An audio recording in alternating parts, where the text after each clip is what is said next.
Alright, so let's see how well it behaves. So this is live. Take about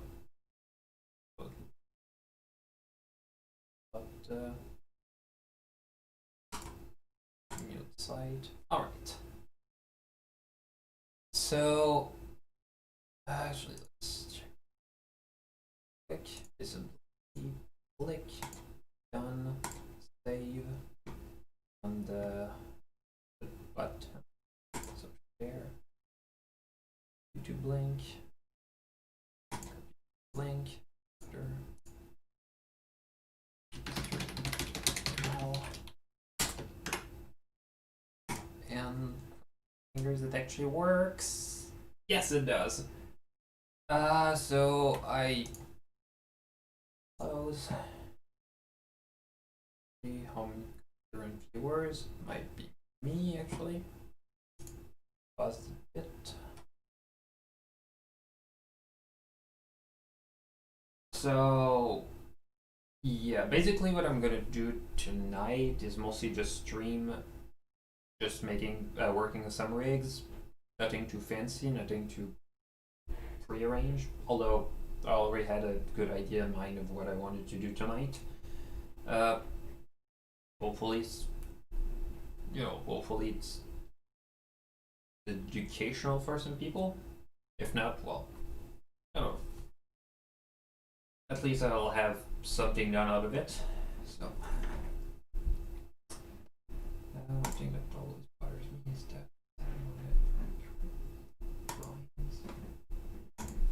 yeah, I might not talk much during the stream, so not that I don't have anything worth saying. No, actually, it's the opposite. I not much of a talker, so actually, yeah, can hear me. This is what it says here. So, all right. So yeah, right now what I'm gonna do tonight is mostly just work on one feature that I wanted to include with the rig that I use. Because it, one thing I did notice during the while working on some pooling projects with Toon Boom Harmony was that there's mostly just a front and a profile view and no back view at all. So kind of, you know, not the best idea.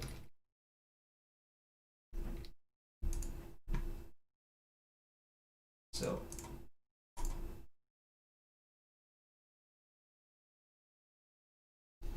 kind of hate how this hat is always. I don't know that I like that derby hat, but my eyebrows are kind of hidden, so it kind of makes it hard to have facial expressions with that. And actually, it kind of reminds me in some chats, some people were thinking it was passive aggressive, and the only reason why was just while chatting, it would always have, by reflex, I would always just put a period at the end of the sentence because my fingers are basically just made to, as reflex, just end with a period and then enter because that's how it goes when you type, for example, any paper for school, for example. And I didn't lose that reflex, but people just looked at it and just thought it was being passive aggressive whenever I was talking, and it always felt weird. Just thinking, well, you see a lot of people who don't really care about how they type on online, and I was thinking, well, at least I'll give the respect of actually putting, you know, putting a proper orthograph, even though English isn't even my first language. Like, I kind of have. Don't want to say that I don't want to use that as an excuse, but I kind of have used not to have perfect grammar. So, one thing that always bothers me.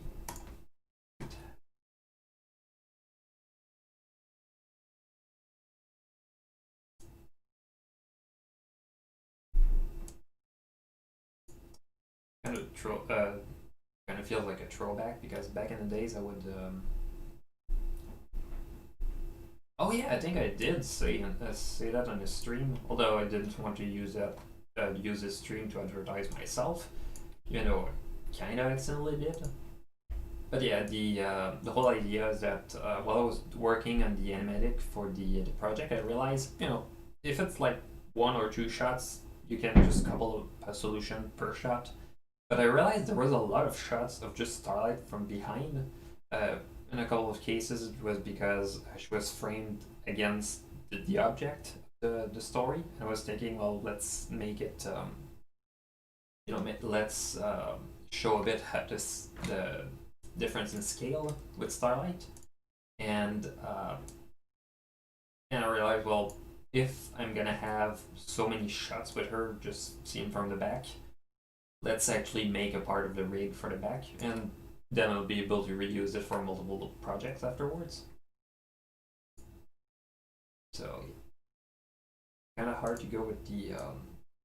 So those are scans from the art book from the movie, and you actually can see a bit how here the all the artifacts, partly because of scanning, because you scan something that's made out of CMYK printing process, so there's lots of tiny dots, and the way the scanner takes the whole thing, it's not perfect. Like it works, but it's just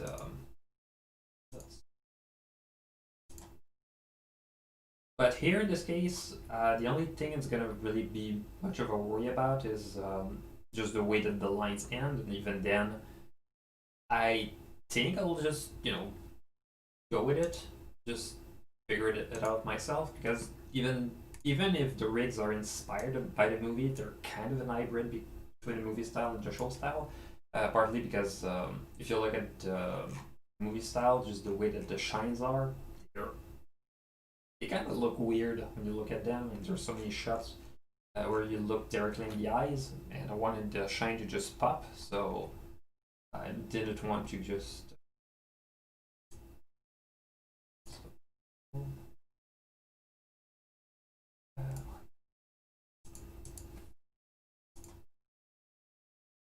Yeah, one of the things that kind of annoyed me is that I had to plan a bit the stream because there's a curfew here. You cannot be outside past 8 p.m., which is kind of weird because see a bit why it's supposed to be an incentive for people to to not be outside too much. The problem is that people are just gonna rush to be in at the store at the last minute, and problem is that with the pandemic, it's basically the last thing you want to do, um, to be in a store last minute like that. So, like, maybe I'm wrong. Maybe it actually does have an effect to actually reduce the number of cases, but I don't know. I not gonna I'm gonna not gonna say I I'm not gonna pretend I know more about the subject than actual health officials, but yeah, it was kind of weird, and it was a bit quite shocked when I saw what was the cost, because basically since since you basically since it's a curfew, if you break the curfew, the problem you get from that is that you have to pay fine, and the fine is like over $1,000. I think it's 1,500, and yeah, I think I would rather invest that in something else, like after the pandemic, going to a convention, or just I don't know, new computer. Kind of been meaning to get an upgrade on that because so the computer I'm using is good, but could be better. So, alright, build view. I think I can just grab them. Yeah, I can grab all of them, just control all of them.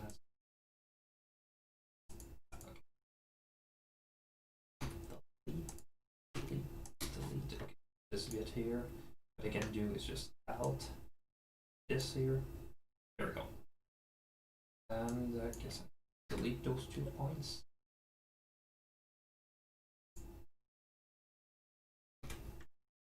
Just sure. It looks pretty decent for my needs. I don't know if the characters are going to walk with those. If they do, I might use a set of definitely line thickness.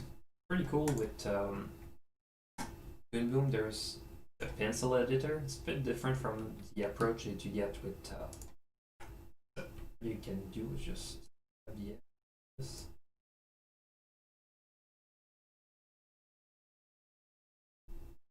And there we go. So then you can go this one.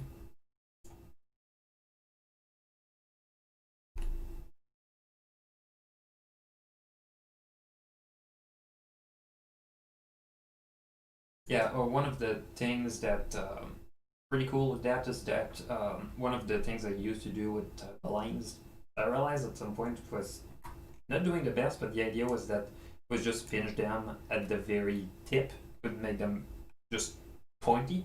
And I realized that some of the appeal is not to make it fully pointy, but to actually get slightly curved like that, so it really feels a bit more natural.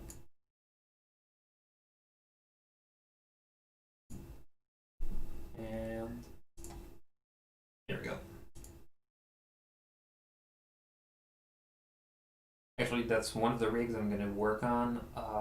If I have time, I'm gonna work on another one. It's that one is only for one shot, so the other stream out. Actually, let's see what audio.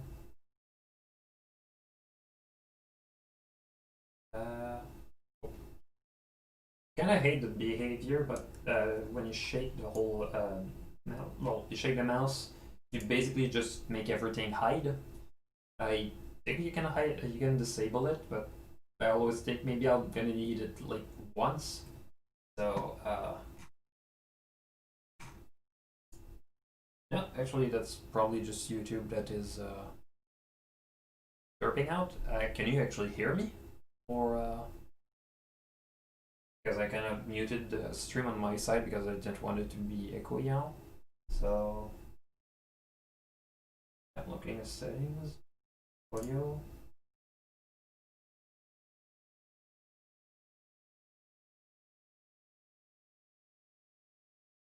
Oh, I see. The sample rate is at 48 Okay, yeah, no, 48 kilohertz, which is fine, but I don't see any output.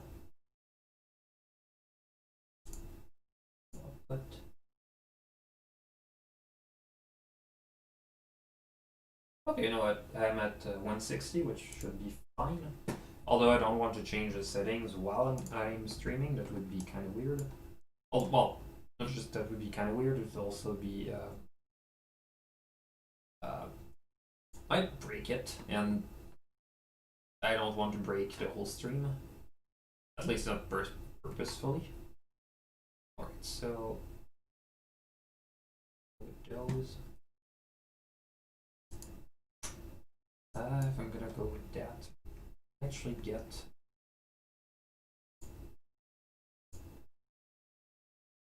tool property.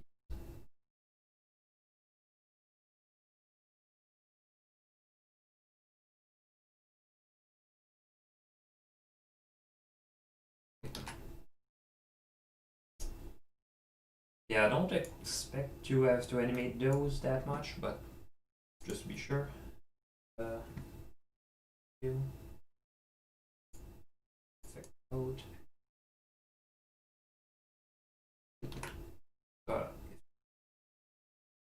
Legs.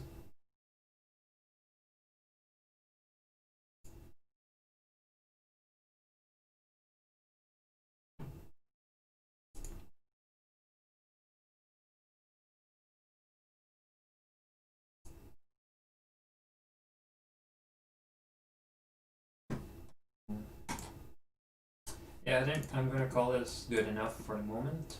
So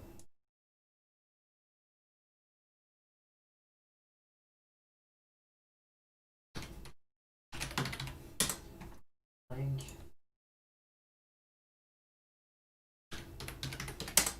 flag.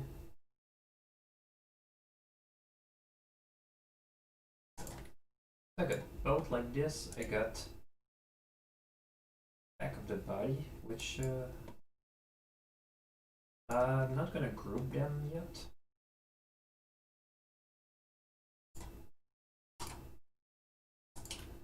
Okay. No. There we go. So fine. As far as I know, adding that composite node is not really gonna affect rendering time, hopefully. So move, egg.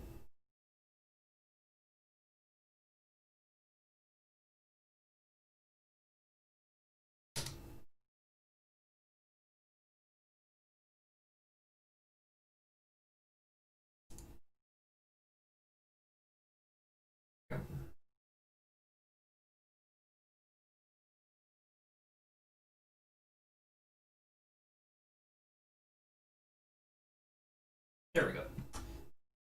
So yeah, there we go. Oh yeah, I'm wearing a hat. It's kind of bad. It's kind of, yeah. They call this bad hair day, and been having those for quite a while. I don't know, just stress or just cold temperature or just stupid genetics. It just happened, so decided not to take too much of a big deal out of it. I was thinking like I had the same hat while we were producing a miniseries. We had 2 episodes, and realized because of the hat, I could tell much easier in some of the shots because we did some mistakes, and some of the shots I was part of the crowds.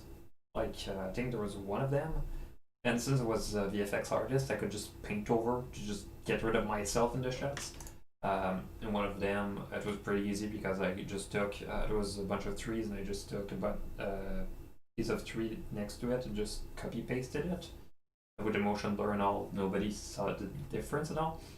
But there was another one where we had another actor that was not even an actor. I think it was the guy who was doing slates, who was in the way, and I just covered him by just putting a house in front of him, and but yeah, I'll go with the tail first. I think I'm gonna uh, put it.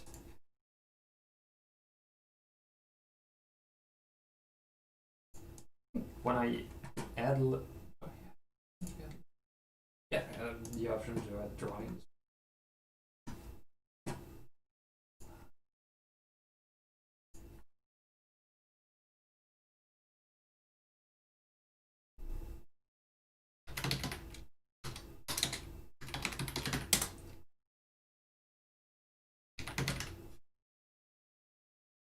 I think that one's the main outline. Yeah, pretty cool because there's a tool here that I can actually just click on it and just points towards a color. It uses indexed colors instead of having like in Flash where you have all the colors, well, all the colors possible. You basically just instead you tell the tool what is supposed to be what. So, for example, if I want to change the color of the outline, I can go do that. Although I won't because no. So yeah, then I go back to review. Let's see.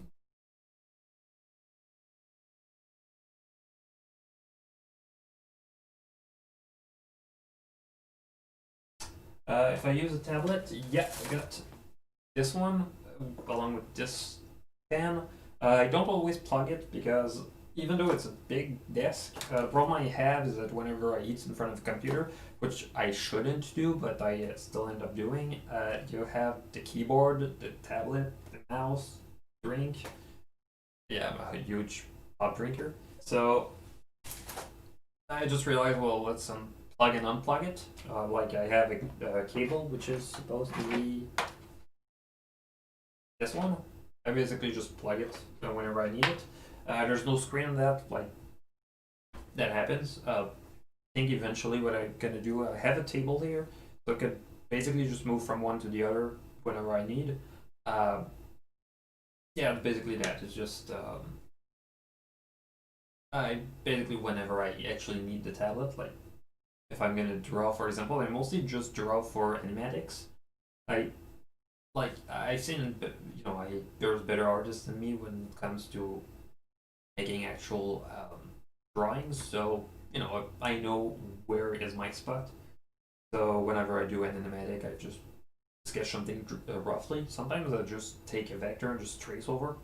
I know tracing is kind of like a big artistic sin for some people, uh, but in this case, since it doesn't actually go in the final product, it's not a big deal. So yeah, uh, go with this.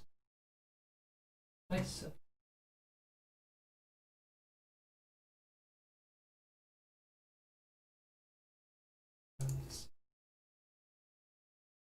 Yeah, I think it's fine. I think it's a bit thinner, so let's all of those. Cool properties. I think. Oh, great! It actually made it thinner without breaking everything, which is kind of a first. Usually, it breaks the variable line thickness. Like if you look here, while I'm at it,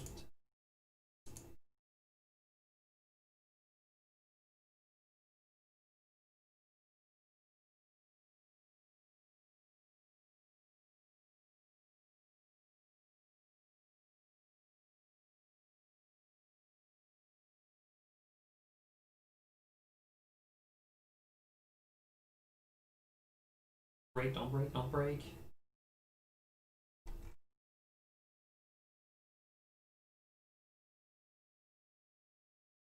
Seriously, don't.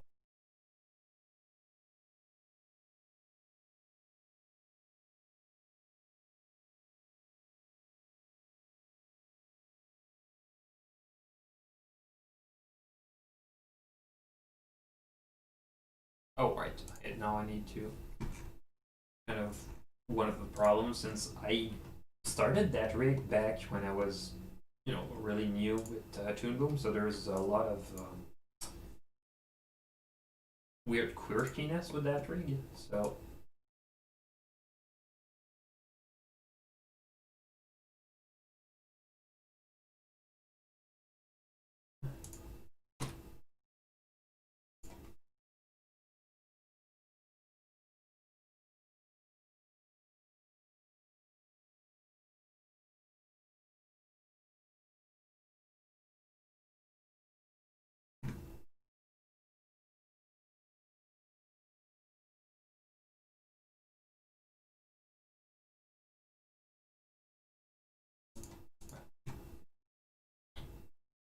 here we go.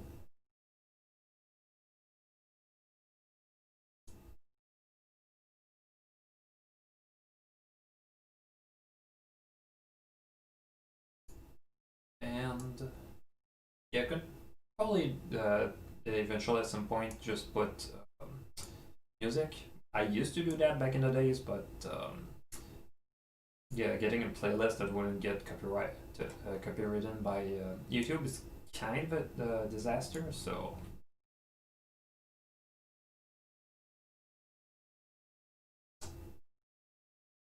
um,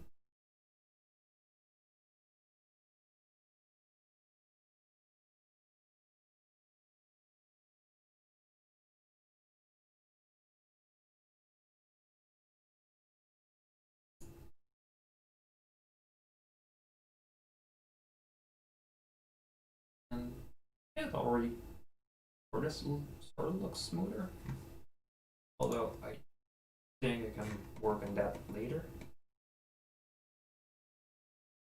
So what I'm gonna do is kind of weird, but because basically I kind of want to have some flexibility with that tail. Kind of cool because since those are vectors, you can basically deform them as much as you want, and since you want them to, since you want them to feel like real tails, they're gonna flow a bit like real hair. So putting deformers is actually pretty cool. For example, in the Fall of Sunset Shimmer, there's a shot with basically you have sunset and their mane is flowing through the wind. It was all done with deformers, and basically the key to make it feel like actual wind, as it turned out, was that instead of going from key to key to it was basically to make all the bones, well, I say bones, but basically all the pieces of the curve go at their own rhythm, some kind of offset. So yeah.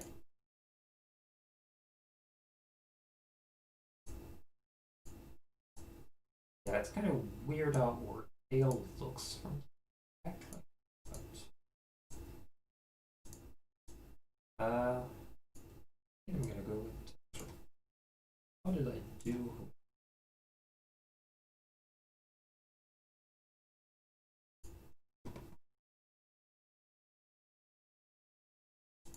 Nose. It was just one piece. And I just switch between two.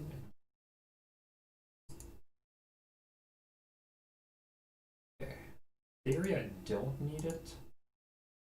Dynamic, but for my need, I'm gonna have.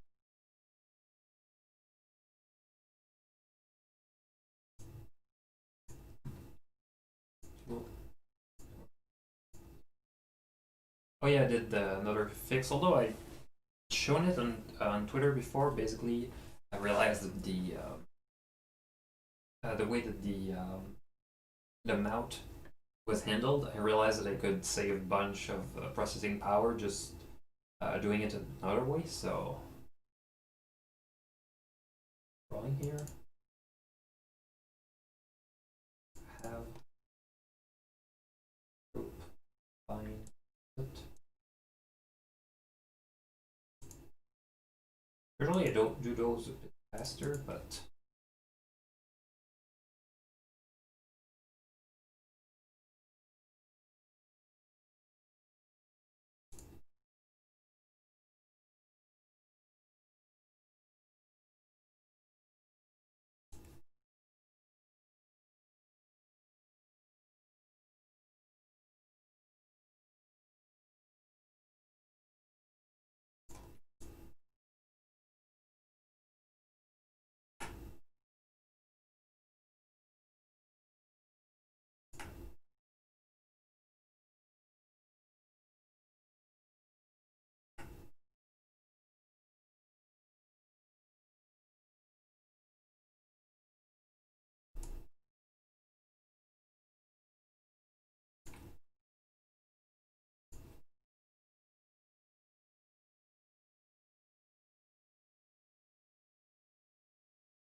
oh,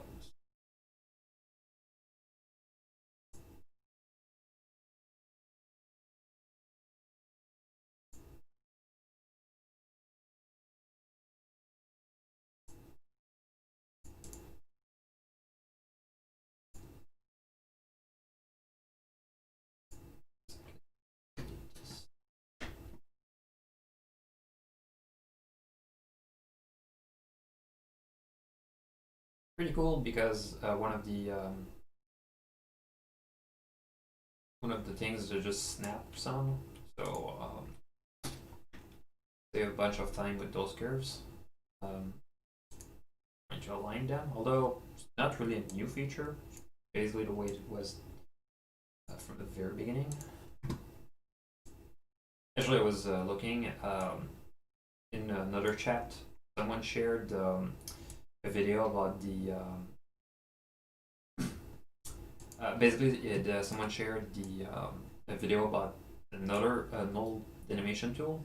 It was old vector animation. I think it was on SGI workstations, and they were talking about all the how the it was not even shape twins. They would have an armature that they would put over top of vectorized drawings that they had on scanners, and it was pretty cool because that way you had the way that they envisioned it was a bit different back then.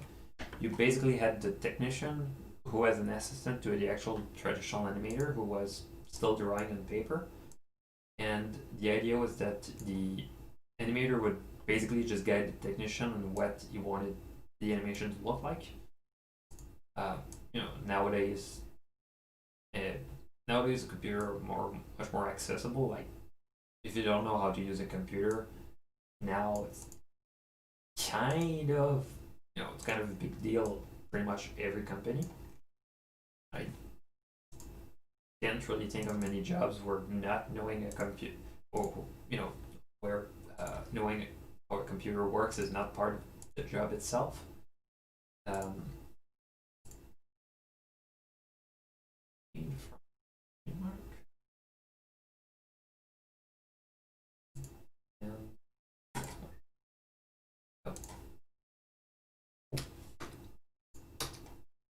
so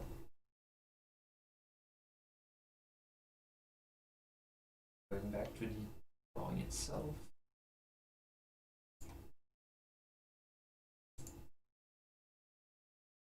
Cutter. This is cut by this.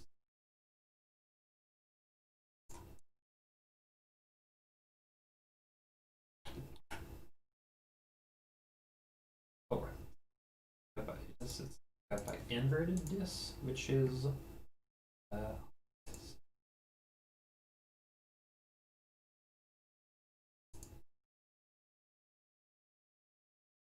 this and this. Actually, yeah, I could do a VFX breakdown. I had some people talking about it. The only thing is that I kind of forgot about it. I was kind of busy with the Starlit Glimmer project. Um, yeah, actually, give it maybe a month or two. I don't know how much time it would actually take because the thing is that I only I say it's a challenge, but it's not really. It's mostly just trying to find the right pieces. Also, I keep it in the wrong. So, control. Oh, right. Insert, filter, color, isolate, line on it. Pretty cool because I have the fill and I have the outline, and I just slide this in and I just get the outline. So what I can do now is that that's pretty cool is I can just shift the inside of it like this. So now I can do insert, draw, close, this.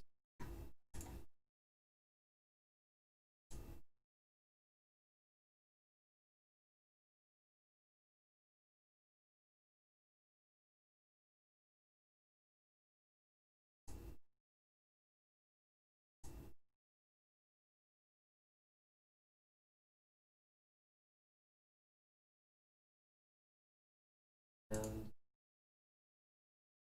now I can just this, there we go. Kind of weird also, the same tool to color the fill and the outline is there. In Flash, you basically have two distinct tools. I mean, neither of them has. I mean, both of them have their advantages. I think in this case, kind of prefer the way Flash works. Maybe it's just because I used Flash for longer, but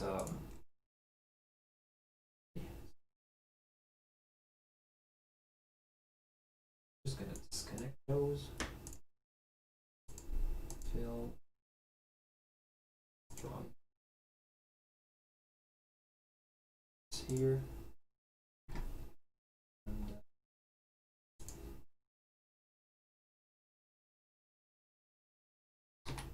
one thing that's pretty cool about Starlit Glimmer is just how it's kind of weird because, well, I don't think about that a lot. Maybe because people compare her a lot with Twilight Sparkle, but um, she's not based on anything from previous generation, which is kind of weird when you think about that because, I mean, look at the whole main six; they're all based on previous generation. Sure, background characters don't usually. Like you have Bun Bun, well, even though Bun Bun is the side character and the name was given by fans, but the name itself came from a character from My Little Pony Tales. There's you look at some other characters which are also named after previous generations. Like one of the names that they gave to Derpy Hooves that they haven't really kept. I don't know why. Maybe it's just faded into obscurity. But the one of the names that was suggested was Bright Eyes, which was also from Tales. Uh, which I don't know. I thought was sweet. So, but Starlight Glimmer, you look at her and she isn't based on any existing character. She has, and I don't know. I think it's pretty cool. So,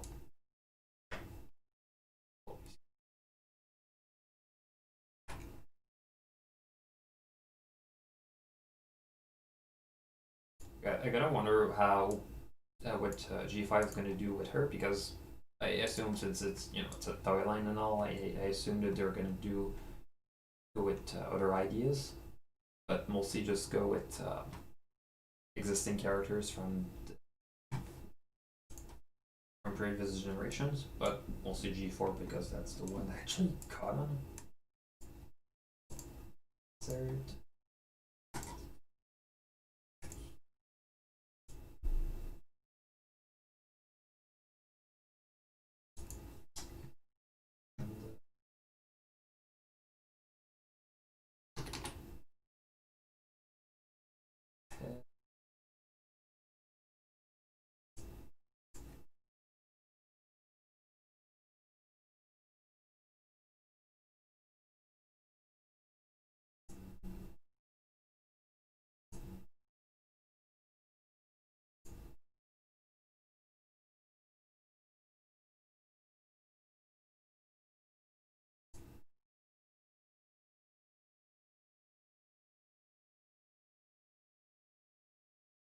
Actually, try to avoid making mistakes now that I'm gonna regret later. Let's go with this.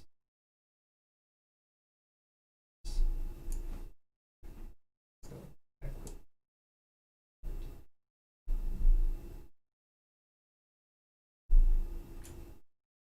that way. If it slides, it's not gonna slide. Away. Alright.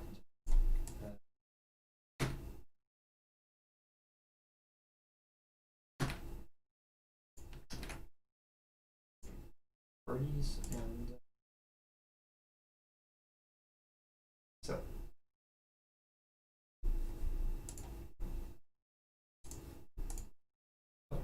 library. Art.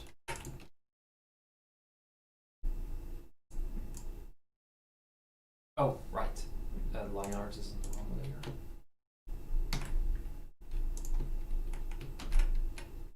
There we go. So, third drawings, close.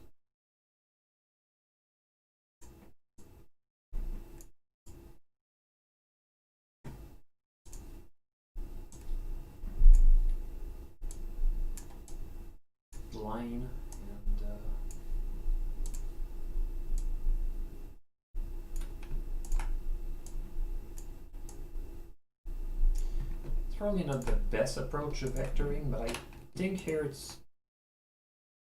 probably effective, at least. So, and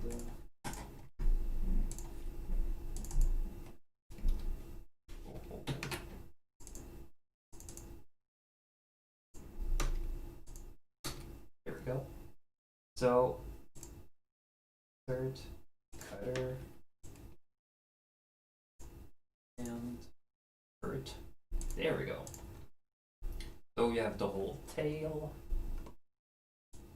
and grab all the pieces. If I this, this.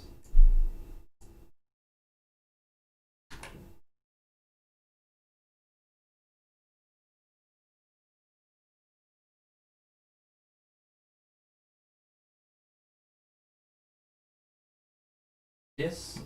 So what I'm going to do now is that this bit here,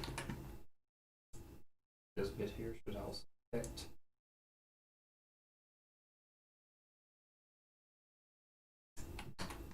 Wait, this kind of off.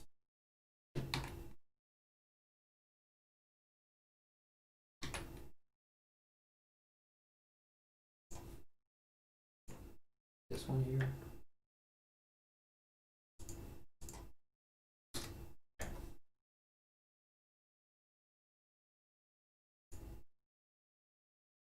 So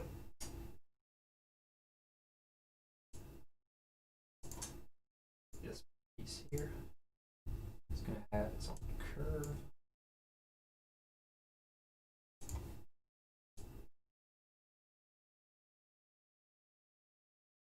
There we go. Insert. Formation, distort, kinematic output. Basically, kinematic output, you basically grab it as the end. What it's going to do is it's going to give it the actual position, but not the curving. So I can deform it as much as I want, and it's not going to affect the rest. But it actually affects the rotation, so I can actually have both moving on their own. So I got this, and I got this bit as well.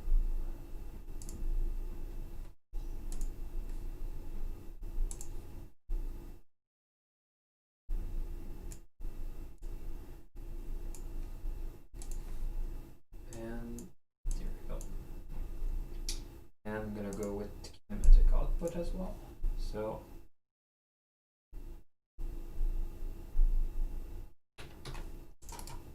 I'm gonna go with the peg, move peg, two pegs like this.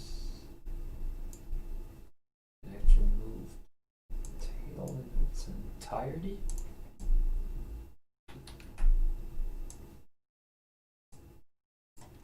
And this.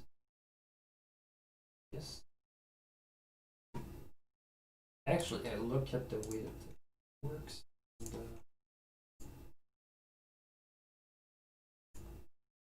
kind of curve it more like this.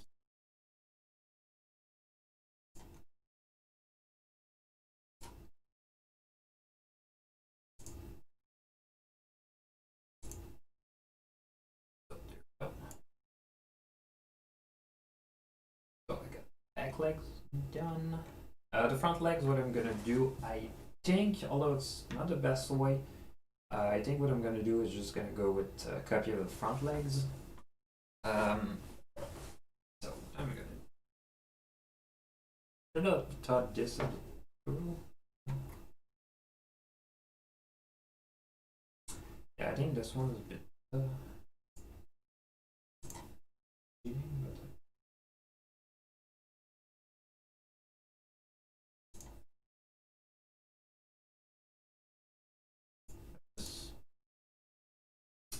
yeah, although what I'm gonna do next, really backhead. The idea now, one of the problems that had, save.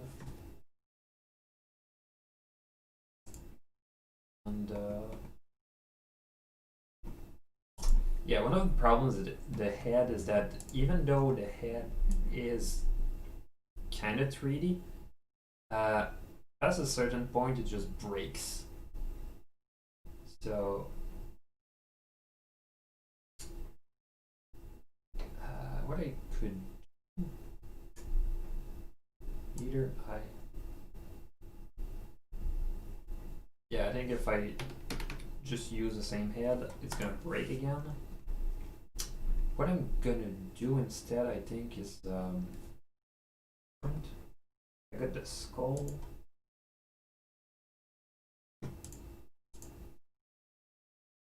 Uh, Click it.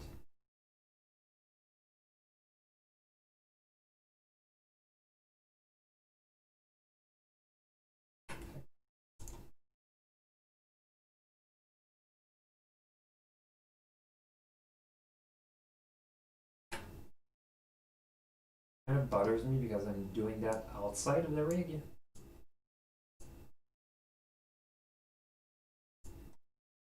Oh right, only doing that outside of a rig, but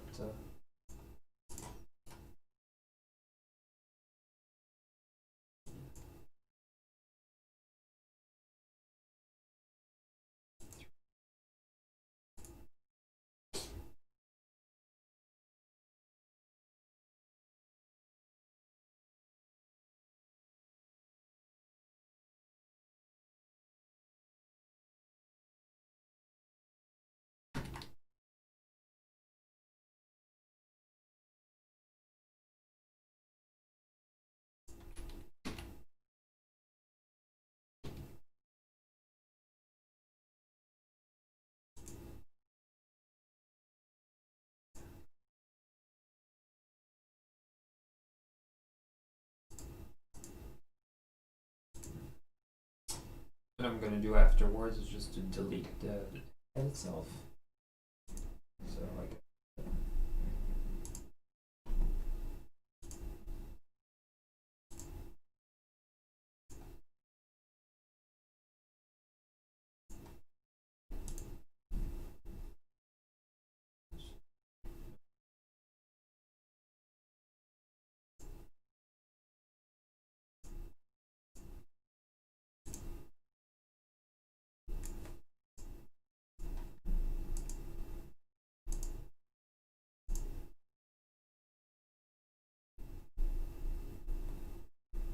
and it's kind of those means that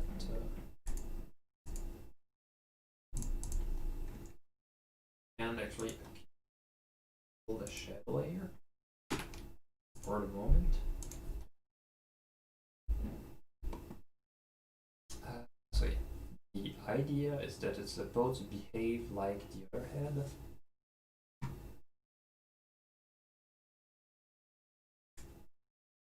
And yeah, that's kind of both 3D and 2D. So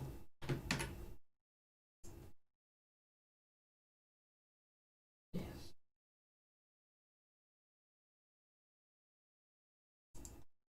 What I'm gonna do also is that the horn itself, um, okay.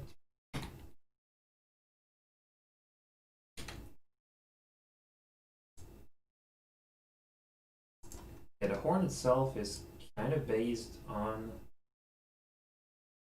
a lot of sort of outdated things. Um, so if you look, the horn itself, what I can do is that I can put another peg.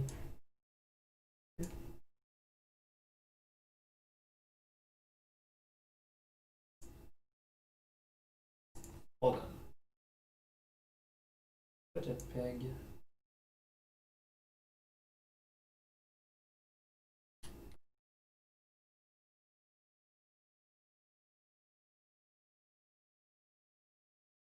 Oh, right.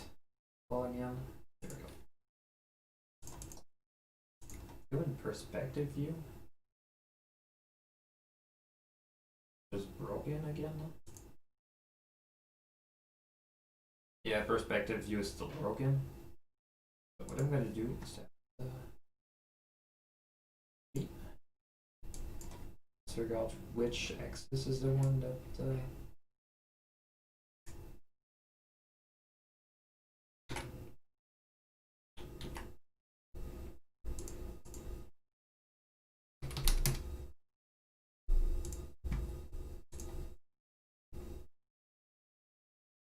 Let's see if it works.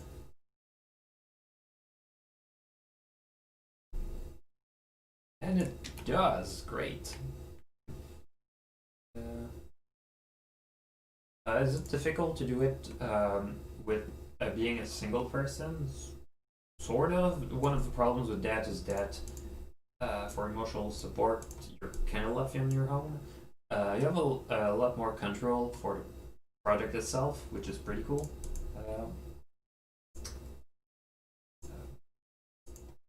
So, but yeah, the doing those projects alone is, it's a lot of pressure. Although you don't have to worry too much about the, uh, you don't have to worry too much about disappointing people. Besides the fans, because in the studio you have people above you that you're gonna have to you're gonna have to show your work. You're gonna have to get their approval. So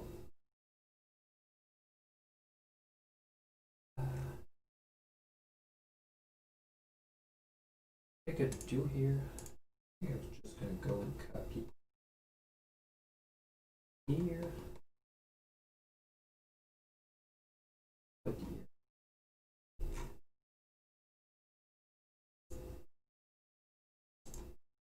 Nose.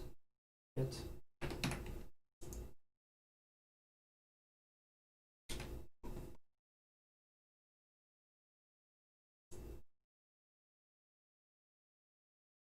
Put this here. Let's put portal lock.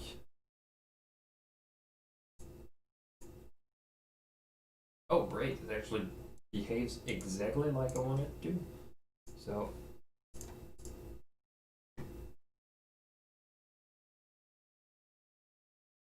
yeah, no, it actually behaves well. So now is this other auto lock. So move, peg.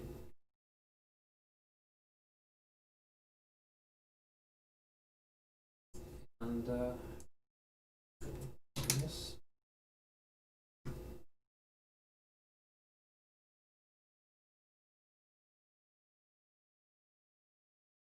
There we go. And let's test it.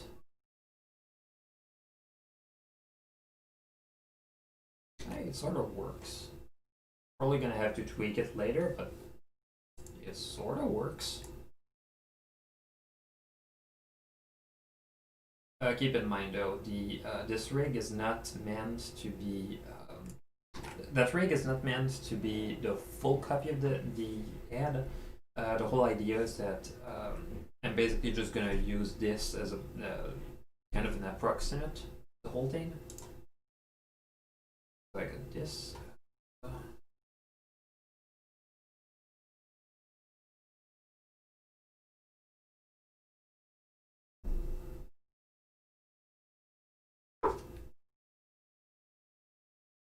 This, all of this is the, all of this is the head.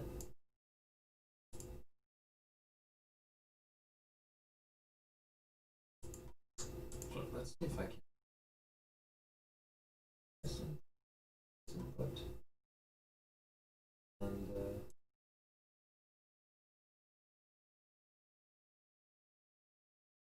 this and combine, does it 2, 3,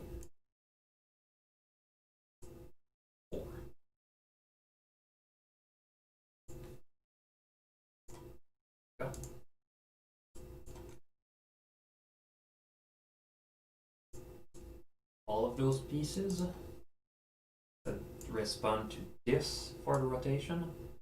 Probably gonna have to make another one at some point, but now I can just unplug this like this and just focus on the main itself. Okay. One neat thing is that the art style for the main, the tail, it's kind of obvious that it would go with the same style, but you get those same patterns here. So it just feels like just redoing the same thing a second time. Node, insert, drawing. Oh. Angle, in outline, tool properties, 6.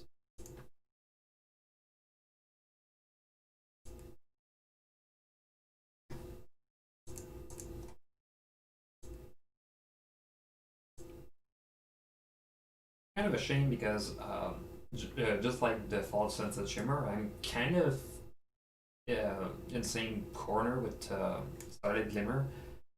While unlike sunset shimmer, while starlight actually shows up in a movie, she shows up for like 30 seconds. So I don't have a lot of reference, so I rather just go with what the movie does. Well, not with the movie, but what the show does. Go with those.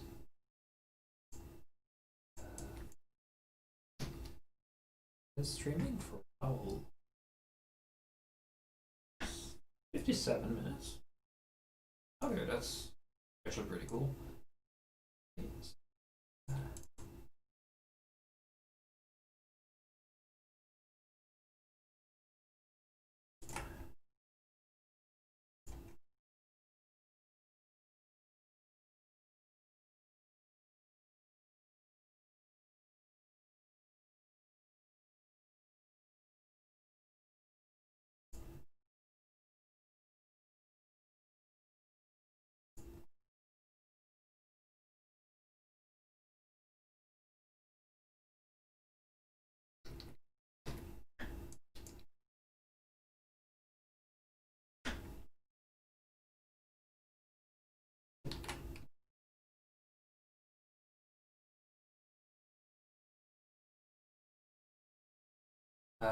Oh yeah, actually I've used Houdini effects on, actually last I've used was the beginning of Harmony actually. When you see the whole Alicorn Kingdom actually break, one of the things I had to do was to figure out a way to shatter the model. And one of the ideas was to simply just go with booleans and just cut it out, and I realized that it wouldn't actually feel split properly, so what I did was a Voronoi with Houdini, and I had to re-import it in Maya afterwards, which was kind of a pain to be honest, but it was pretty cool to go with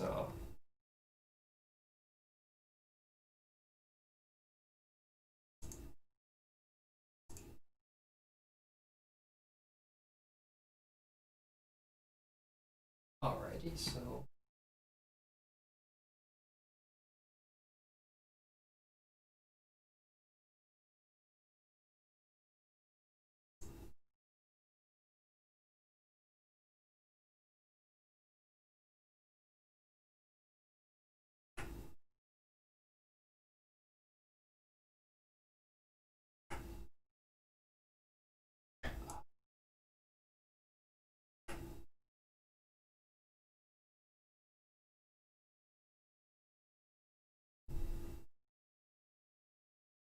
yeah, one of the challenges of that whole sequence, and yeah, one of the reasons why it was kind of annoying because I had to redo, not the 3D part, but just comping the whole thing. It took, I think I had to do like 14 times because it was always just not right. One of the ideas was because the whole idea was that the light coming from the sky was kind of meant to feel a bit like some kind of godly judgment, and the whole idea was that I was thinking of it kind of like if God himself was just so tired of the alicorns so angered of them that you would just shine extremely strong light on it. It was, a really uh, uh, big judgment, and the whole judgment was to condemn them. So the idea was that it was basically just a Goddery killing them. It was kind of challenging to portray it properly because I didn't want it to come off like just giant beam from the sky. Like we've seen enough superhero movies just do that, and I wanted it to feel a bit different. So it was sort of tricky, but I think I've got something that was pretty close from the intended result. And sure, it's not entirely my vision, but I think, it's a good opportunity to learn. Like, sure, it was not 100% what I wanted, but it was still pretty close. And now I can actually try to express that vision even more. Um, so,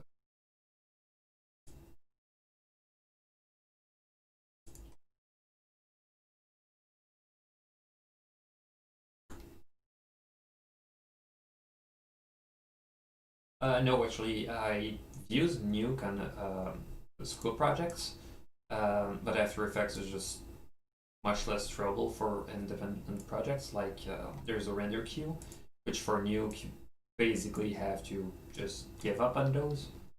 Um, and just more convenient. Creating layers is much easier.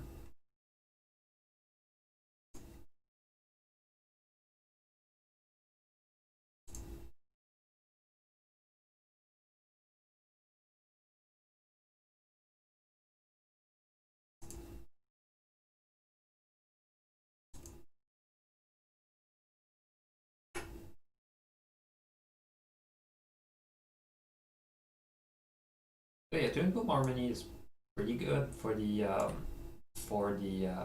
projects I've been doing recently.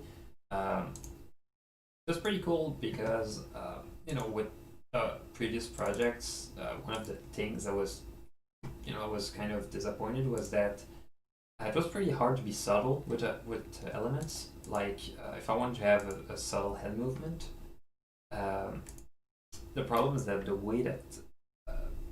uh, the way that Flash helps, well, the way that Flash rigs are made, um, basically subtle movements was just insist upon themselves quote a, to go with a really dumb line from a show.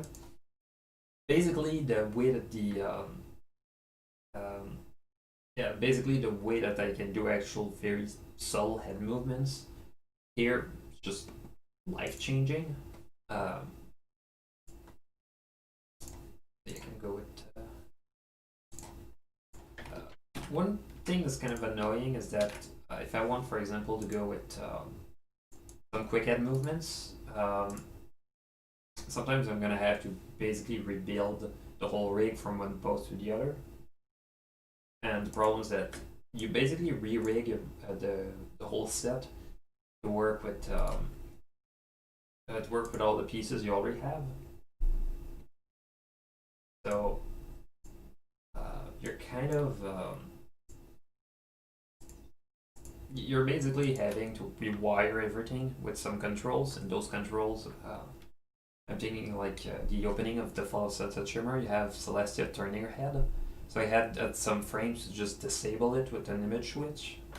So and I had to basically do get it at the right frame, and sometimes it would break the whole 360 shot. Well, it's actually 180, but the whole thing with her body just turning, I basically had to disable or just relayer other pieces. In Flash, it's pretty easy. You just create a new layer and just shift the layer and just stops existing. But this workflow doesn't really allow for that. So yeah,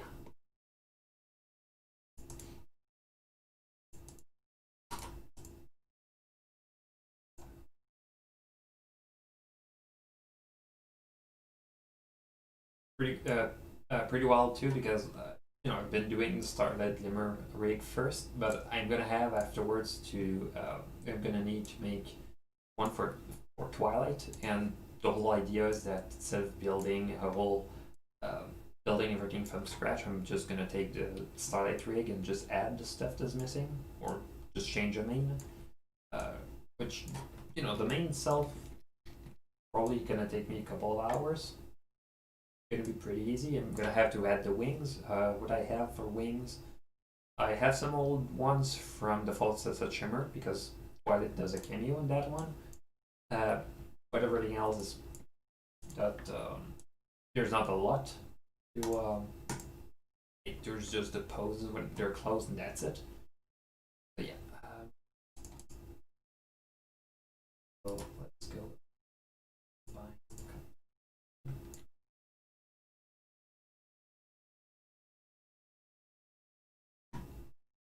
Oh yeah. Basically, what I was because I was talking about that on Twitter before. Basically, I was working on a mini series, and basically it was a whole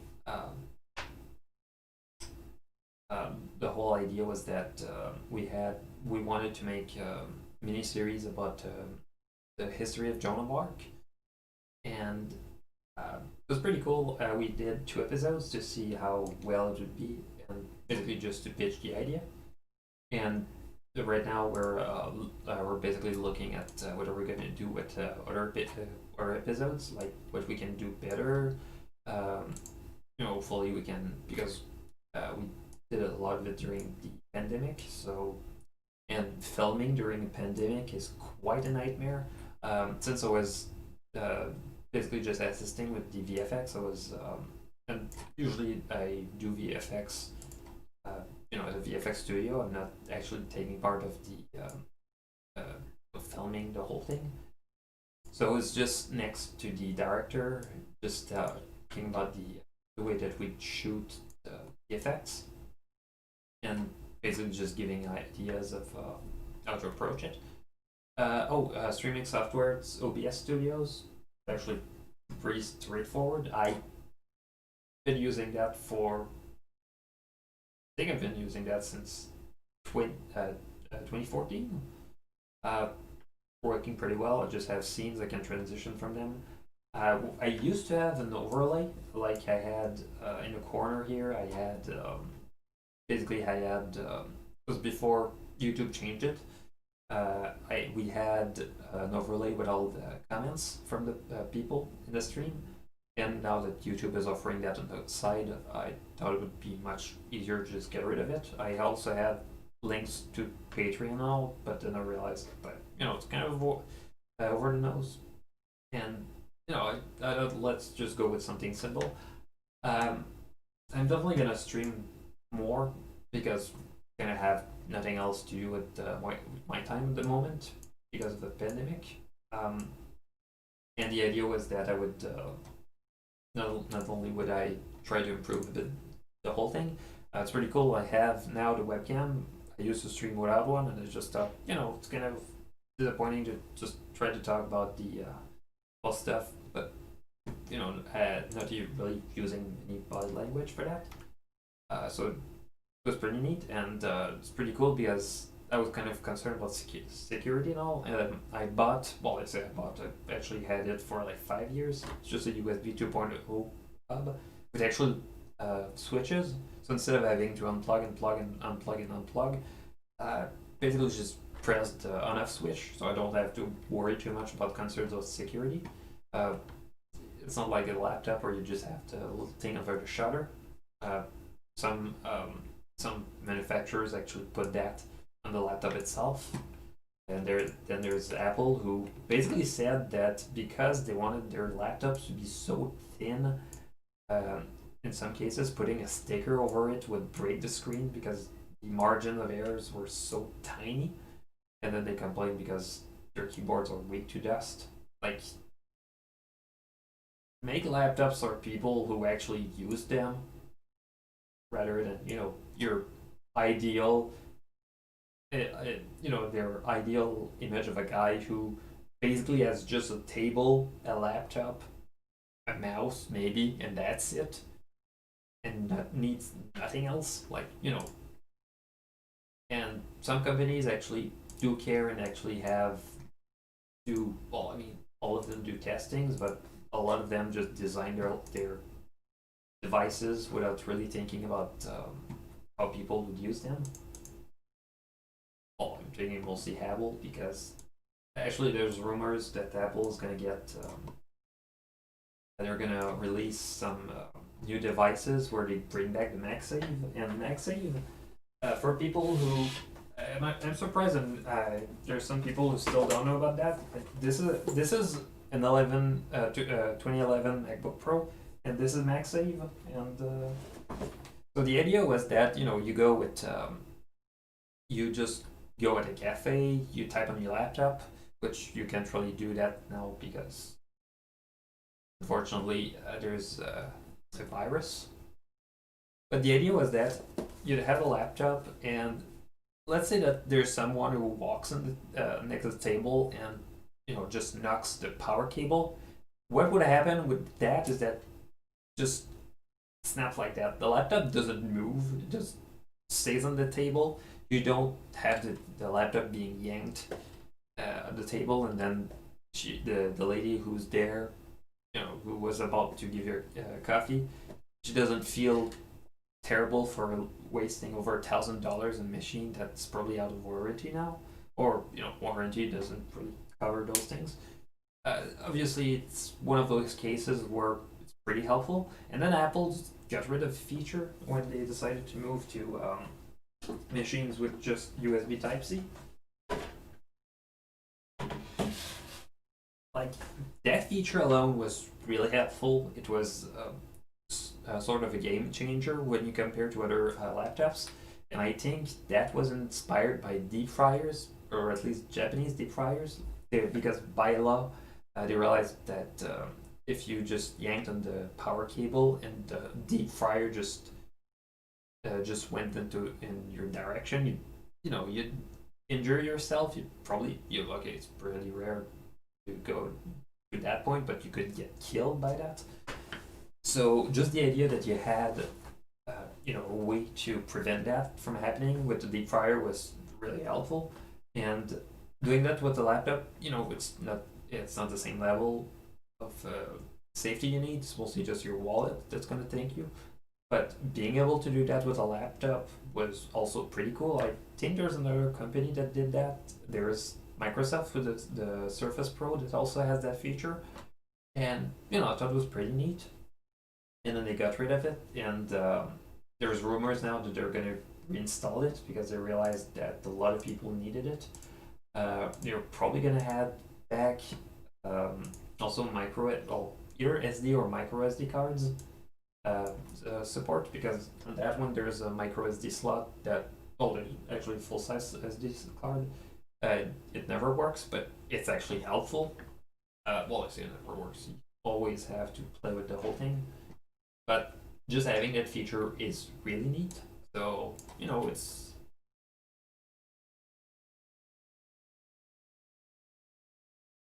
here.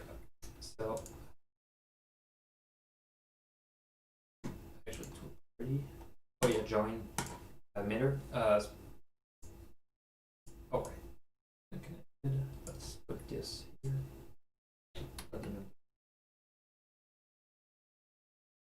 There we go. So it's pretty cool because you can have you can basically just tell the tool what you want as a line before actually drawing the line. Instead of drawing the line, then you change it, and you can do it the other way around as well if you instead of having to redraw it. So the little things you don't really think about, like actually back in the days with MS Paint. So that one is not really cool, but I keep thinking about that. But MS Paint back in the days had 3 undos. So if you just messed up on your drawing for you made 4 lines for a thing, and then you realize the fourth one you were making a mistake, you might do Control Z. After the third time, just stop working. And actually, I was thinking about that because had some VFX teachers who were talking to me about the whole idea. They had some software back in the days that only had one. So basically, well, of course, you can still save and go back to your save, but it was pretty limiting. Actually, here's the one. Oh right,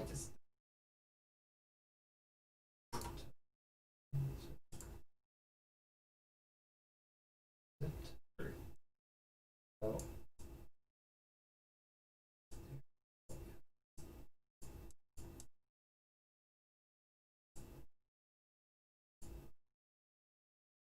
there we go. I'm gonna connect that later. So yes,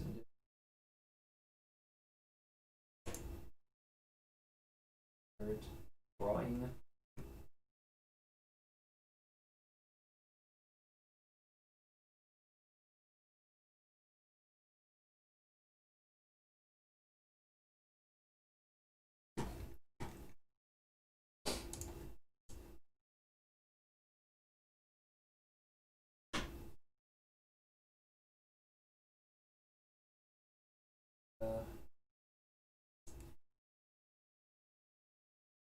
Uh, it's kind of it's one question. I say for now, but it might be up for reconsideration later. But I was thinking of doing those streams every week. I'm still tempted to do those on Friday instead of doing them on Saturday. I did that on Saturday because I realized my idea of doing that on Friday at 8 p.m. was kind of taken by the top 25 pony videos of the year. It was kind of out of my head because, well, I was not thinking about that at the moment. And turned out that the stream was happening at the same time, and I was thinking, well, it was hosted by JLer, who was really cool, and I was thinking, kind of not, it's not the part of the bro code to stream at the same time as someone else, unless you're doing. I think they're mostly doing those on Picardo, where basically they stream together at the same time, and you basically just see both stream at once. But with YouTube, you don't really have that feature. So I was thinking, well, probably gonna get distracted, so I just joined his stream instead. And other part inverted. Kind of annoying me with that. The cutter always inverted. Well, you always need to invert it because I use that as a mask. And in Flash, it's basically just always a mask. Here you can decide if you go one way or the other, but it's always the wrong way. So yeah. Go. Fine.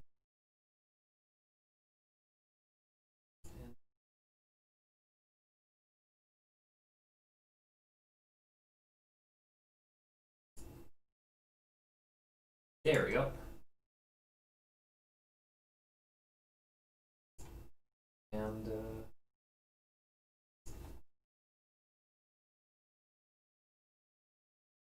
just last time.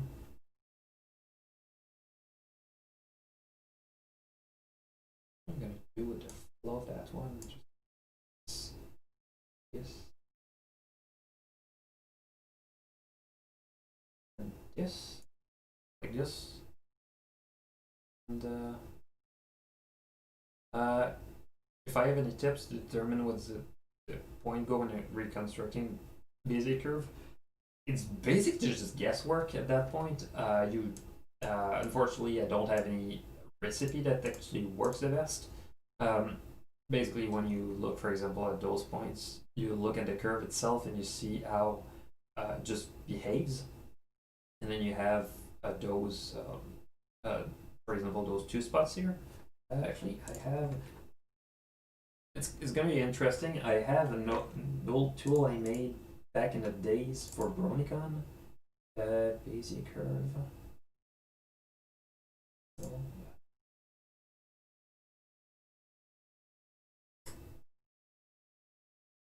oh, Okay, so it's 2013 me who did that. So so basically there was this tool which oh actually it's quite interesting. It was done in Flash, so the fact that I made a .exe version about that, like it's all like it's back when I was still called player.exe. So the idea is that you get all the points, and I did some optimizations back then. It was not the best, but basically the idea is that you could change the sampling, and pretty funny because I had disclaimer for slowdowns and quality. I actually had a disclaimer with the slowdowns, even though now with the computer I have it's pretty straightforward. You could basically just change the line size and all. So basically the idea with the basic curve is that you change those 2 points like that, and for the end at the beginning, and you have those basically with the control points.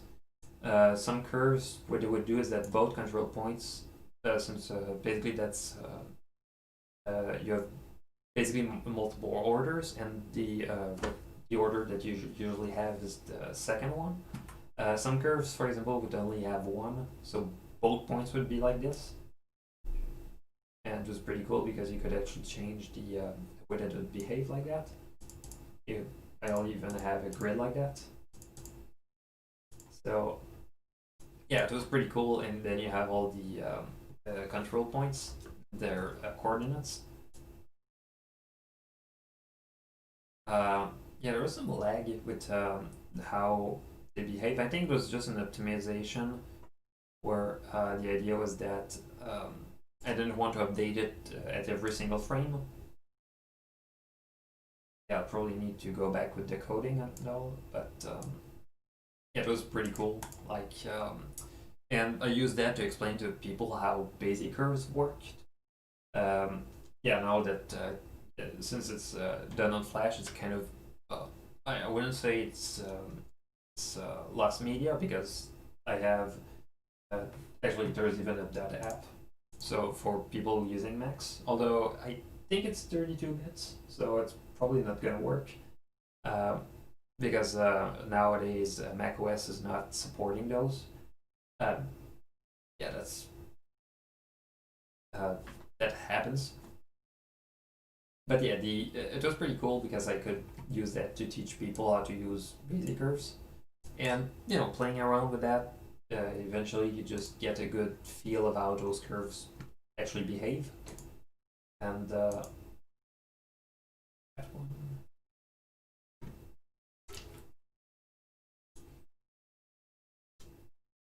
so what I'm gonna do, it's pretty cool because those curves, you see that point of the curve. What I can do is that I can plug uh, formation, bone, kinematic output. I can plug it to that part of the curve instead of plugging it to the end. So what's going to do is that this piece here is going to be connected to that, which is connected to the other part. So that can actually behave with that. There's this bit here, which copy paste, although I'm going to copy paste to respond to the last part of the curve. So we get this here, this, and this. So you basically have all the pieces at the back of the head, except this. Uh, One thing I did notice is that the curve itself kind of looks like this one. So what I'm going to do, figure out which one of those is that one.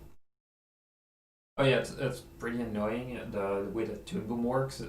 You have image switch that handle the output. Basically, that the output is going to be dependent on which input you take. The problem is that there's no backwards image switch, and I've kind of begged the developers of that. It's kind of funny because I live like less than a half an hour from the studios that make Toon Boom. Like, they're really cool people, and we still don't have image switches that affect the output. Kind of annoying because of the way that. Oh, there we go. So what I can do that I have those parts here.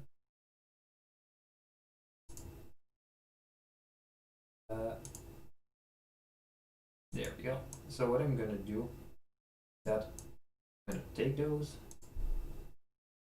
duplicate, Control X.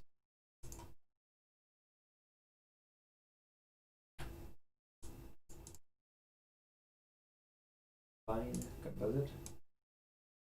Yeah, sometimes reusing null pieces work, and sometimes not. In this case, I think they will. The only drawback is that the inside of the main is not going to be animated. Although I think for this piece is so.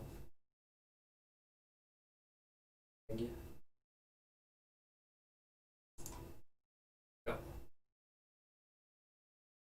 So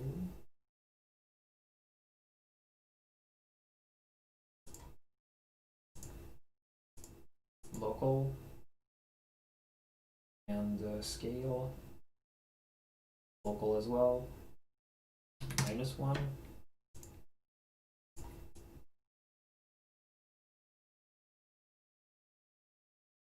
So,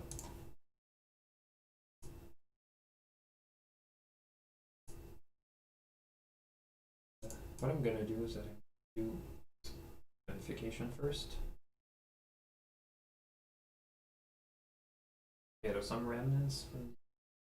Oh right, there's this piece. I don't think it's used.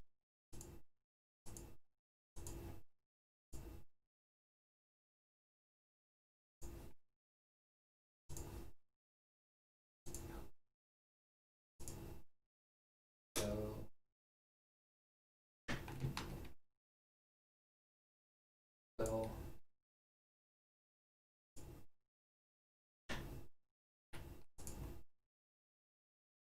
I think I can just change that piece's color, put this here, which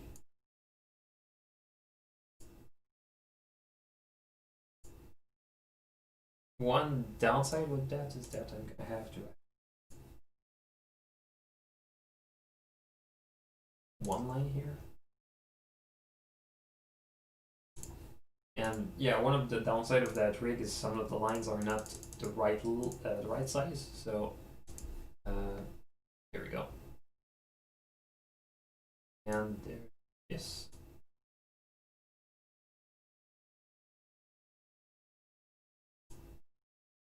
There we go. It's a little bit there. Yes. There we go.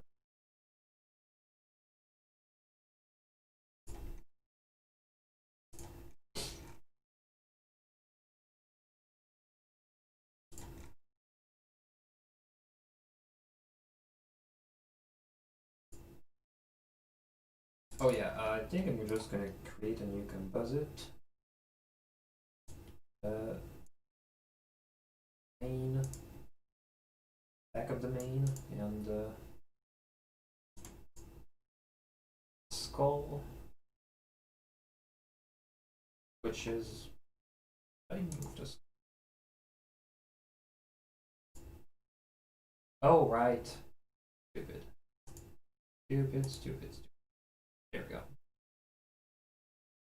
And local.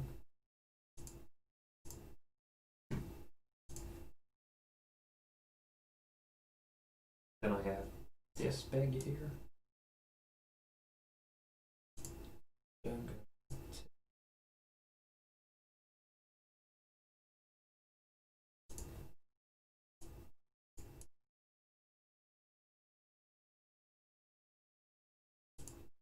Move peg.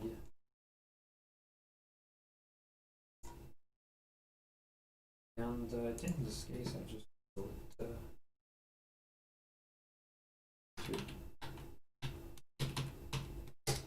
two. There we go. So I'm gonna go with this, and it's a kind of a downside. Oh right, stupid. Set down the layer in 2D. So 3D. And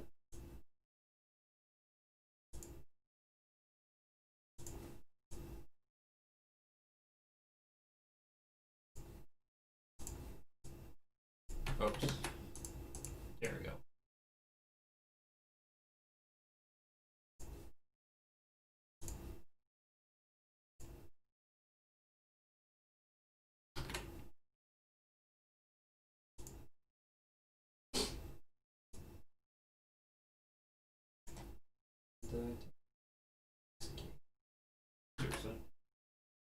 There we go. Go and scale this bit with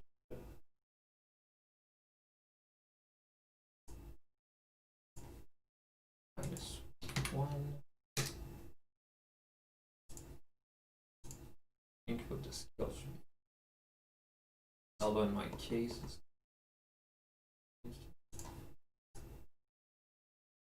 oh whoa.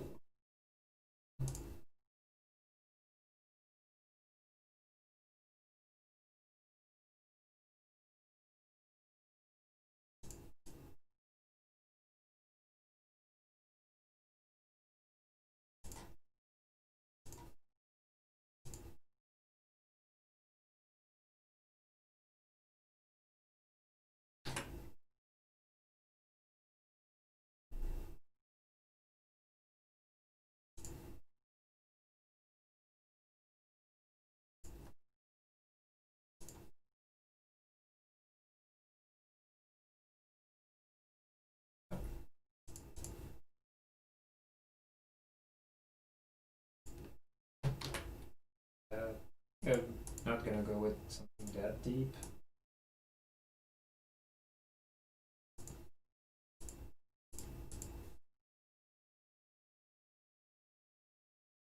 Oh, for the eyes, it's actually pretty cool. So I'm not gonna open the file itself because it would probably a nightmare.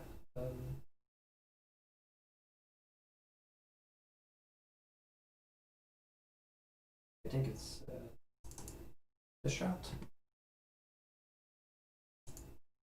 Oh, right. It's not,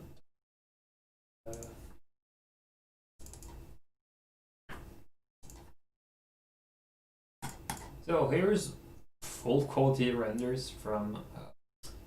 The idea is pretty straightforward. So actually, let me open up the original file. Actually, I guess I could open up the.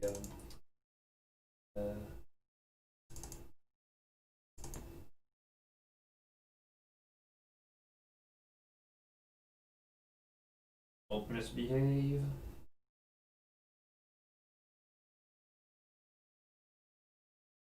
I wonder how much of a difference it is from mobile.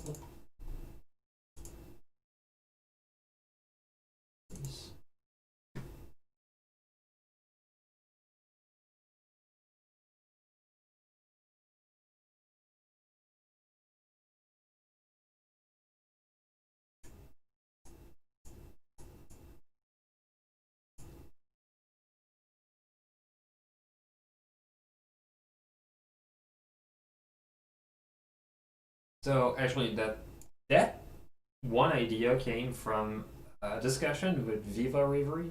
We were basically discussing about the movie style and how we were both kind of weirded out how the shine itself, because the idea is the shine is supposed to be a white spot in the eye, and the white spot is supposed to be kind of clipping because it's the eye is very it's very shiny, and you get the spotlight that goes in the eye, and the spotlight just shines at the right spot. So it was kind of weird that shiny spot would be semi-transparent in that style. So one of the ideas that we had, because I realized while I was working on Luna's Determination, and one of the problems I realized in some of the shots, you look at the eye doesn't really shine, and if you look, for example, in night scenes, the shine itself doesn't really the shine doesn't really shine much either. So what I did was pretty straightforward. So FC Beauty, which stands for Philly Celestia Beauty. Uh, Basically, Beauty is just basically the animation, what it looked like without any filtering was just this. Wait, actually, no, it wasn't even that. Basically, it looked like this without any shine on it. So if you go with the layer, basically the ambient color. You have the shadow and all. Well, in this case, you had the part with shading, and the shading was pretty straightforward. It was basically just a layer. Um, Using a couple of masks, I just drew shadows on the side. To basically just make the shadows pure black, and it would just compare with the rest of the picture. So you'd have a spot like that. And what I did was that I added. Oh, actually, there's this which does the blur itself. So using the blur, I could actually have light because there the light was very rough and all. So I thought let's go with something that's a bit softer. And then you had a second layer, although that one was a bit more diffuse because I realized it would kind of make the light a bit more feel a bit more bouncy and more lively.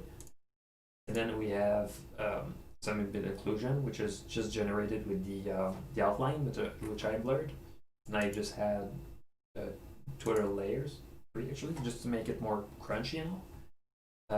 Then there's the spot, just the eye itself to be a bit shiny, which is basically just take matte. The matte itself is pretty cool because I did it a bit differently with the Fallout Sunset Shimmer. Basically, the the eye itself is red. You have the shiny spot at the bottom, which is a bit, which is in green, because green plus red in the RGB gives you yellow. Then you have magenta, which is red and blue. So you have the shiny spot that takes the blue channel. But basically, just take that as a matte, and I take the original color as a matte, and then I can slide it a bit. You have a bit more just to get the eye spot. Then you have the shiny spot, which is added like that. So the shiny spot is shinier than everything else, even after the color correction. And then here's a stencil. And there's a null here, which is supposed to be for the shadows themselves. It's pretty cool because if you look at the beginning of Harmony, in that one scene, so I realized, you get the eyes, and the idea is that the shiny spot, the eyes are supposed to be watery, so the idea is that the surface itself is going to be irregular with all the water that just goes. So, and to emulate that in a way that felt very artistic without, because I didn't want to go too realistic here, was to just take the shiny spot and just add a shake node, which would make it a bit, move a bit. And then you have that shiny spot just shines so much more. It was pretty cool because you really feel the emotion in something really subtle like that. It was pretty cool as well because in that shot, you see a bit the beginning of the shot, you get the background which is in full focus, and as you get closer, I just wanted to show that there's a moment between the two sisters as she just looks at her in the eyes, she's amazed to see, because she has never seen a baby before. The alicorns, they don't, they grow to be over thousands of years old, so getting a newborn is kind of rare. And so when Celestia was born, the idea that I had in mind is that they didn't want her to be alone, so they decided, well, why not have a little sister for her? And at the point with the alicorns, I was thinking, well, they would realize at some point that it would be useful for them to have more alicorns, because I realize that they can live a long time, but they're not immortal.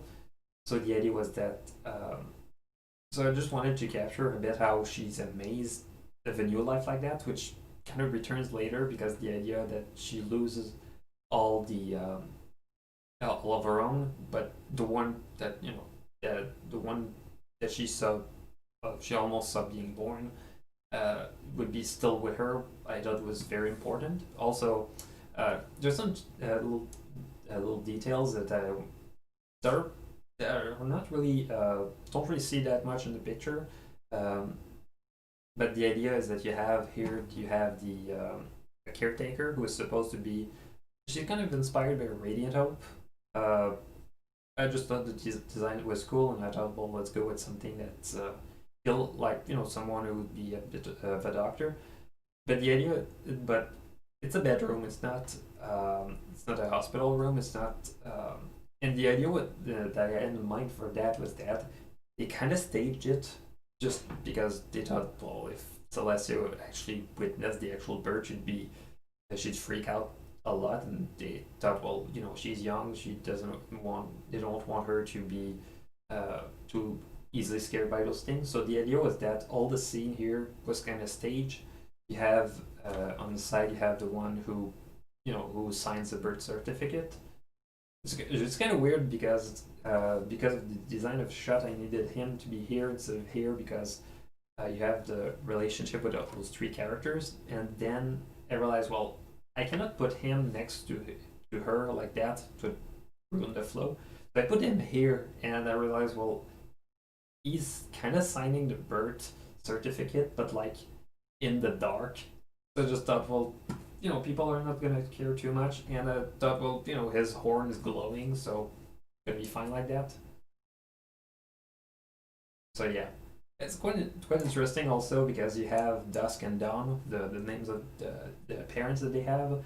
You never see their cutie marks, and uh, the reason why I kind of wanted to show a bit how their memory of them is kind of faded, but they're still very important. But also, we never came up with the perfect cutie marks for them, so I kind of wanted to have the best representation of them possible. So you don't really think of their cutie marks that much.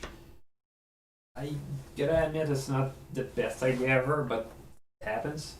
There's the here there's or, uh, the candle holder that's actually basically just foreshadowing the Heartwarming Eve. So you see a Pegasus, a unicorn, and a nerd pony.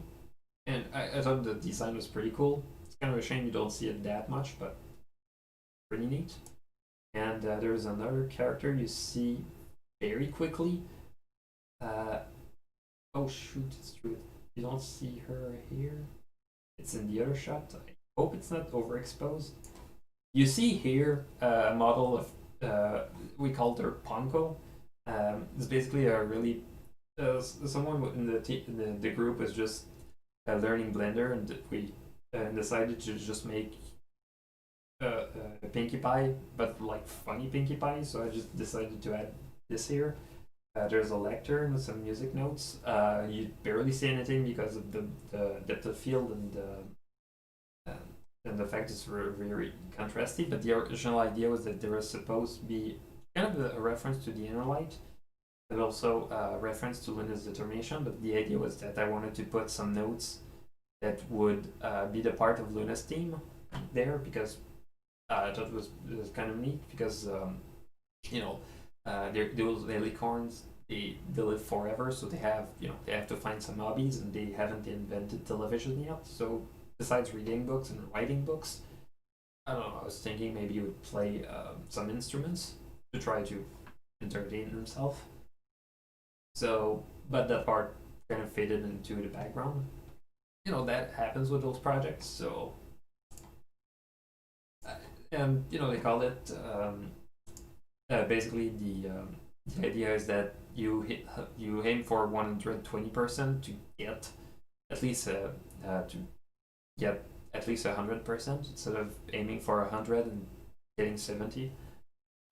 So there's a lot of details that kind of fade. There's in the Fall of Sunset Shimmer, there's one cool thing that people didn't really pay much attention to.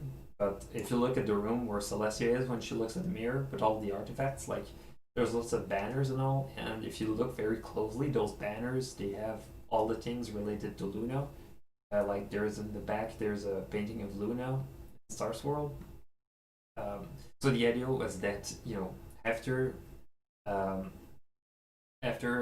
Luna was banished, Celestia was kind of she couldn't get rid of all the pieces that reminded her of her sister, but she couldn't show them to other people as well. So you have a mirror, which is kind of unrelated, but it's kind of in that room, all the archives and all. There's It's kind of weird because there's also the backlight here, which is um, more of a stylistic decision. The um, the whole idea was that um, uh, the whole idea is that I kind of needed some kind of light like that to make it feel a bit more obscure. So um, and then there's Sunset, who's coming from a very bright room, so the outside is kind of clipping.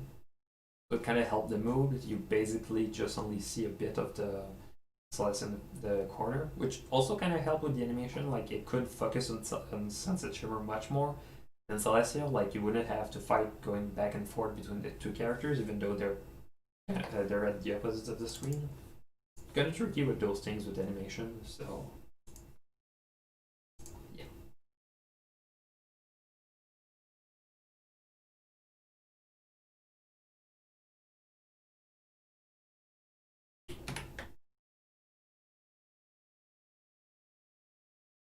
let's go back about earlier.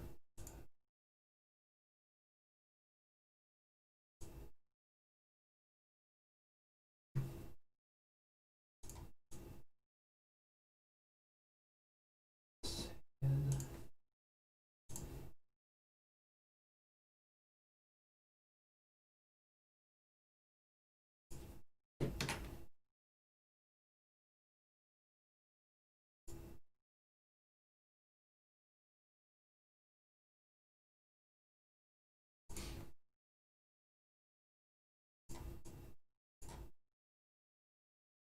Uh, Actually, it's not really doing them in Toon Boom or After Effects. It's basically just combining the two. In theory, I could do that with all within Toon Boom, but it's just easier because in After Effects I have more room. Also, I don't have to worry because Toon Boom only exports in 8-bit colors. So if I want to have more range, I basically need to do that in After Effects. So yeah, it's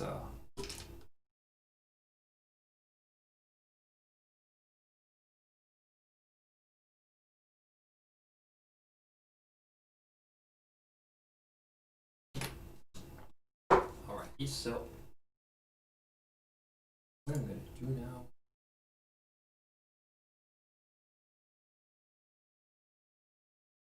So there's version 2 of Pro.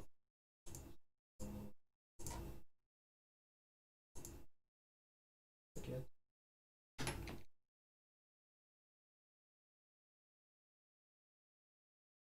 I'm definitely gonna need to clean that up later, but out.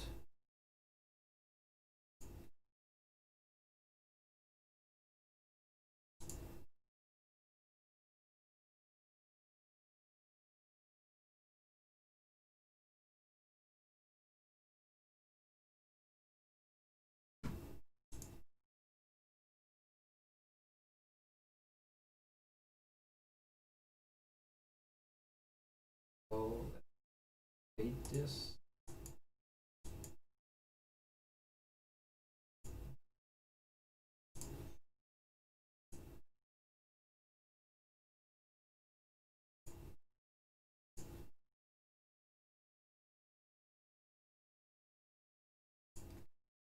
Oh, I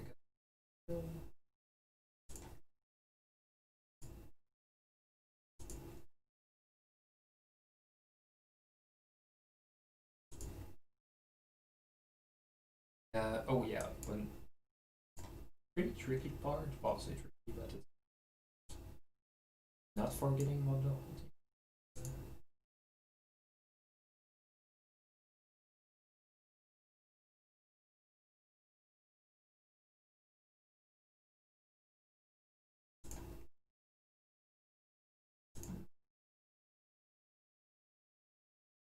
thing. So I could.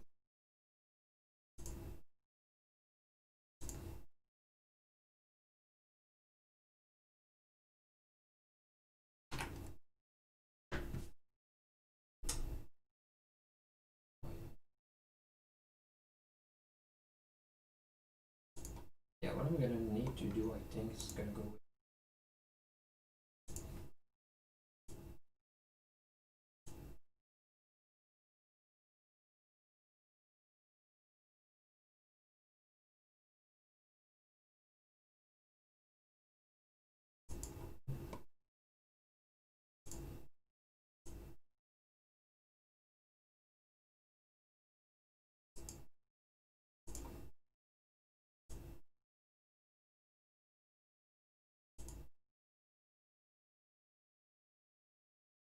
Alright, so let's see.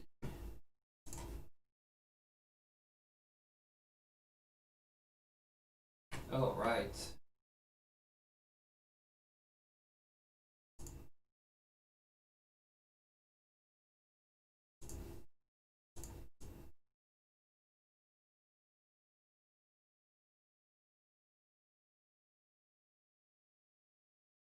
So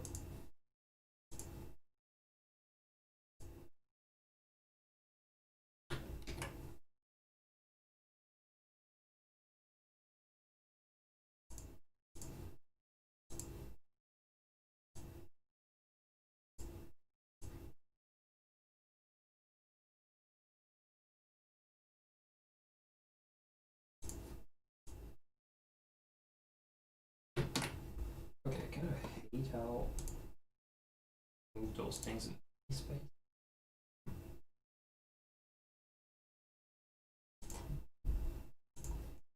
What I'm gonna do is that disable reference, better reference. Thank you.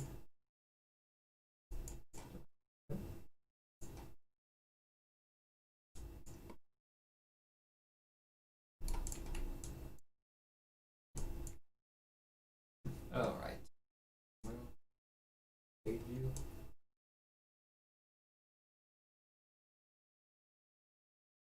There we go.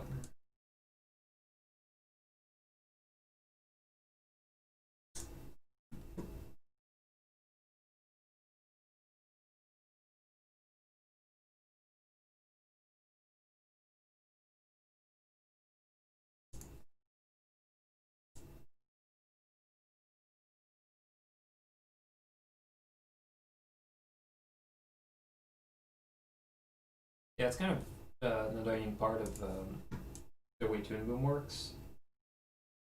The whole 3D view doesn't really care about the order layer, so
those appears.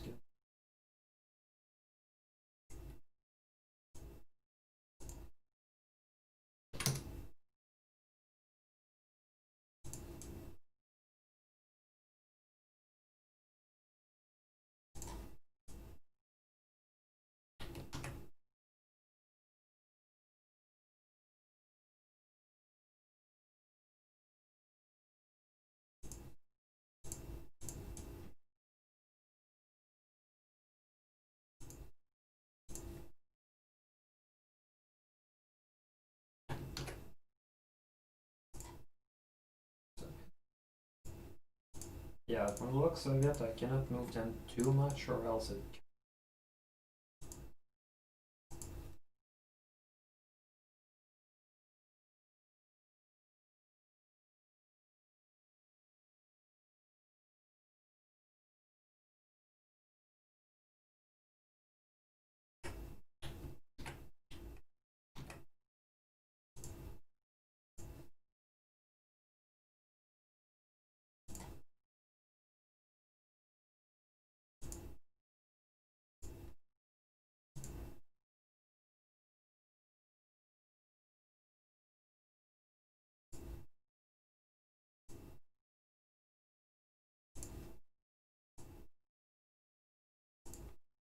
That's one of those tricky things when it comes to going to in-room animation. Um, a lot of this is sort of guesswork. So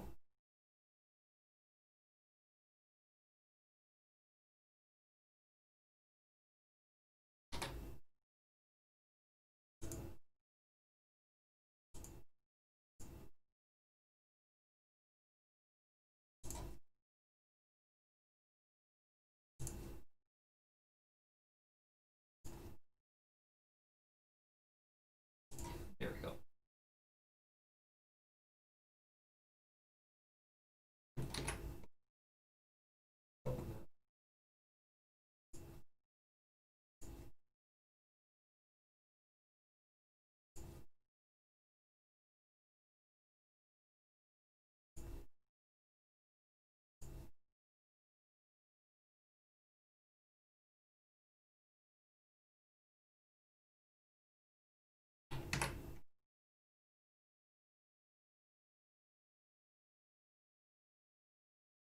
So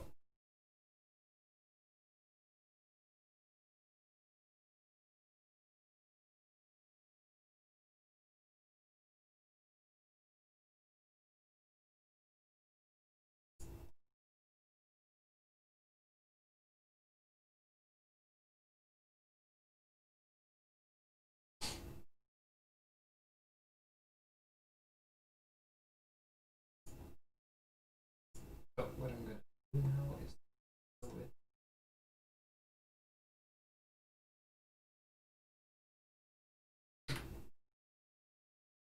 front and back legs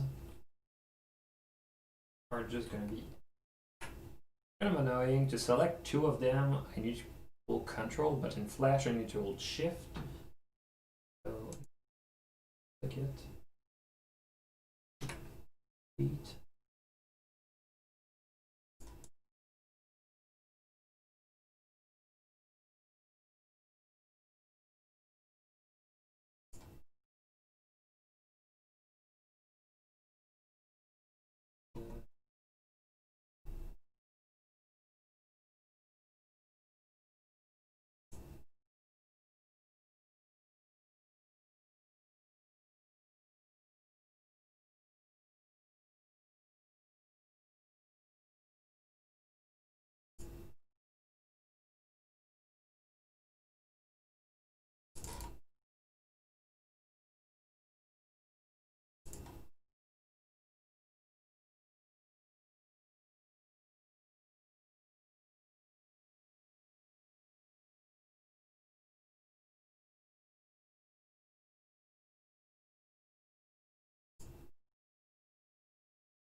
This.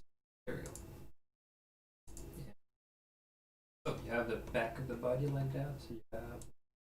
I don't know why this one is a thicker one. I think it's just because it's related to another thing. Oh,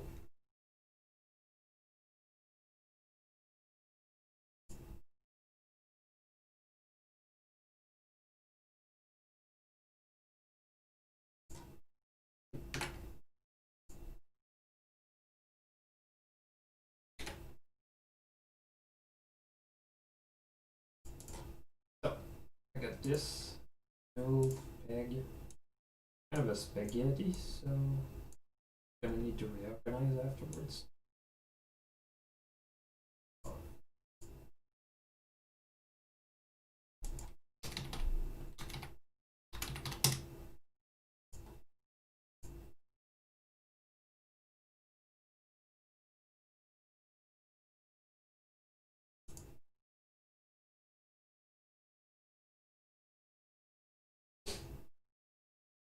Alright, so I got this. And there's none shown here, but I think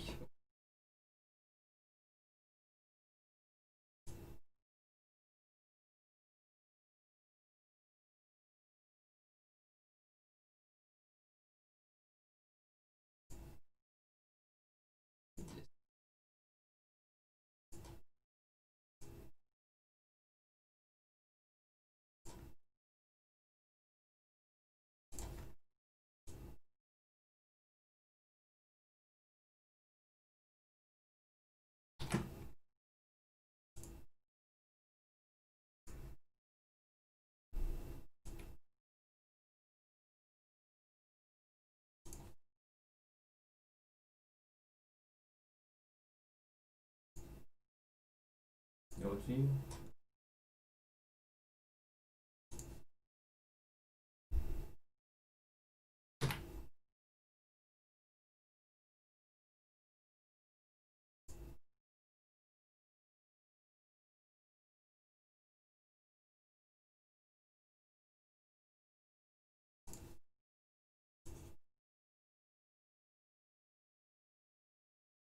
So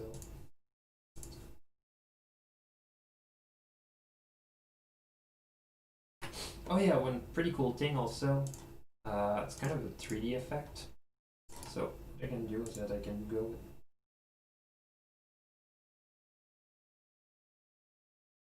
Usually I don't like doing that in the node, but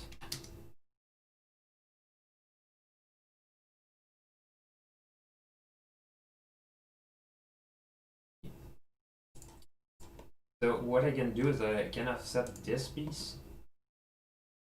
When I actually let's edit more just show the effect.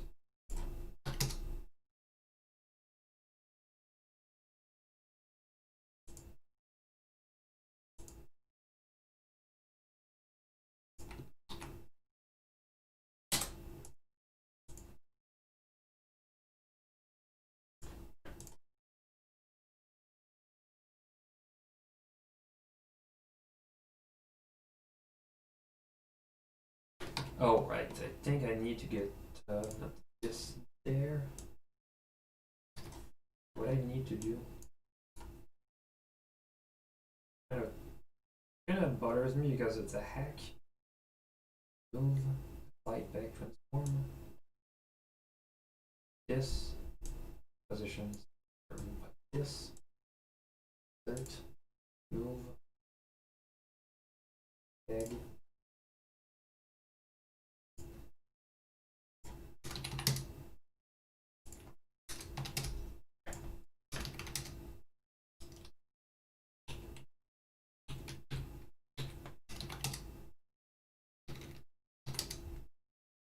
So I get an applied peg transform. Usually I wouldn't need it, but it's on the deformer. But what I can basically do is that. So I kind of have a perspective effect. It's not perfect, but I think for my needs, I think it should be fine. So, and yeah, extreme. So let's just divide those values. There we go. I got this and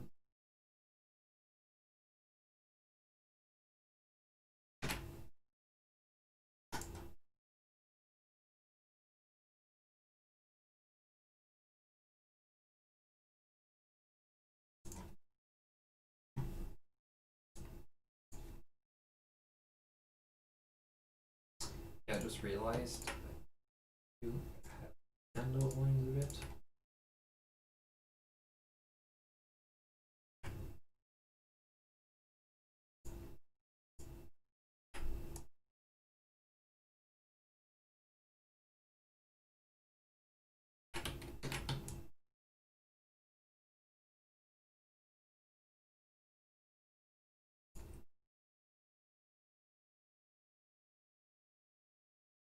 There we go.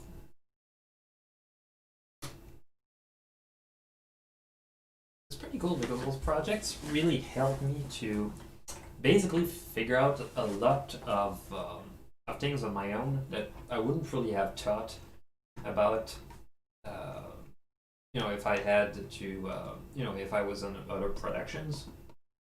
For example, if I was in a movie production where I was just doing my own job and nothing else.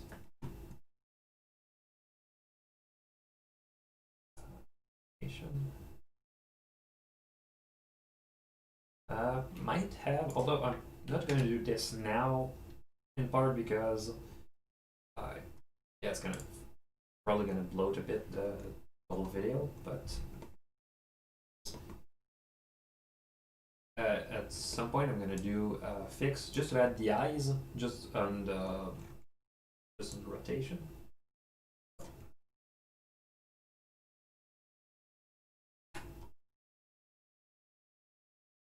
The front legs here. Here.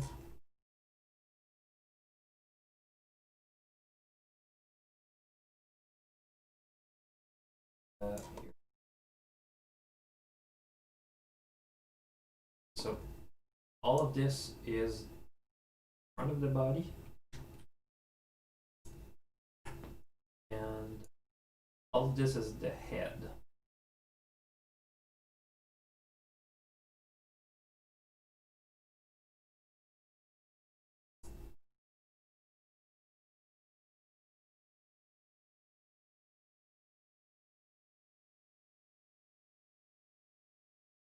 Oh yeah, those are differences.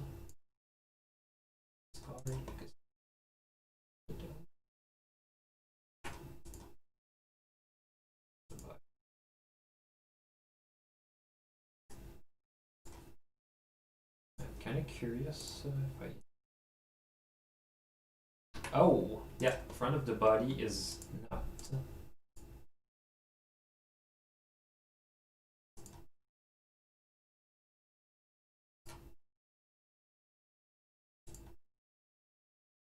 Okay, so since the head is supposed to be the point of rotation, what I'm going to do is I'm going to put.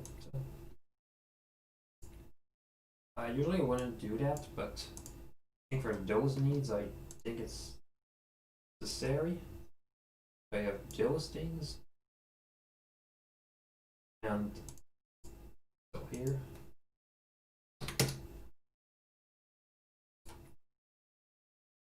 There we go.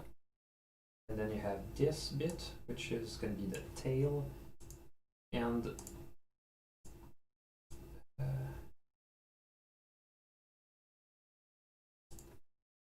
there we go. I have the tail, which is hold on. I have the tail here, which means that this part connect well with the rest of it.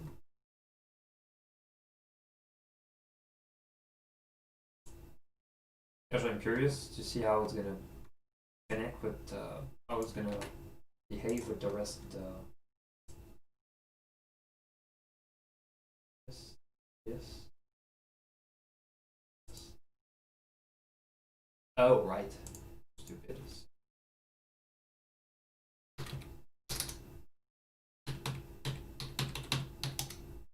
There we go. If I wanted to rotate the character in 3D space, I could.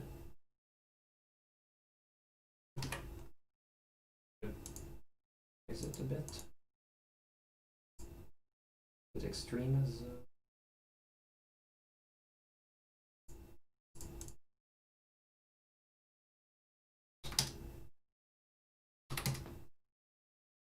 so you have this. Oh right, the tail. Put a entrance.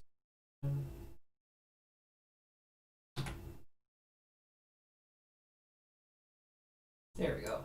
So I get this. Move, bag, 3.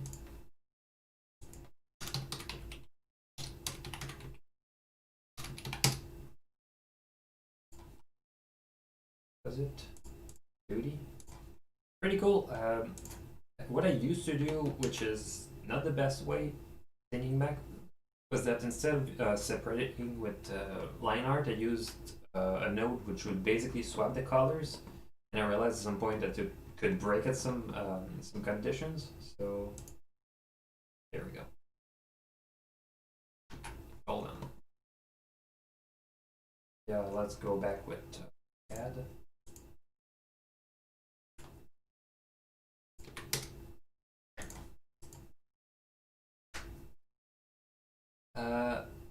But, oh yeah, no, the 3D Spice part is basically a feature of Toon Boom. One disclaimer: it's not available on all versions. If you go with the Advanced or Essentials, it's all stuck with 2D. It's yeah, I think it's just unfortunately it's part of the fact it's a paid software, so there's couple features that are available. But the problem is with the fact that they're available on that is that you're gonna have to pay to get the extra features. In my case, I just decided to pay the extra. So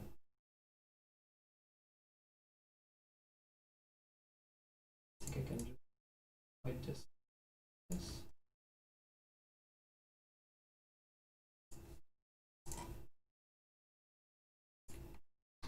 Oh right, I forgot the neck, which probably gonna be helpful.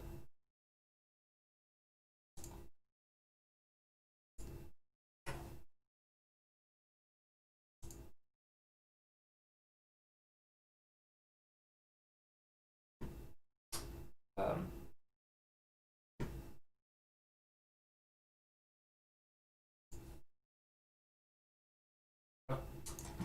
so with the neck, what I'm gonna do, basically, one problem with that is that it's basically just two rigs working in parallel. So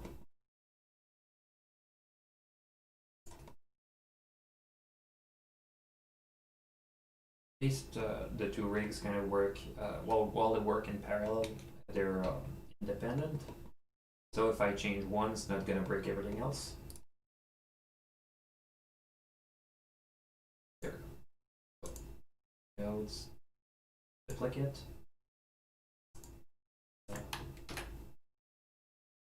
Nick.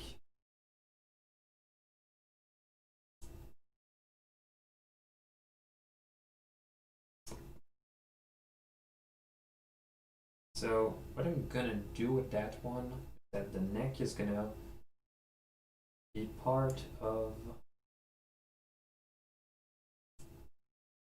this. No, this.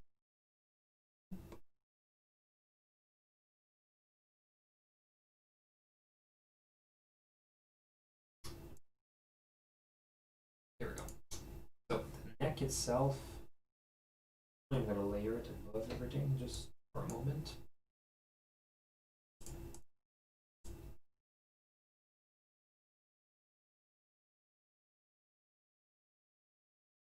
Actually, pretty cool thing. In fact, you can do.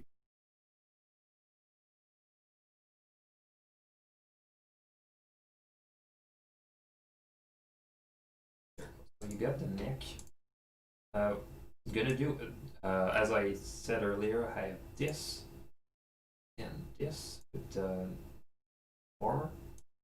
So can basically just move the output. And I remember when I was talking about kinematic output. Line, move, formation, bone, kinematic output. Got this. So I got this kinematic output. I use the kinematic output, and instead of plugging here, I'm gonna plug. Hope it doesn't break the scale. It does.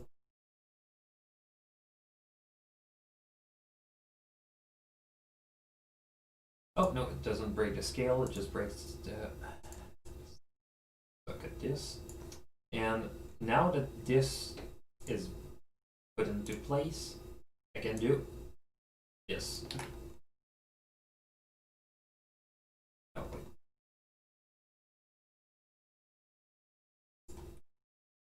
And the neck.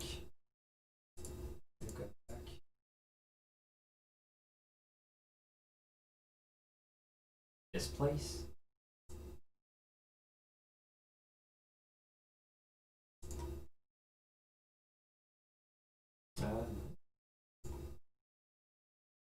Actually, I think I should layer the neck.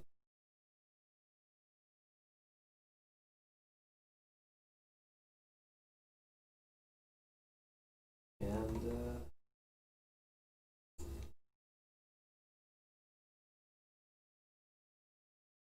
here we go. So now I can rotate the boat.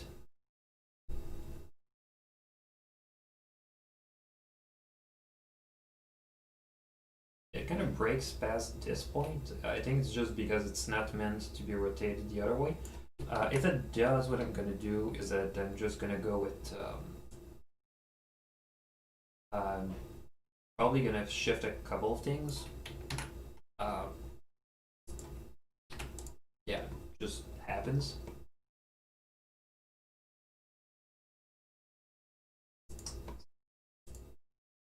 All those pieces. Yeah. Also gonna need to change it a bit. Well, not really change much, but yeah, basically I'm gonna have to go with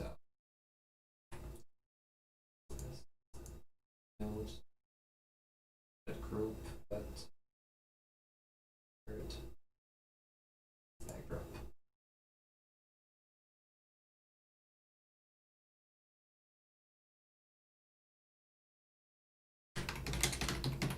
Back head. There we go. So I got the back head. In theory, should be above everything else.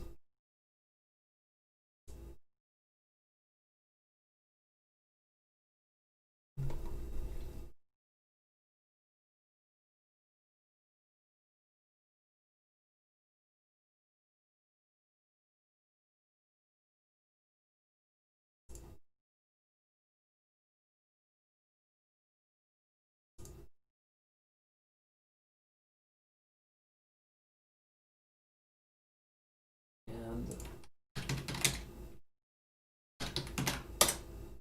there we go. So got the back, the body, back of the head.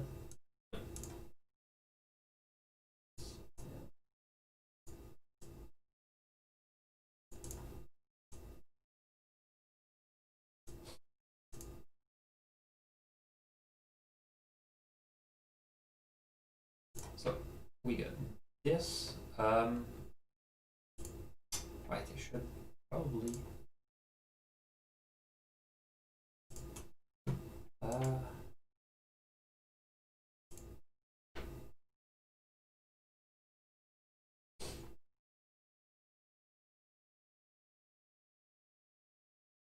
actually I think I should worry about that part later.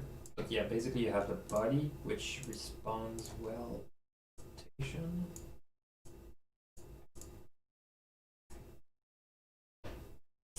Oh, main.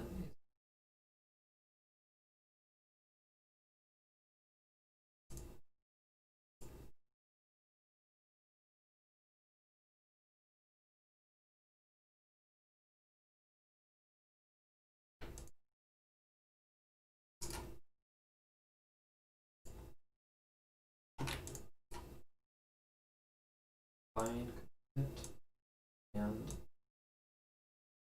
1, 2,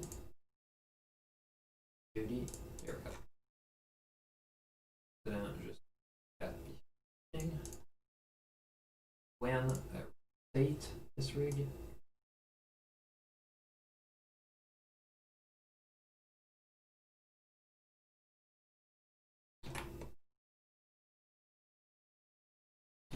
and the neck itself should be like.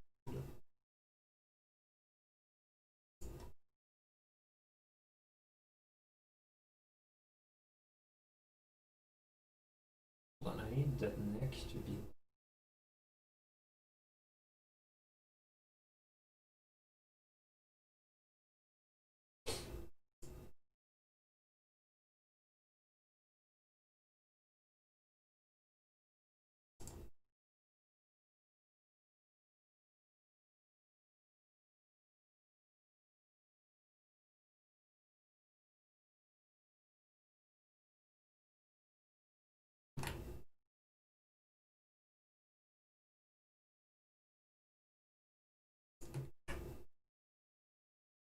For the tool, it's just this one. Rotate. The peg itself is going to need to be set in 3D for that to work, but yeah, otherwise that's pretty much it. So save.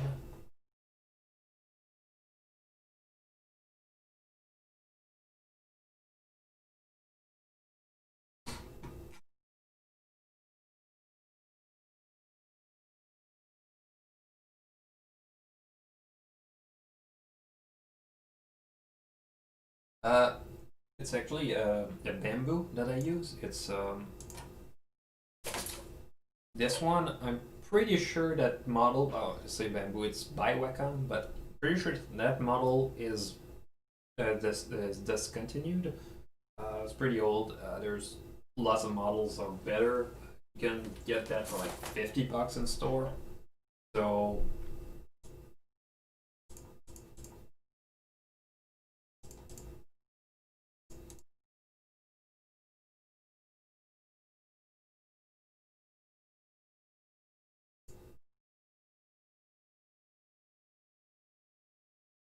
oh, for some reason the neck is animated. Let's get rid of this keyframe.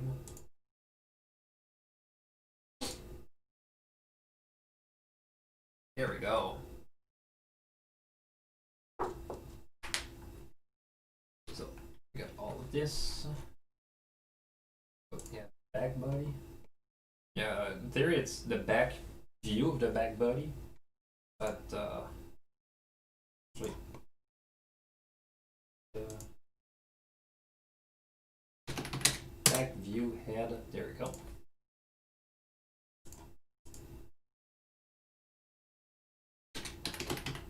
Back view body.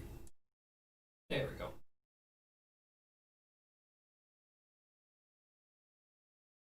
So there we go.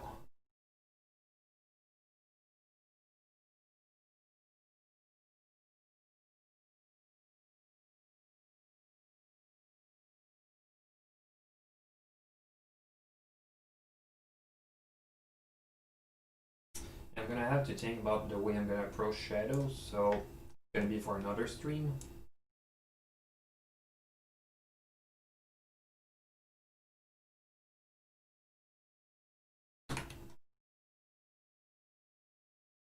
So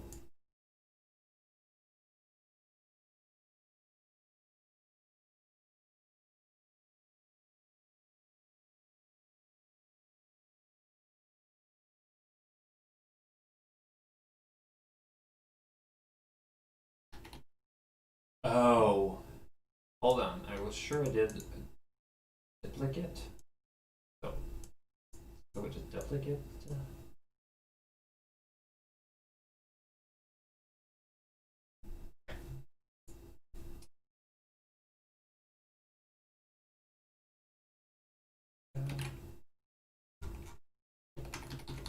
Oh, stupid me.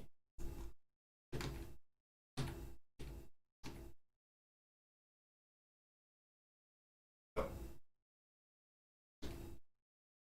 first of all, I'm gonna do this and paste this before actually getting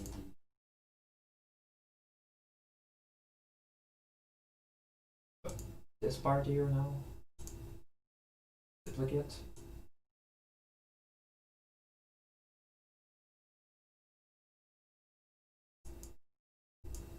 And there we go.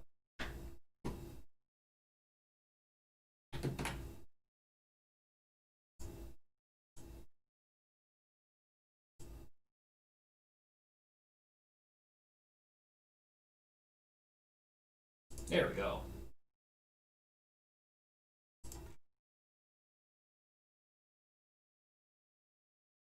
So the whole idea, the way that it's set, is that you can disconnect. You have this piece which is supposed to be the front of the body like that. You can actually replace it by the profile body, like this. And the idea is, for example, you have your character who is, let's say they have Starlight, and she's just facing. There's a profile view like that.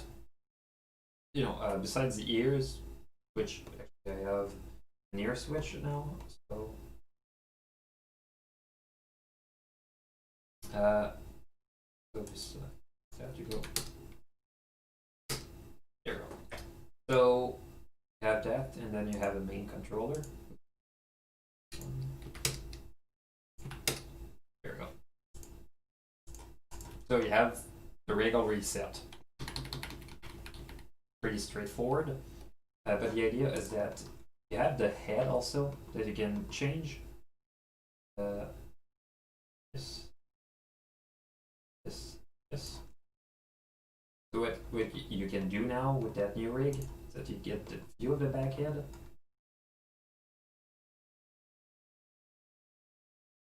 See how slow it is.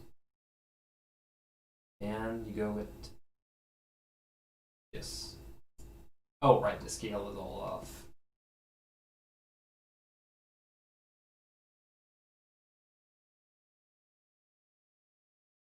Hold on. Oh, stupid me. So you have this, which is supposed to be a scale of all of it. This.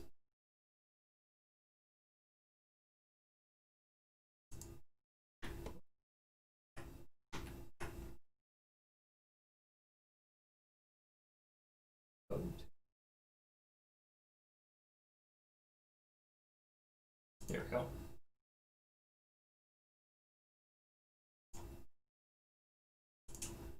And,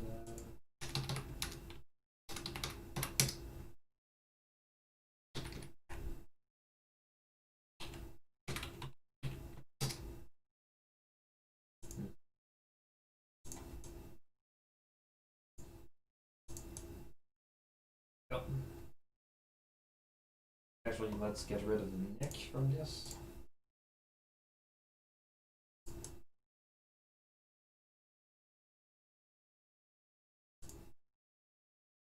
So that, yeah, now you have Starlight just looking at one, just looking at the side, which is much easier. What I can do now is just switch from one to the other with an image switch. Let me make sure that the scale is all right. Those two heads. Oh,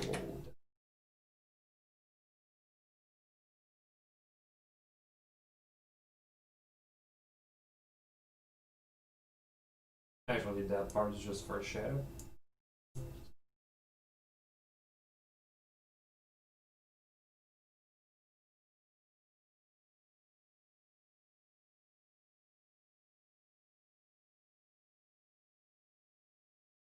There we go. Bits of the main. Then you have the back view like that. It's supposed to be this. So now I can just disconnect it. For some reason I had a version. I don't know if it's just me who just got rid of it, but there was a version of it that basically the whole thing was set on an image switch. So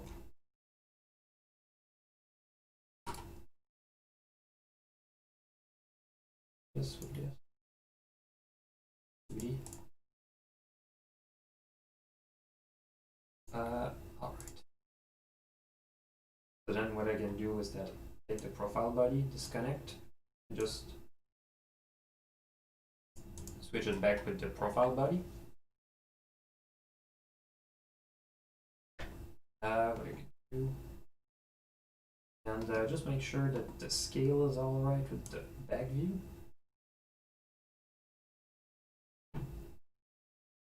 It is good.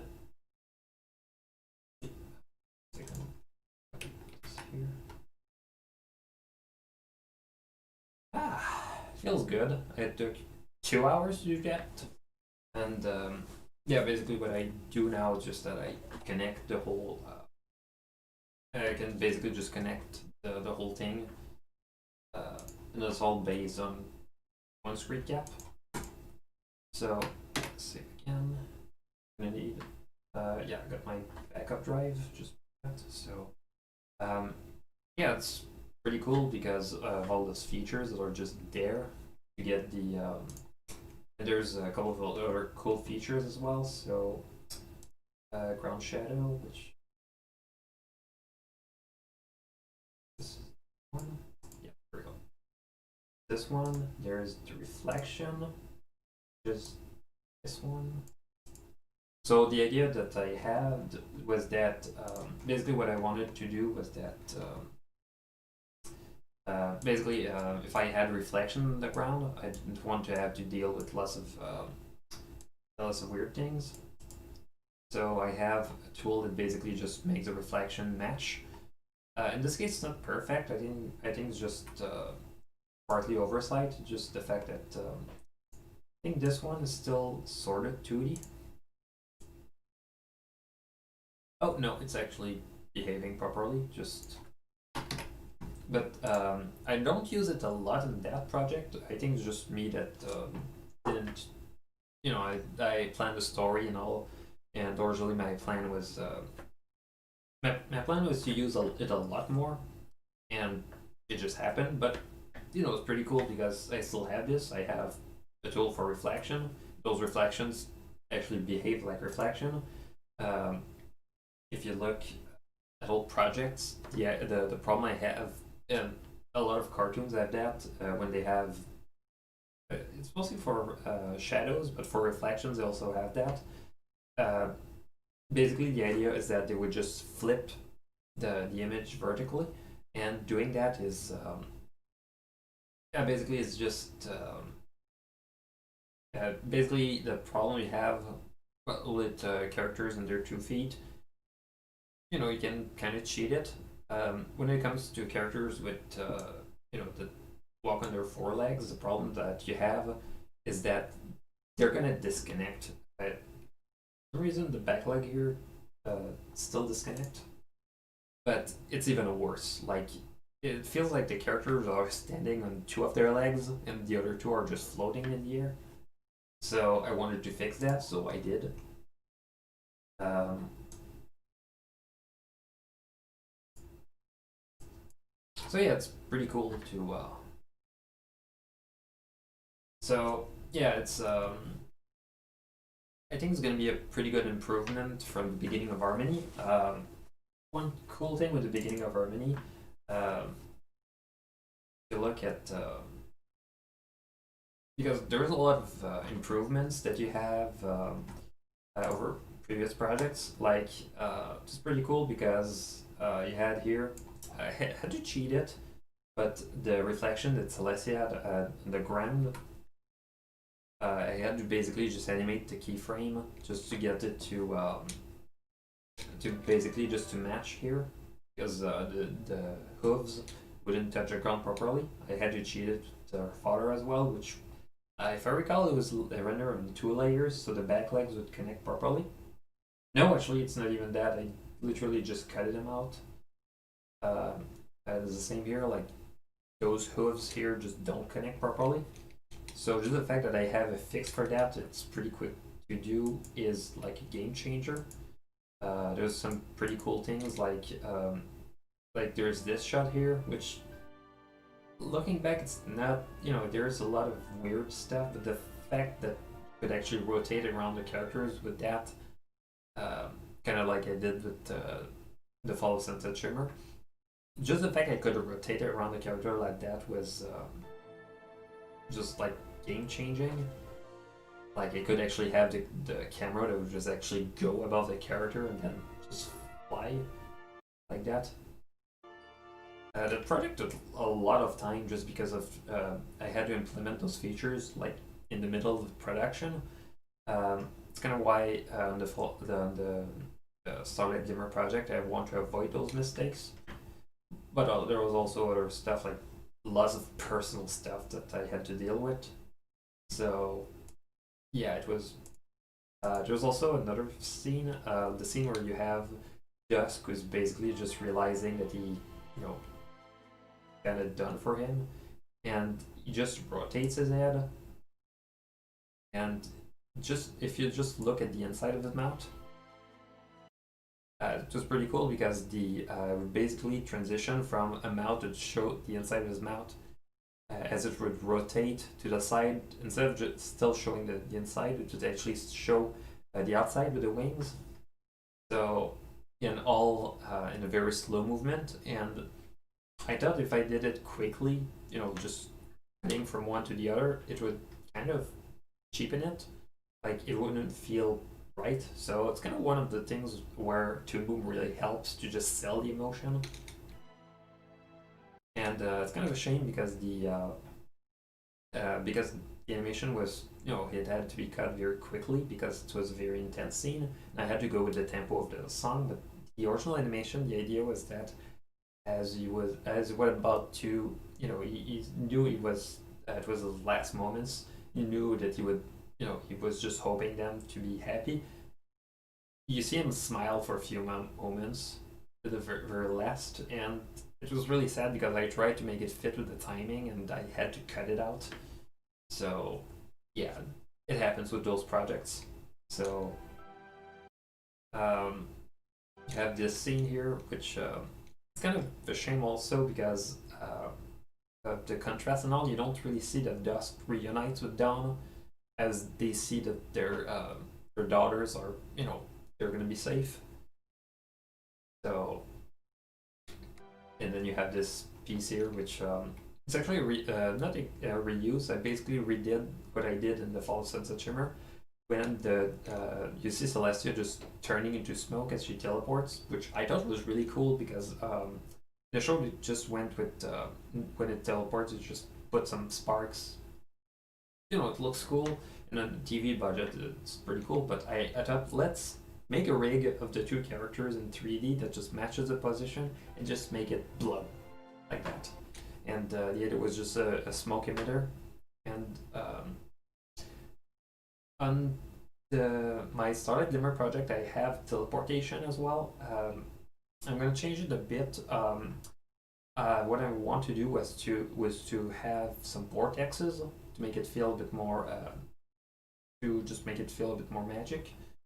Uh, yeah, it's pretty wild to do things like that.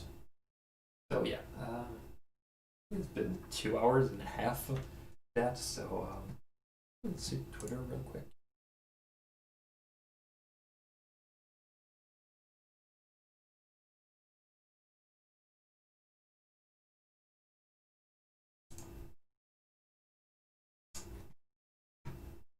Yeah, do I have anything else for art?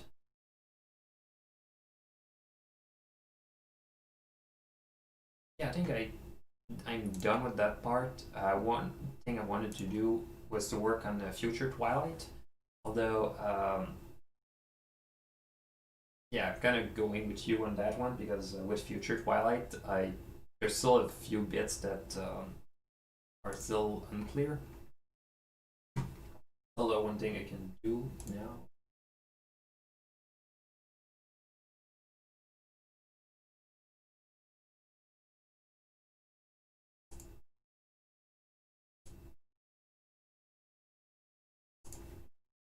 Yeah, when I was talking earlier about the fact you could just change these bits here.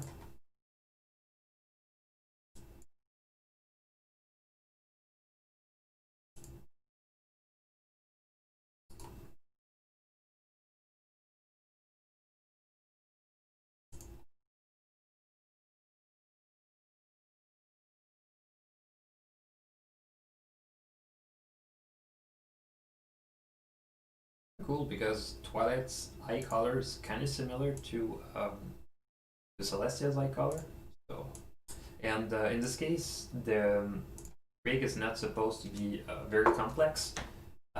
Basically, the idea is in the animation you see future Twilight for.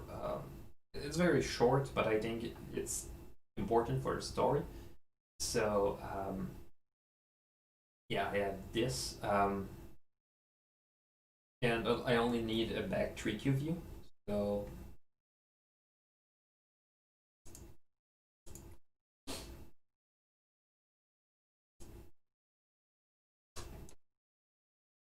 Yeah, a lot of those cases is basically yeah, it's basically just reskinning a rig, which happens.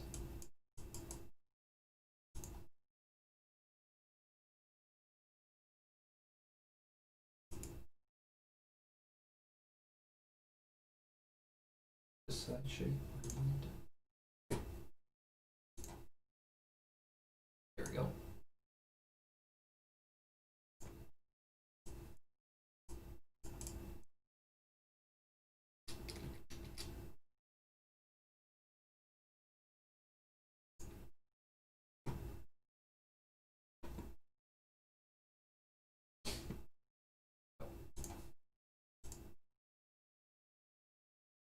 Actually, stupid, but there's a bit with link. I can actually go and get rid of that. So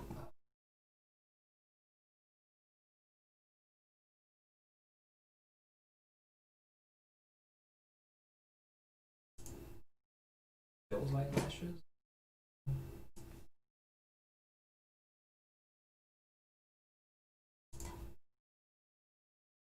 Sort of weird to do a stream and to be actually productive in it. So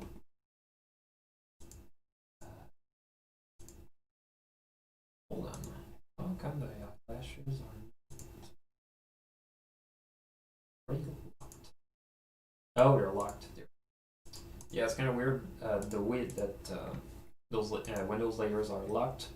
You cannot actually just extend them with the exposure extender.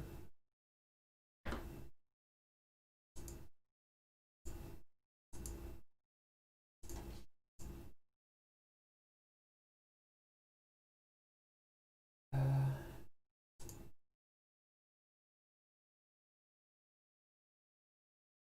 yeah, I don't even know if those deformers are going to be.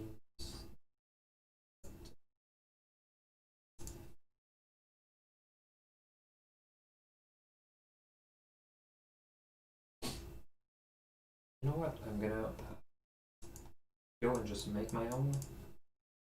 Since those, I'm pretty sure they're based on sunset shimmers, so they're basically almost 4 years old. No, actually, 3 years old. The fall sunset shimmer was what? 2018? No, 2019. Uh,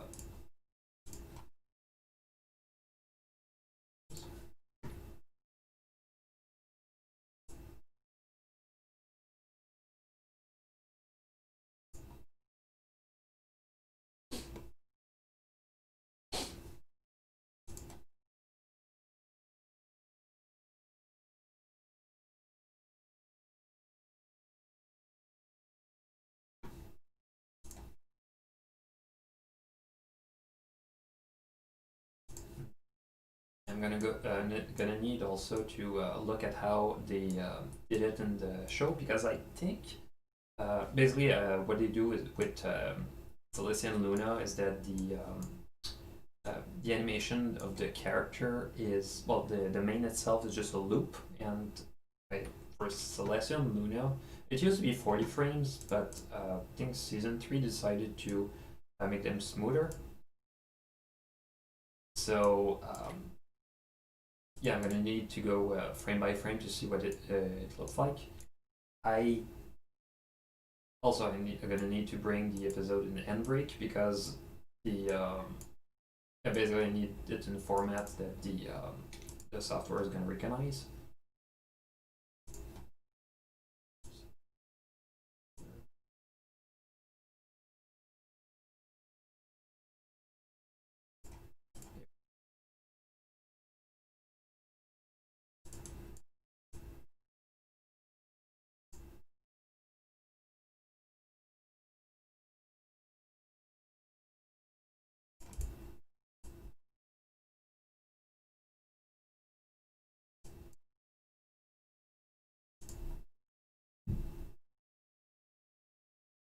Actually, that's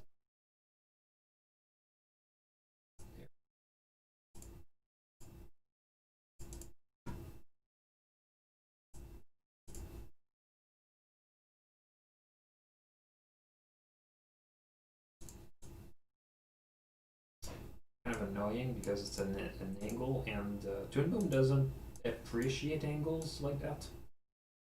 At least not with drawings. So,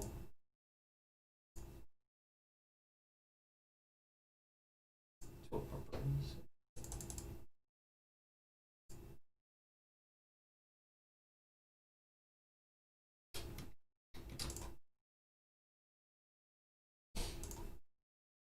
Still, it's I don't know. It's kind of feeling weird when I compare how I did those things in back in Flash. Like it was easier in Flash, but the end result was worse. So,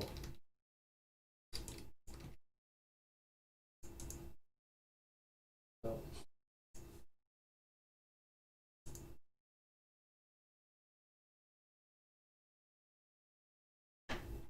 for Twilight, it's thinner. Although I kind of like thick eyelashes, so I'm probably gonna go with.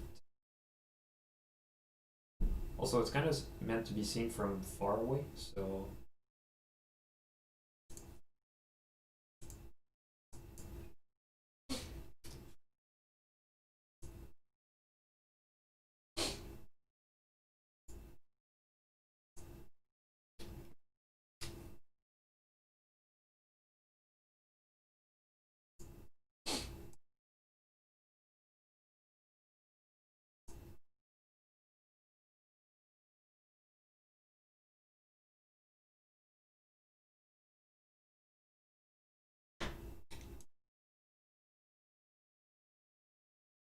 oh, how long the stream is gonna be, I don't know actually. I think I'm just gonna stream until I get tired.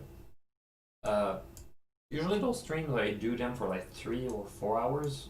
Uh, yeah, I think one of the mistakes I realized I was doing was that, well, yeah, I think eventually what I'm gonna do is just take a break because I'm human.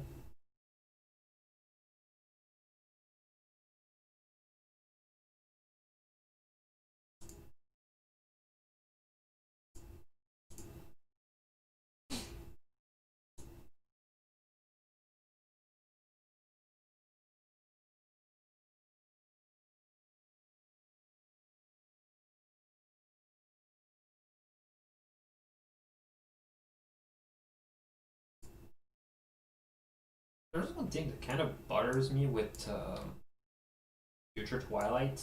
Like, I'm not too mad that they wanted to go with Twilight being taller because it's gonna to be expected with Alicorns. Like, that's already what we had with Twilight with season 4 and on. The problem I have is that she's basically Celestia's height at that point. Like maybe you could have gone with something like closer to Cadence. I don't know, it just felt a bit too much uh, in such a short time span. Also, I'm just wondering how freaked out she would be, to realize that she's grown that much. Like she's basically twice the height of her friends. So I mean, I don't know. Maybe she should go to Celestia, just asking to, if there's a way to be less tall. Trying to explain to her that she doesn't think she has. She became an alicorn in part because of the advantages that it would give her for protecting Equestria and all, but you have to think like being taller would it actually help with that part? Like she saved Equestria. She was she wasn't that tall. Was fine. So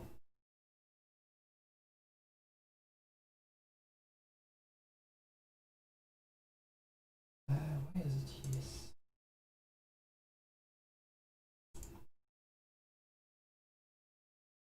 Oh, oh, I see.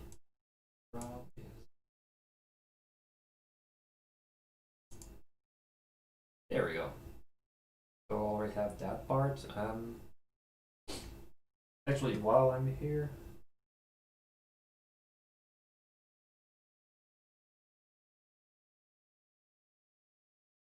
probably gonna get canceled for that, but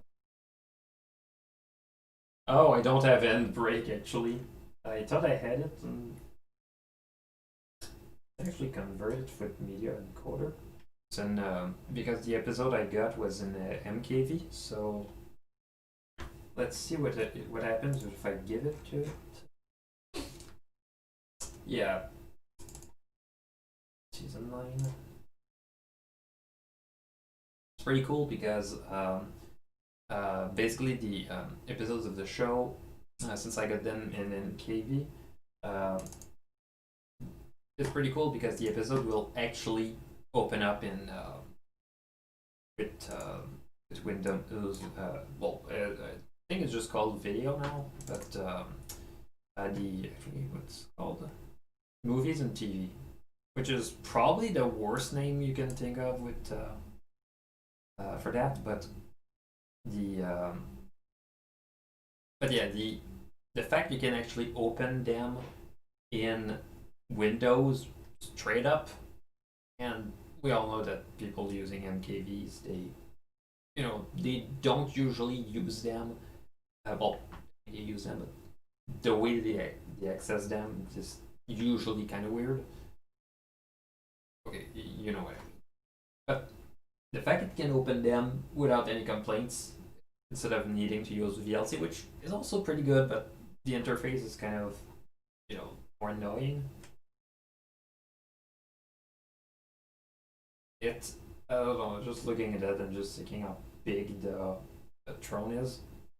Like, just look at that. Just look at how, mm, you know, pretty tall. Like, think of a throne which would be like, let's see, one, two, three, like 3 times your height. You're just talking to someone who's like there, and I don't know. I'm just looking at that and just so video encoder. What happens if I gave it an MKV? Oh, okay. It doesn't want to. Let's download Handbrake.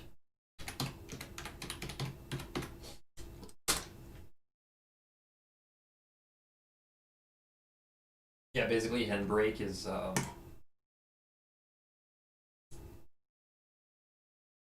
I don't want to reveal the content of my desktop.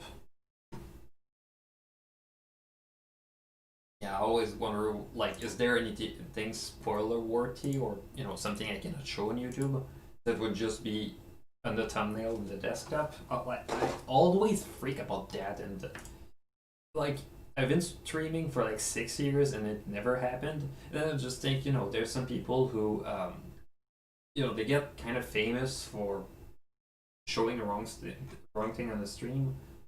Uh, and I don't want to be famous for the wrong reason. Like we've already seen a lot of the roof pink on that one, the sugar cube corner. Alright, so let's throw in scanning. Alright, so I need filter audio for yes. Oh, actually, there's a couple of new features since the last time. Detail assign, yeah, no, don't need it. Preset fast video, same as source. It's 23.976. So summary.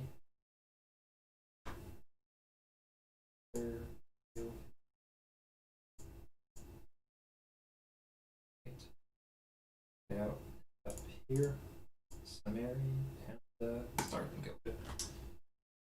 Shouldn't take too long. It's only one pass, so just converting it. What I'm gonna do is just look at, see if I can find an example of our main that is actually looping, because the problem with those things, okay, it's gonna take 15 minutes. Probably less, probably more.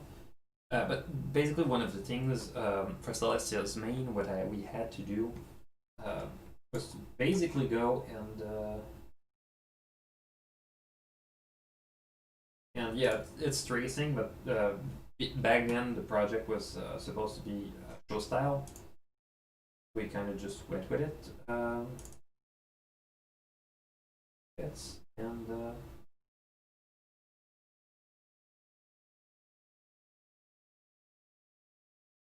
let me open up Flash because it's an old project in Flash.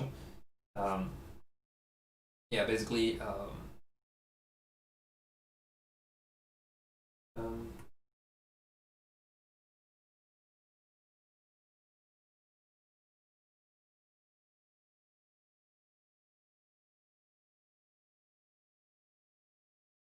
oh right, I'm stupid. So this was the old references. Uh, no, Celestia. Oh right,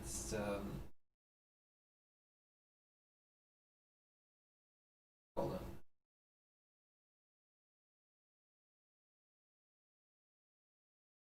Where did I have Luna's name?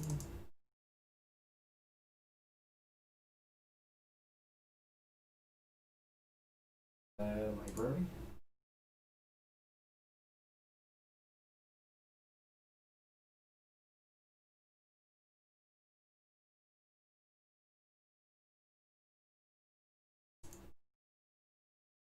Yeah, usually I'm really good at archiving stuff. So the fact that I would lose the archive for that is sort of embarrassing. Uh, like I got like 6 terabytes of stuff. So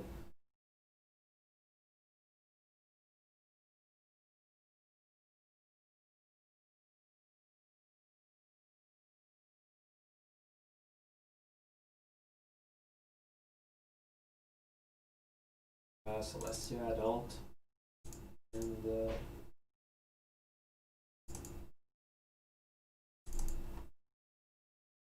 here we go. So Luna's main, wasn't it?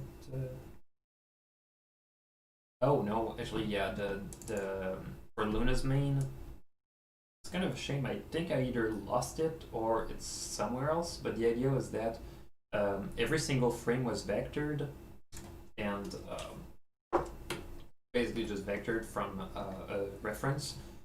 In this case, what I did, I'm pretty sure. Hello.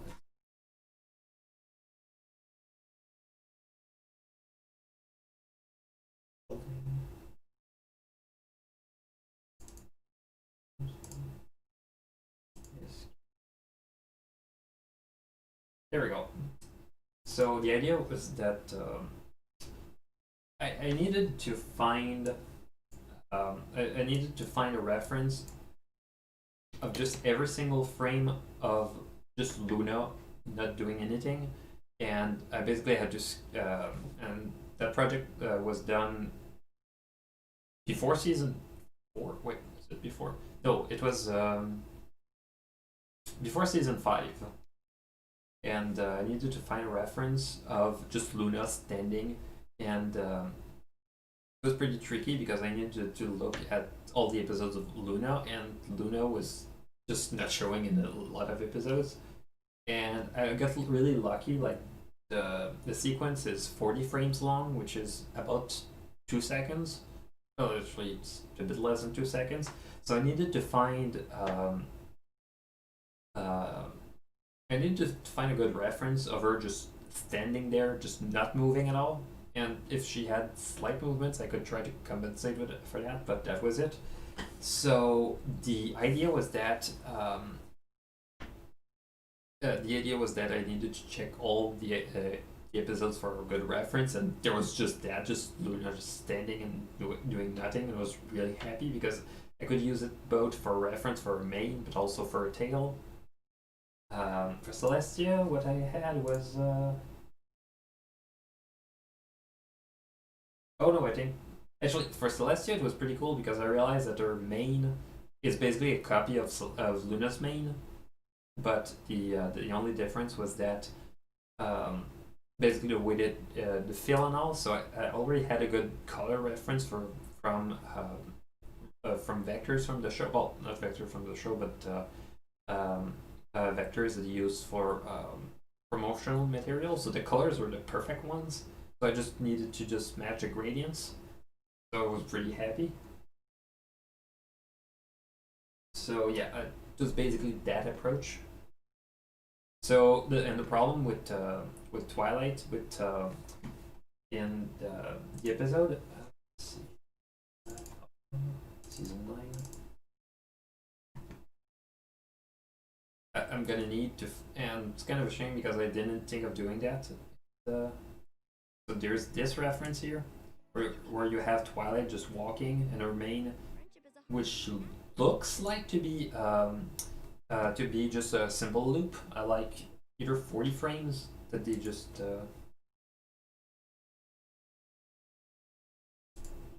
and there's this bit here which could probably just do with a deformer.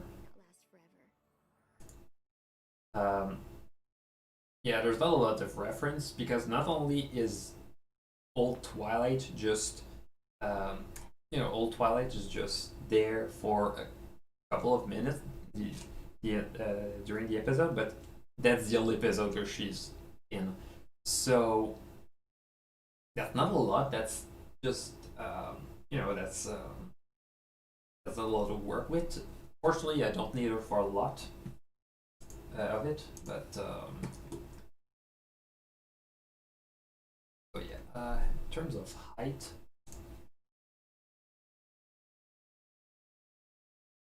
one thing I can do already is just do the boots. It's pretty cool because the boots are. Wait, no, not what I. That was that one. Pretty cool because the boots are on their own layer like that. So. Oh. Seriously. There we go.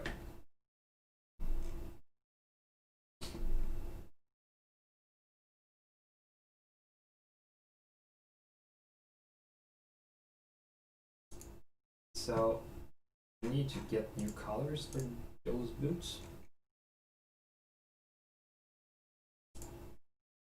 It's not the most accurate.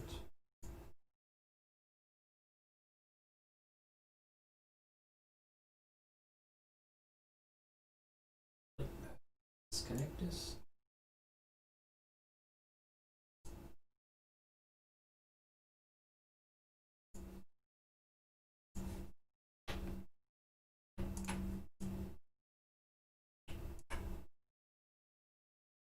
Oh my god, I have the magic of friendship grows in my head, and yeah, pretty emotional. I don't know, it's pretty weird as an episode because the whole idea of the episode is centered around the character we haven't, Lester down. We only see her for 20 minutes.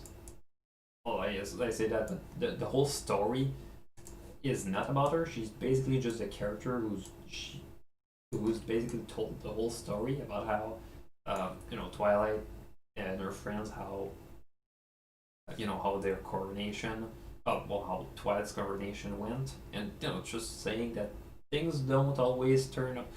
It's kind of like the same moral as the best night ever, although, well, it's kind of an extension of the moral of the best night ever, where you realize that life doesn't turn out, events don't always turn out the way that you intend, but that's not a reason to be, to be sad about it. Like, so it's understandable to be disappointed, but it makes for some sweet memories.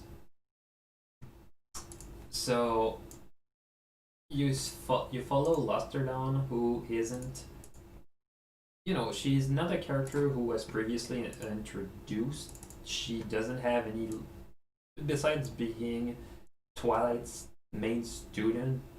Well, I say main student, she has a lot, but besides being the student of Twilight, she doesn't have any relationship with all the characters, and it's actually I think it helps a bit to make her not related to any of the uh, not related to any of the characters, because the fact that Twilight would help like that character she doesn't have any stakes in, like, it's not, it's her student, but not her daughter, it's not the daughter of a friend, it's not a friend of a friend, it's just someone she met and all. I think it's more powerful like that, and the whole idea when at the end where she just makes new friends who we've never met them, and we kind of feel good inside just knowing that Lusterdon just no longer alone like that. It feels good. So that's one of those things where uh, with the episode, like you feel good for a character you won't really see again.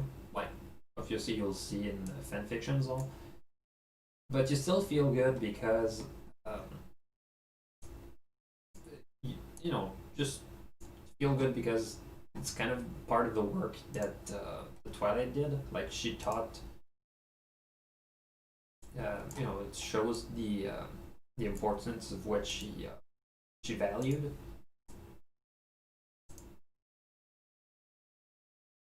and you see of the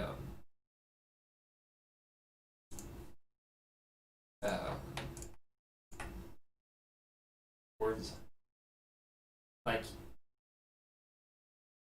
it feels very emotional, and even though it kind of breaks a few rules um, that you think would be important.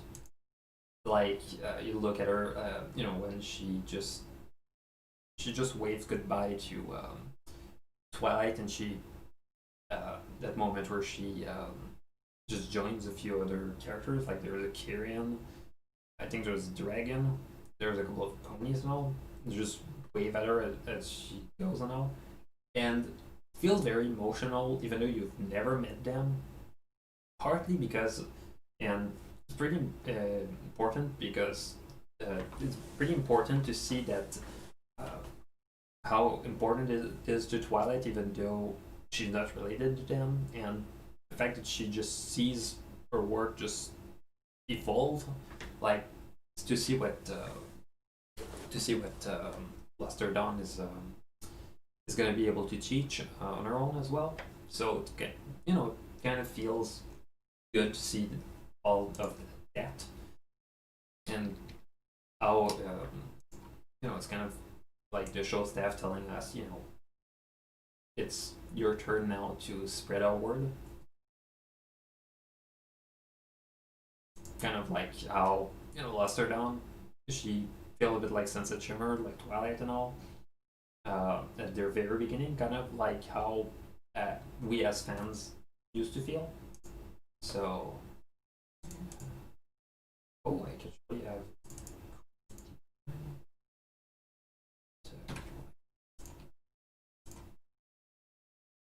So I get this.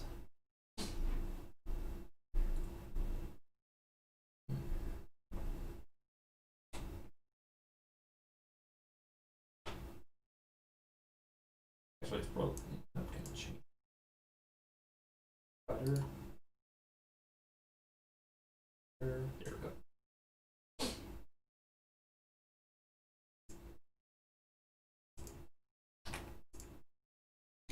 There we go. Way around. Butter. That's going to connect this.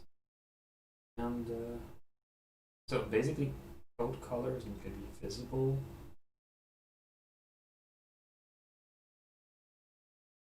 The outline on the other end is going to be this color. Kind of, yeah, it's kind of weird because there is no option to basically just tell. So this bit, and there's verse and boots. There we go. So I got the recipe for the boots.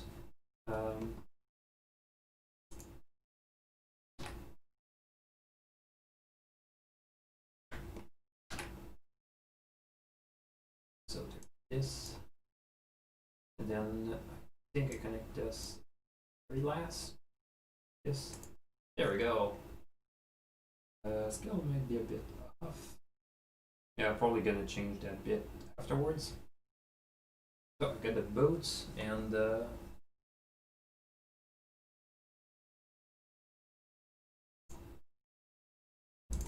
duplicates the node.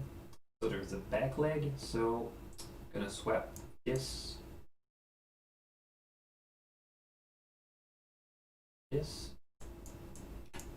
But lucky I decided to. Wait, no. That's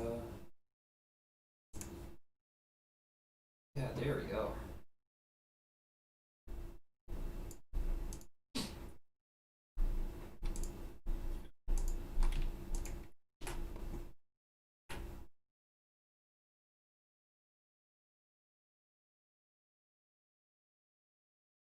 This and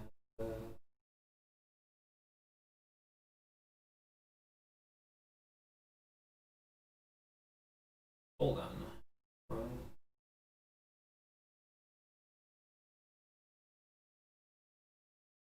So this bit which connects to this color override, which line the code. Wait, are the back legs on the wrong color? They are. Okay, let's fix that. Let's fix that.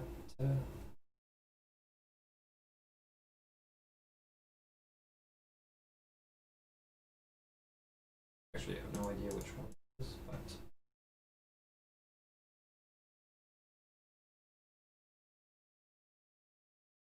oh, the outline too. I mean, it makes total sense. There we go. This. Wait. Wait, I don't even. This one? Yeah, that's. There we go. I don't even need that one. Oh, need that one. Do I need that one? No, I don't. There we go. Probably not gonna speed it up by a lot, but I'm gonna speed it up. So got this one.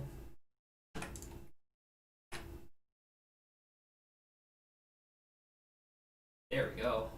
So this.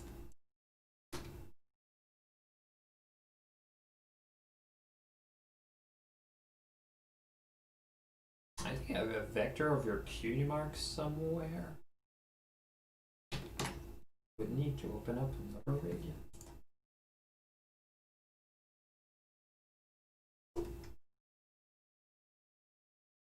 Actually, it's about 1 a.m. Although with the pandemic, I basically my whole sleep schedule has been messed up. So yeah, it's not. Alright, so I'll save. Yeah, I'm kind of not looking forward to how the not looking forward to how it's gonna be after the pandemic. At least not in terms of sleeping, because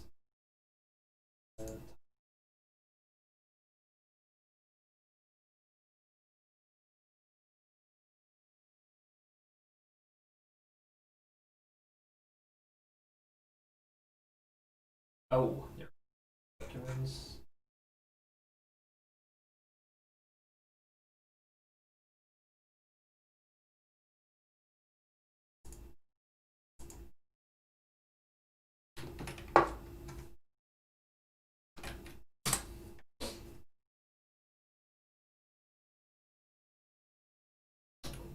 Need yes. All right, so actually it's gonna be loading from an SSD. So because I kind of forgot to.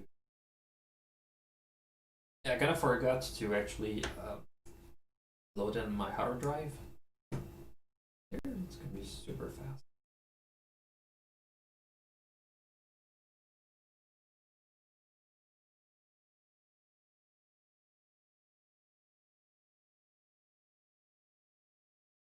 There we go. There's this shot.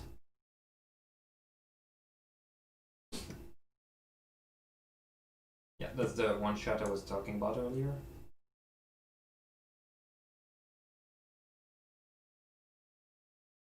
So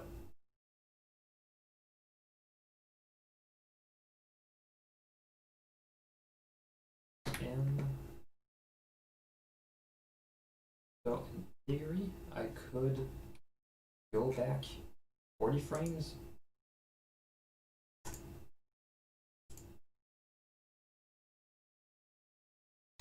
There we go.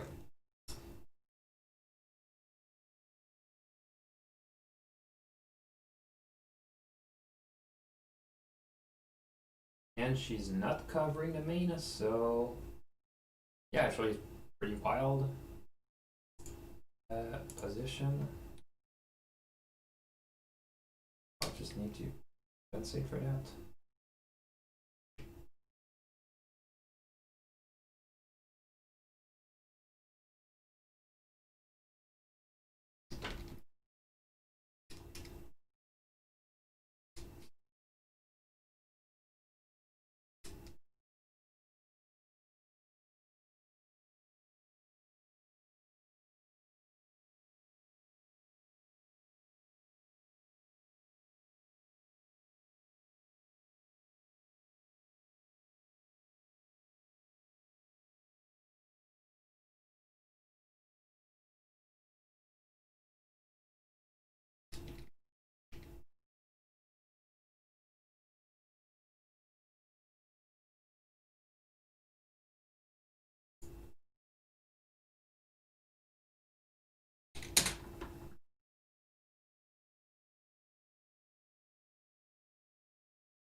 And her mane is actually, it's actually pretty cool if you look at the tip of her mane that actually does 8 figures like that.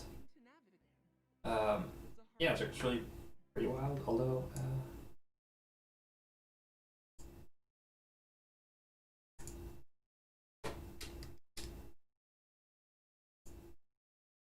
there we go. So, and as I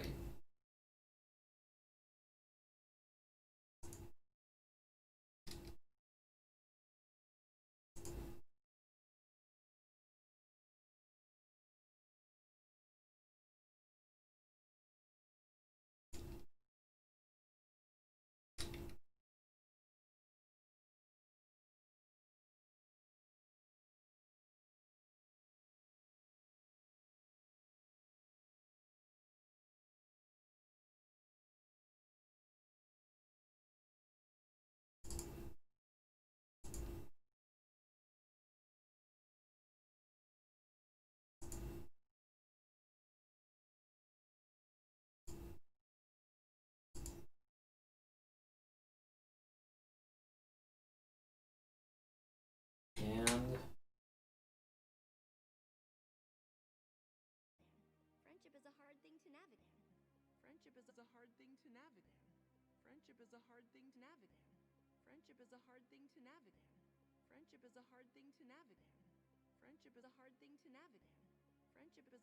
is it animated in ones or twos? It's animated on twos actually, which means that out of all the sequence, which lasts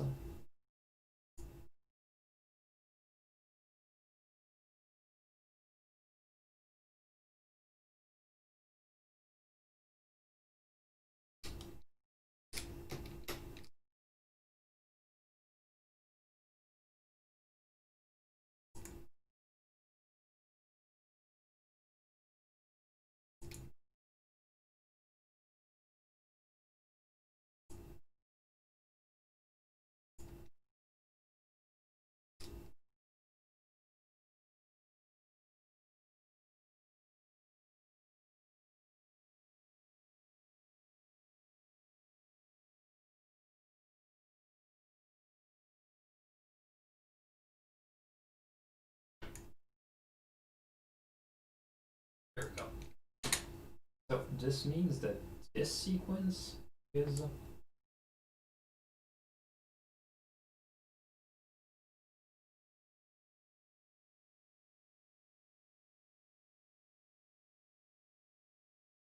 kind of tempting to actually do that one in Flash, since Flash has a kind of weird the approach it actually goes with vectors. You can actually get something that's smoother. And this piece here, what I want to do is that the main itself, I wanted to feel, you know, I wanted to go with a deformer. That one I can actually go with its own pace. So then there's the sparkles. I don't know with the sparkles if I could go with. Give me a moment.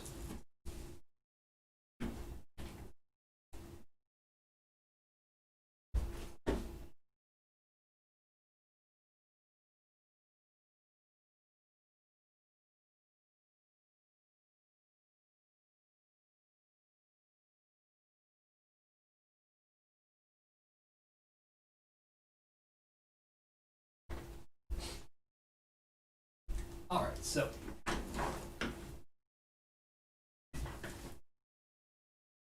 yeah, the whole sequence is. Yeah, no, it's actually 40 frames again. I think they just went with. Yeah, I don't know if they went with the same guy as who did the main for Celestial Luna.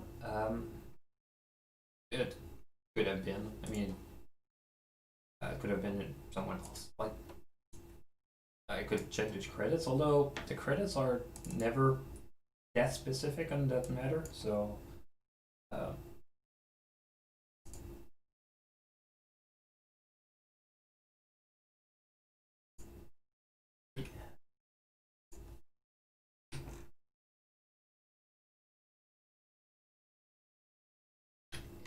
there we go. So I got boat. All right, so got.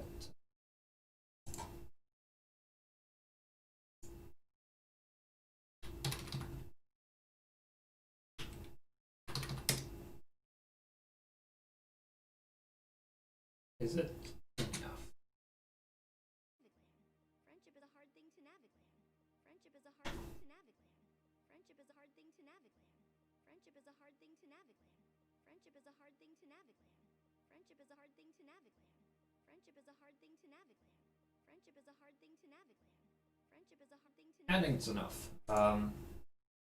So I don't need it.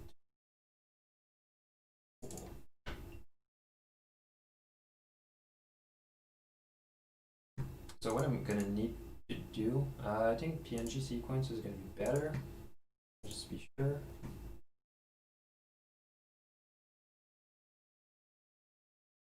Ref.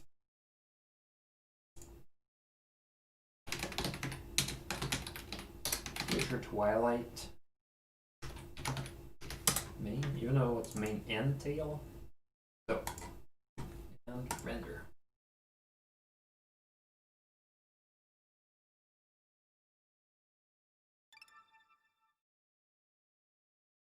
All right. So I'm gonna do that one in Flash. One pretty cool thing with Toon Boom is that you can basically just open up Flash animation. So there we go. File import.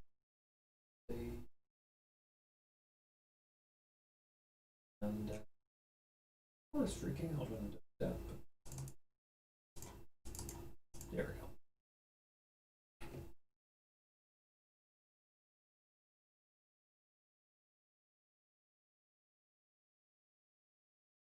And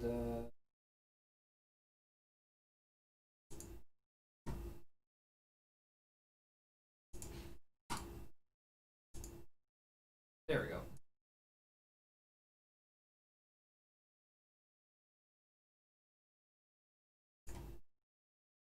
So I get rid of one frame.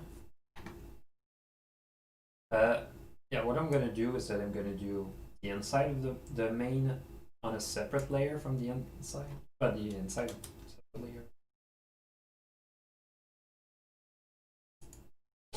There we go.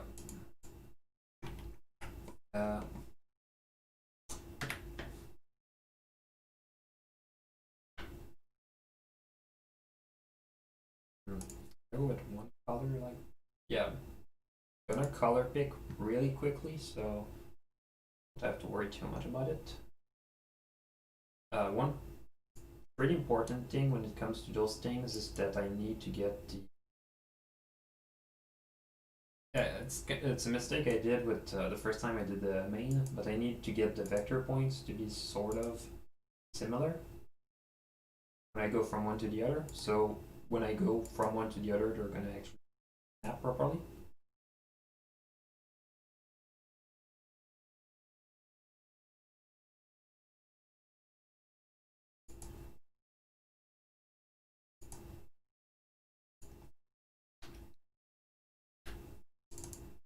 And joint emitter.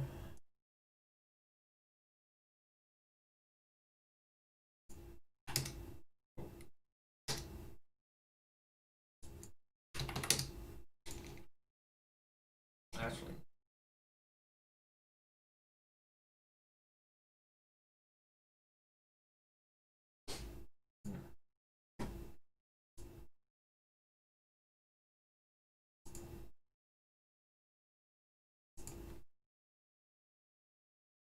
so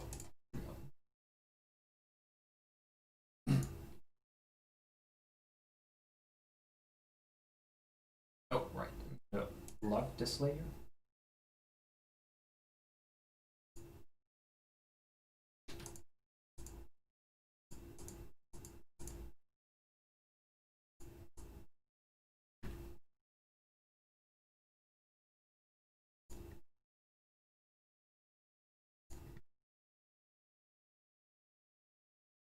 I didn't notice that one of the points are is gonna curve, but part. Actually, I say that, but I haven't done something like that in quite a long time. So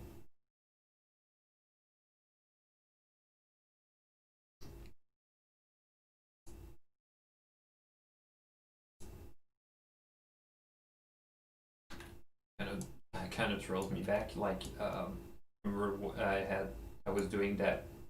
Well, I was doing one of those. I think until 4 in the morning. Um, I think I still had class the other day. So, but then again, it was like for semesters.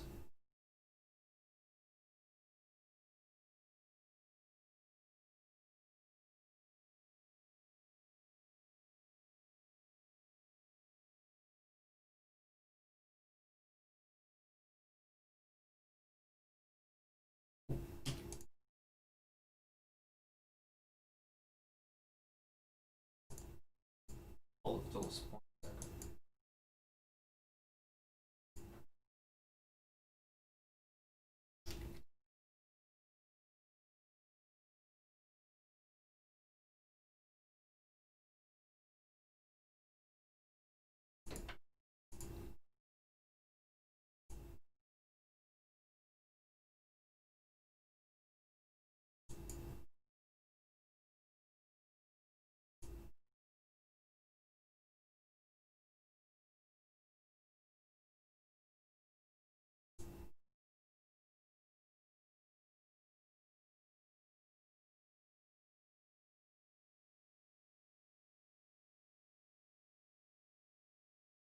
There we go.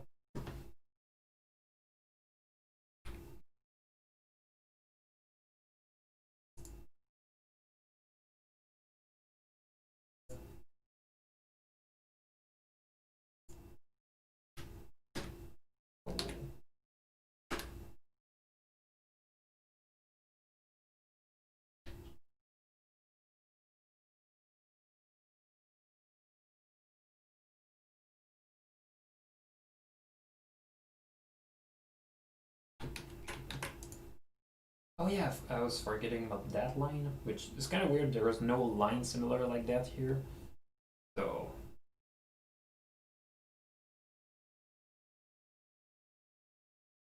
it's sort of inconsistent. But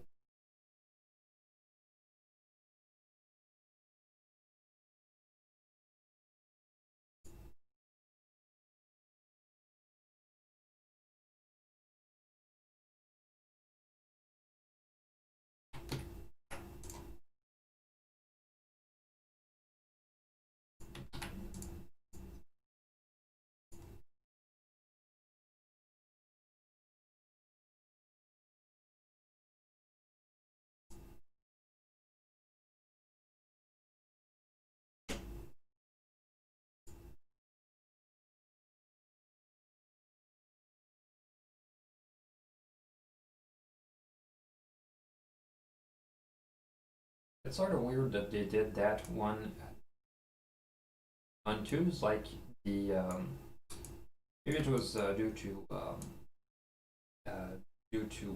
time crunch because obviously it's one as one episode. It's not something that they could figure out during while waiting for another season. But there's no but like for Celestia's main and Luna's main, they basically went on twos. But not this time. Well, what I'm saying on twos, they went on twos first and then they smoothed it out between the seasons. But in this one, since it was done last, they already knew that it would look better if it was done on ones. But there's no the fact that they didn't do that one on ones first or in between it. Maybe it's an oversight. Maybe maybe you just realized that they didn't have the time and that the core audience wouldn't really care that much. Like it's not like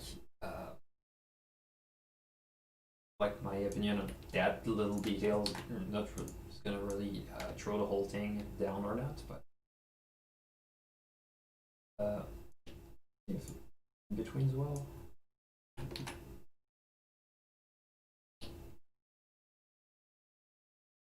Yeah, the one reason I want to in between that one is just to check if I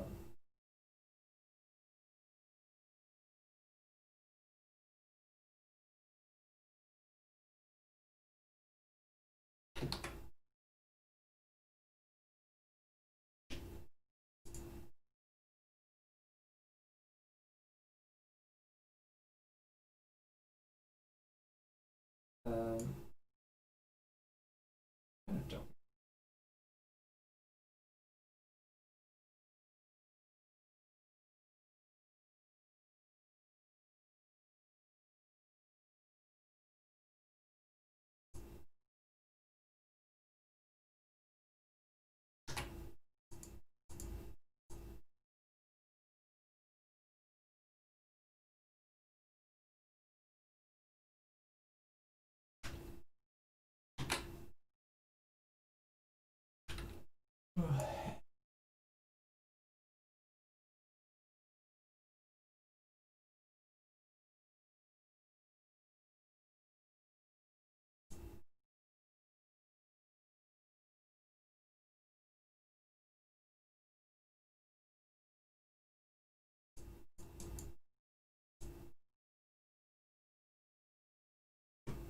Let's see actually how well in between shape.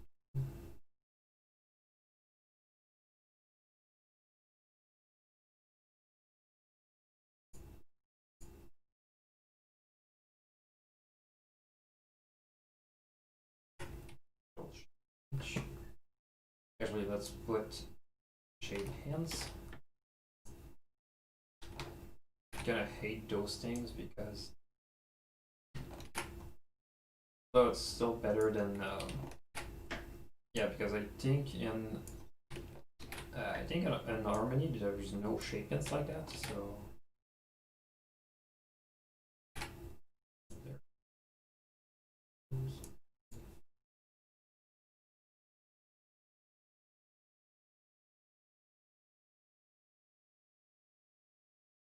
Basically, what you do is that you just point one to the shape it's supposed to be, and there we go.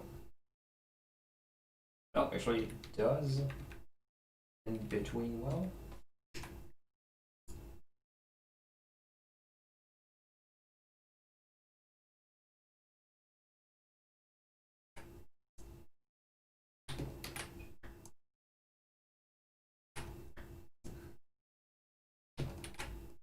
Maybe it's a bit luckier because there's actually sharp hands in that one. With Luna and Celestia, the problem I had is that shape hints wouldn't those shape hints wouldn't enjoy being in a corner like that. So page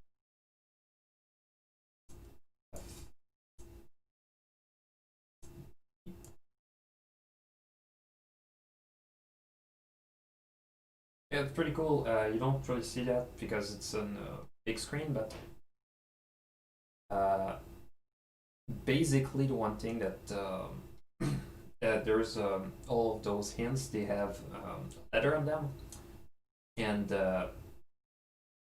it kind of shows one of the tiny issues with that is that those shape hints are based on the letter of the alphabet a bit, so you're limited to 26. So I mean, don't see many cases where you'd need to have that many hints. Like if you have such a complex shape, you're probably splitting up, and you're probably gonna split it up on multiple layers. So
there we go.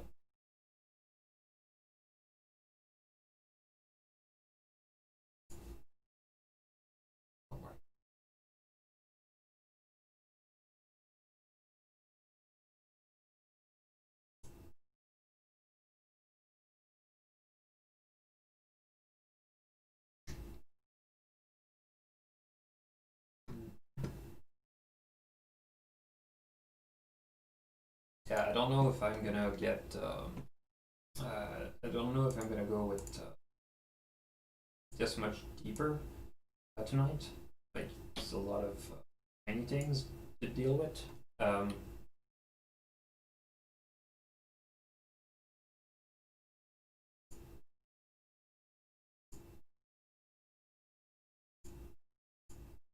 um, yeah, I don't. Well, it's pretty cool doing those things because it's kind of going with my mind for I know. I know I just need to do that. I don't have to worry about too many things. I don't have to question myself if how to do a thing. I'm just doing stuff without having to worry too much. Um, Afterwards, when I'm done, I just crash, just fall asleep. So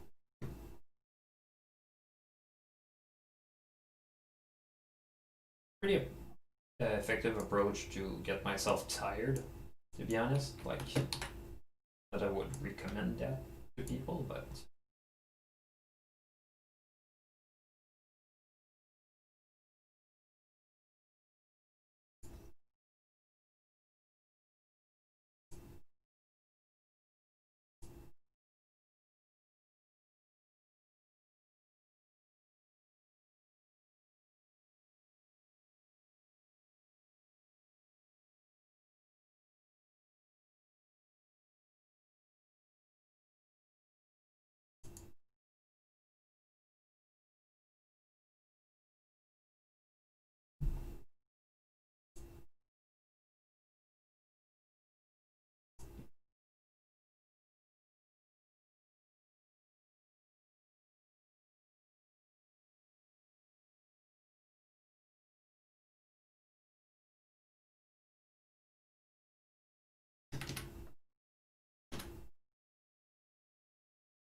always sit bad on the chair and I end up with leg cramps. It's horrible. Yeah, I don't like doing things.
I'm gonna have to figure out what I'm gonna do more of those streams. I'm gonna have to figure out other stuff to show in those streams. Um, because usually I kind of want to keep them, with something productive. Because I think people want to see just mindlessly wandering and talking about stuff, and you want to see stuff that will turn into other stuff. So I keep holding this.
There we go.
Yeah, I think to avoid repeating a mistake from this time, what I'm gonna do next time, I'm gonna do a stream a bit earlier.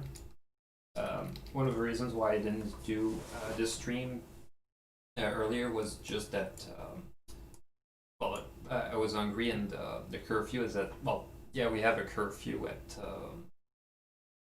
kind of annoying. The curfew is at 8 p.m., so and I was kind of hungry, so I wanted to get myself some junk food, which, you know, good from time to time. I'm probably eating a bit too much of it now because of the pandemic and the fact that, you know, it's kind of one of the occasions I can go outside.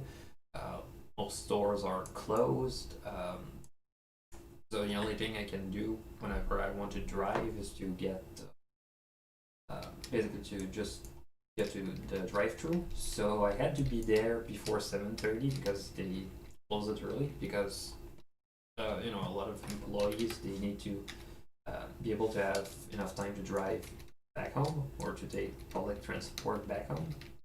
So, you know, makes sense. So I had to get myself that before 8 p.m. And then there's another problem. I eat slow. I don't entirely understand how it's possible, but I've never been a fast eater. And I don't know, it's probably better that I don't eat too fast because, you know, filling my face with food is not the best idea.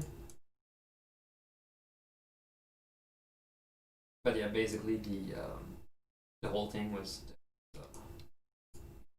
the whole thing delayed the stream. I told myself I'd do that stream at some point, so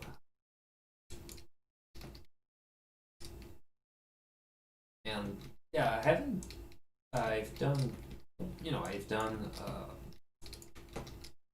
some streams back in the past, but the fact that I would attempt something, you know, a bit more laid back. I don't know, just it's kind of weird, sort of paradoxical. Like I want to make a stream that's you know, stress free, so I kind of stress a lot of wrong things. Uh, yeah.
Yeah, I think I'm gonna need to add to the stream. One of the things I was kind of interested in was to find a way to get an overlay. Basically, every key I press would just show on the screen. I've seen some people who do YouTube tutorials to basically do that, but I was kind of freaking out because of security nightmare it could be. Because, for example, if I'm on a second screen and I just start typing my password, and then you just see all the keystrokes, and if you know, if it's in a video, I might have just enough time to change my password in time before the video releases, but the whole thing is live, so just imagine needing to change your password to pretty much everything you have during a stream, or you know, you cancel the stream and then you do that, but you basically ruin a whole stream just because you've said the few letters and numbers that basically give access to pretty much everything you have.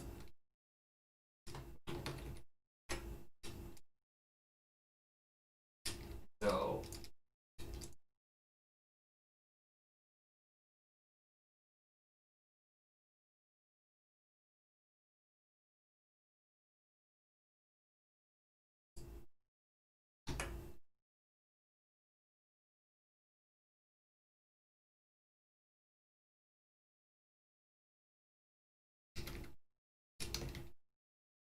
I'm almost halfway there with that part, which isn't too bad. The only problem is that those things take.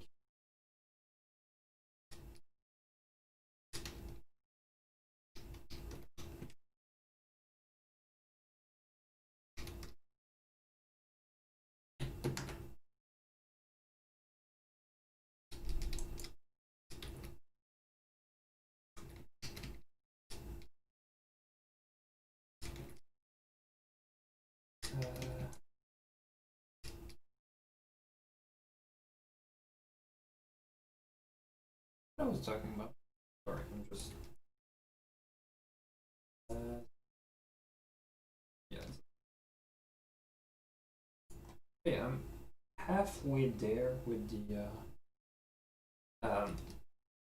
that thing. Well, actually halfway there. I'm almost halfway there. Kind of speeds up when I don't talk.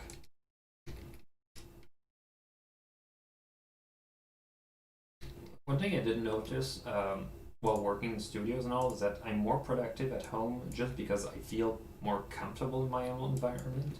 I'm thinking, is it just because my monitor is just set at the right place? Is it just because my keyboard now? It's just thinking, is it because other people are just looking at me constantly? Like being observed at all time is kind of stressful in some, and you think on the workplace you want to make sure all your employees just work. They don't just procrastinate.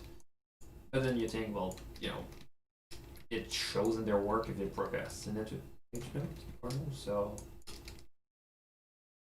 I don't know. I'm just thinking a bit how with the pandemic and all the work from home, uh,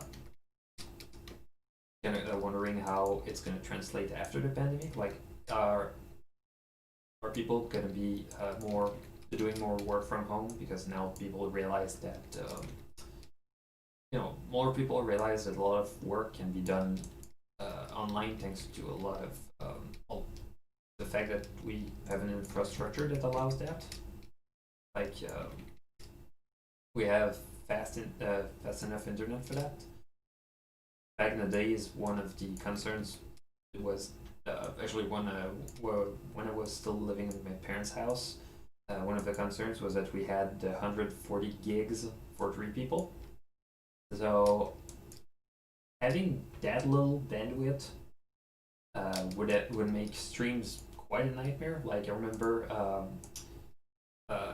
once my mom kind of joked. She said you have a consumption problem, and usually you think about that like taking drugs and all, and she just said no, just you download too much stuff. Like the you're gonna cost a lot of money with just internet. And I think I tried begging them to get a bit more data. Well, in terms of data cap, and once I moved on my own, I just realized that unlimited was almost well just cheaper to just get unlimited. Um, I could check right now actually. I'm gonna check right now how much. Let's see. I'm gonna check right now how much data I've been using just on my just for the month. Like I had a bill yesterday. Like I have the whole thing with TV, internet, and telephone. Even though phone never works. Internet check usage.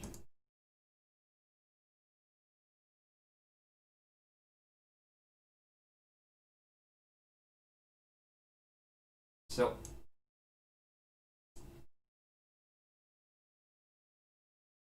I got unlimited. I've used 160 gigs just this month, and detailed usage. January 11 was Monday. Why on Monday did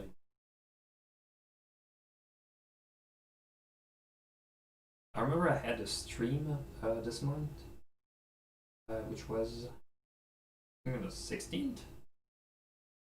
Only yeah, it did take a lot more in terms of upload, but yeah, the whole thing, the whole idea of having that much now just helps a lot for work from home. Like now, back in the days, having a good enough computer for work was quite a big deal. Nowadays, you can basically just go to Best Buy and get a decent laptop for $300. You know, there's the fact that we have webcams, which is kind of annoying. Like I have a decent webcam, but it's pretty annoying because the webcam is usually just pointing towards your face, so you kind of have the very awkward angle. And there was a coffee ad, uh, quite awkward because the whole joke is that the guy kind of forgot his pants, and it's kind of a joke that people are just gonna you know, wear the right clothing, but not really care about the pants because the camera's not gonna point that way anyway. And the whole joke was that the whole joke was that you didn't wear any pants, and you kind of got caught because the webcam was not the right level. And the whole joke was that take a good coffee and pretend it never happened. But the lyrics of the song made it just not feel right at all. So yeah, I think it was different in the English version. Like here, since we have two main languages, they'll film their ads in two languages, and usually what they're gonna do is that either they don't do dubbing that much, but usually what they're gonna do is they're gonna find actors who kind of look the same for filming an English version and then French version, and it's kind of weird because there was an ad for I think for products for obesity, and the whole idea, we have one of the characters who feel really bad because she's keeps gaining weight and all, and it kind of feels sincere because you have the doctor who just feels really bad, and you think, okay, it's probably based on it's probably a reenactment of what the doctor said to the person. But the problem with that ad is that they also filmed one in English and then another set of actors, so it just feels disingenuous. Like you feel like the whole thing is fake from the very beginning, and that they just look for an actor. So yeah, it's one of those weird things.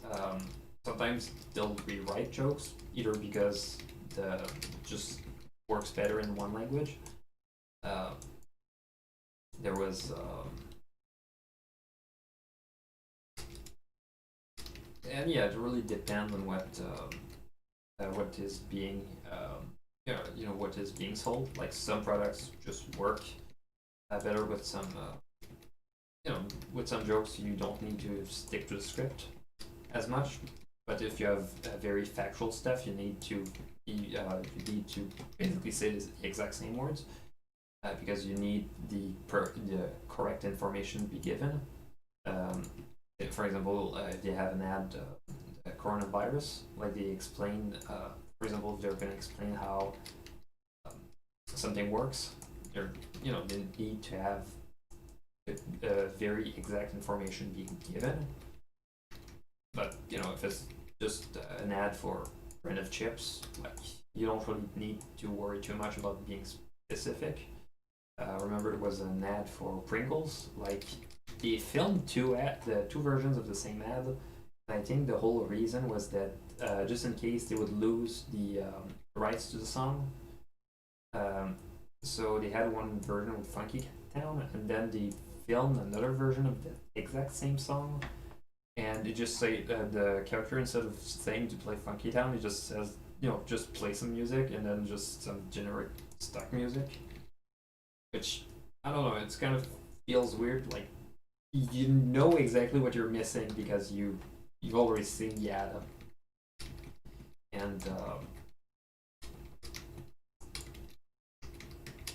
yeah, I mean it's one of those things when you film ads, like it's supposed to be 15 to 30 seconds, sometimes 45, but sometimes you're gonna have the same ad, which is gonna it's gonna work well, and you're gonna want to show the ad again, and not entirely sure how they do that, and what I was assume is that they have a reduced budget to re-air the ad, so what they're gonna do is that they're gonna cut the ad shorter, um, so they're gonna either just lose a beat of the joke, or they're gonna go with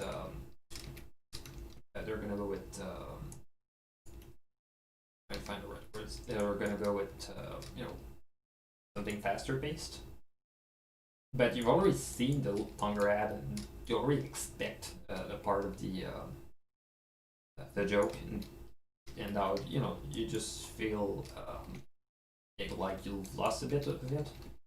So instead of having a joke you already know, and don't expect you kind of predict the punchline, and you can lose a bit of the familiarity with it.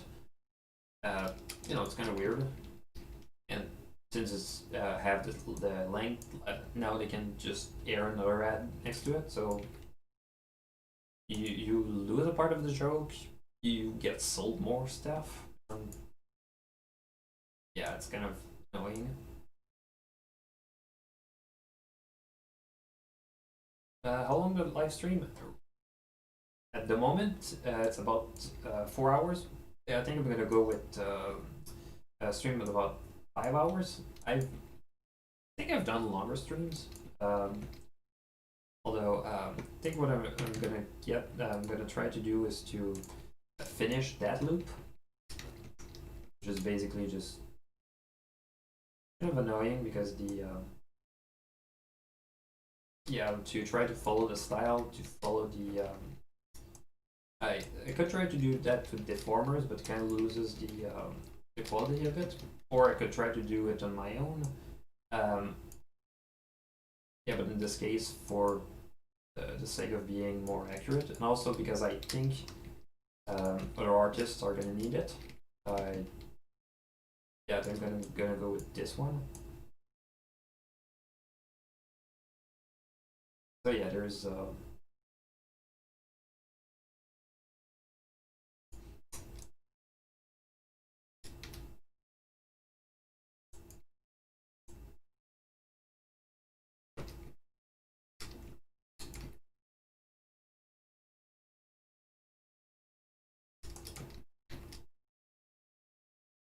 so yeah.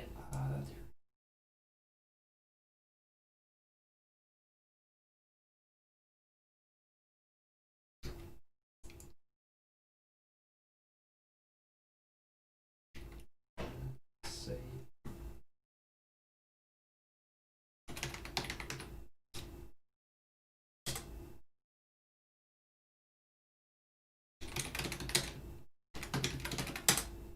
I've been streaming for I don't know how long, and I didn't even save a single time. Actually, I could probably scrub through the stream to check how long I've been on this piece. Like I've been in the back view for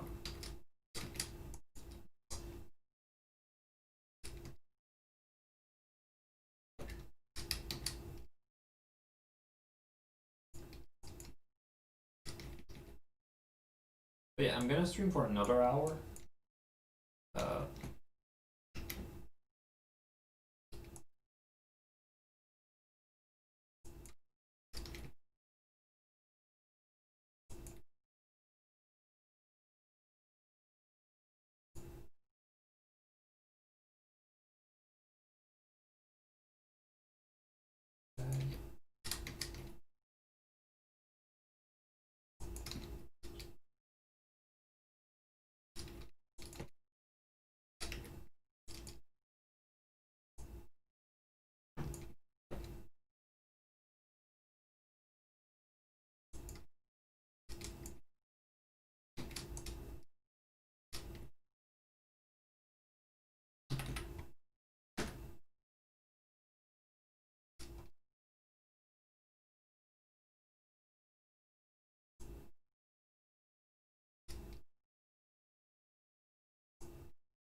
So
one thing I'm gonna do after this stream, I think I'm gonna make the stream either private or I'm gonna put it on a separate playlist. I don't want to, since the stream is kind of, I wouldn't say dead, there's not a lot of talking in it.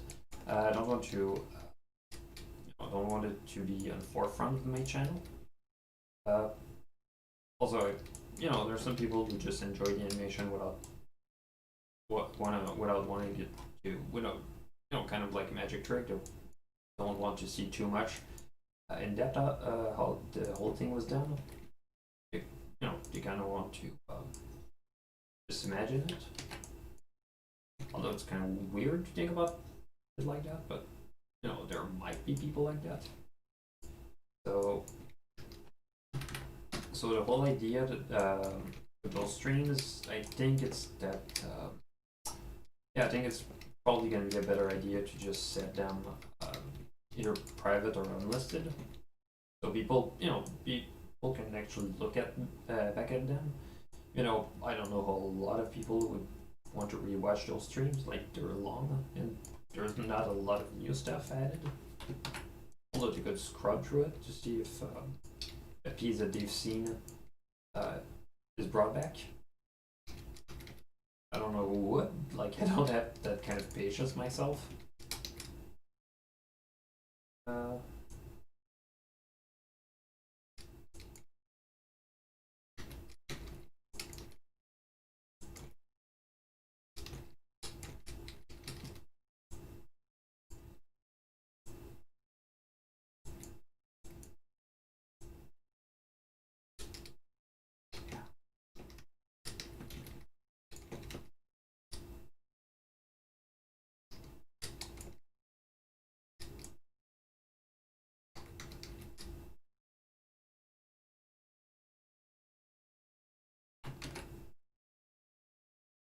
Those controls are so tiny.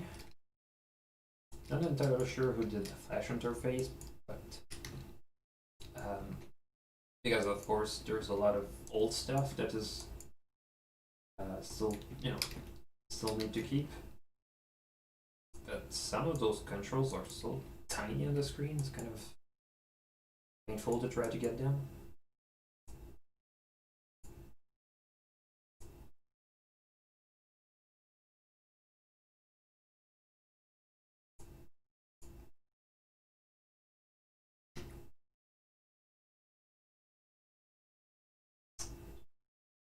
Alright.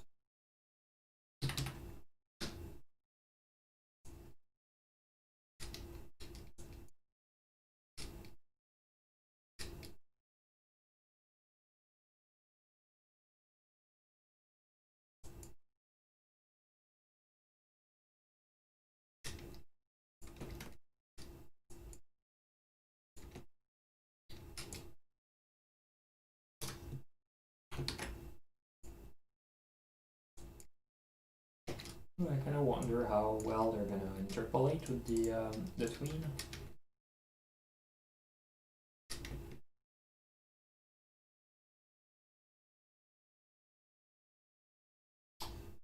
Uh, I kind of look forward to the return to conventions. Um, you know, I have had some personal problems that almost ruined some of those conventions in 2019 and 2020. So, I've been trying to face them personally. Like, it's not fun. I have to face them or not. Well, I have to face them or else I'll never go forward. So, it's just the idea that I don't really have any new conventions to try to prove myself, to show my face and show that I've recovered. Uh, it's not really in a case of saving my public face. Like it's more a situation of just just proving to myself I can still do that. Like I've been freaking out a bit because I turned 28 uh, uh, like 2 weeks ago, and I had those really dark ideas in my head, like what I kind of needed to. I still need to kind of prove myself. I feel with the fandom, it's pretty cool. Like the fact that I've got to meet so many cool people in fandom, it's kind of part of the answer. Um, so it's one of those things where I don't want to. I don't want to become boring. Like I'm kind of boring in a way. Like I'm not one of those entertainers that full high octane, high energy entertainers who have the best comeback to every joke. You can throw at them like and not a late show host. I'm just a guy who tries to make cool stuff, yeah, in his spare time. But the the fact that I have you know I want to have that opportunity to kind of just prove that I can do cool stuff, like cool events, like showing people how to do those animations. Like just the fact that I can do, like it doesn't feel like much, but just the fact that I can create a whole new world and try to make it feel relatable, feel like you could live there. All of vectors, polygons, pixels, bitmaps, stuff I scan, stuff I sometimes just based on photographs. In the beginning of Harmony, it was pretty cool because some of it was based on photos of clouds. One of one of our friends took. I think it was during a trip, and it was pretty cool. He had some high resolution ones, so it was at some point I just cut out some of the clouds, so I could have some pretty cool matte paintings with clouds that felt more real. They could then just mix it up with the 3D models I had. Uh, but I take those elements, try to make something that just feels like that feel like the that feels like a whole new world. Like it's might be fictional, but just the fact that you can actually observe it, and even though it's not for real, the fact that you can look at it and just enjoy the fact, just enjoy looking at it, just means a lot. Like you can tell a lot of stories for people that they can then use to better themselves as well. Like how the show just was pretty good to just um, tell people about the importance of friendship. Just the fact it was went middle with all the people who met through the fandom. So I don't know, just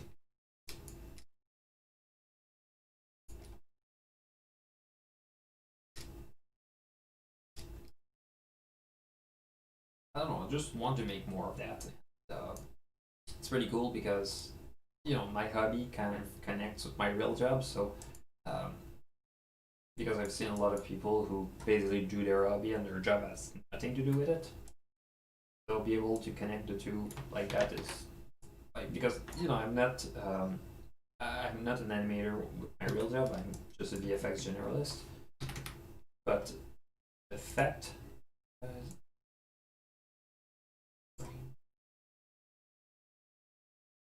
oh, good. Does that mean I have? Oh, I only have one frame left. Cool. Yeah, I say cool, but I also have the tail to do. So I think the tail I'm gonna do on another stream. It's kind of cool because I can use that as not empty time, but just the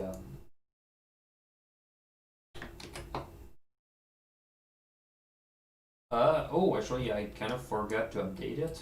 Like I use it so little, and they kind of never put new features in it. So so yeah, I'm kind of using that one.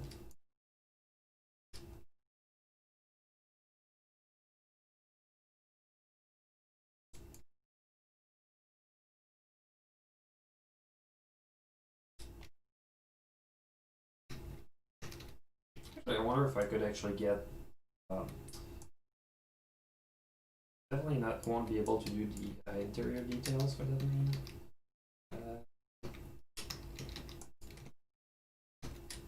Pretty sure.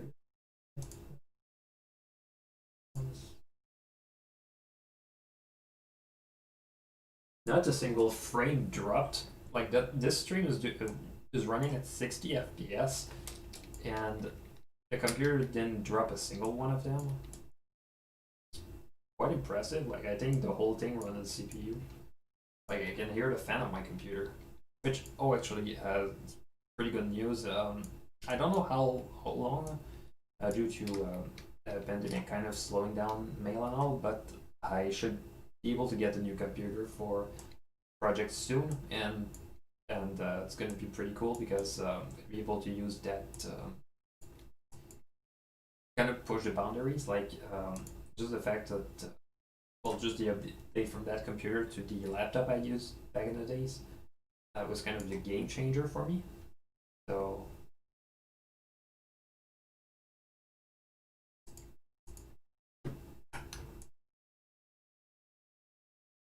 and there we go.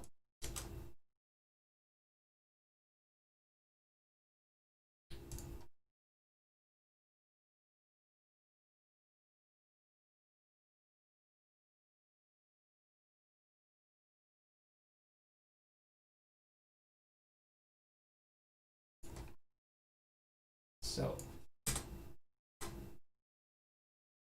so it's done in twos. Hopefully I can.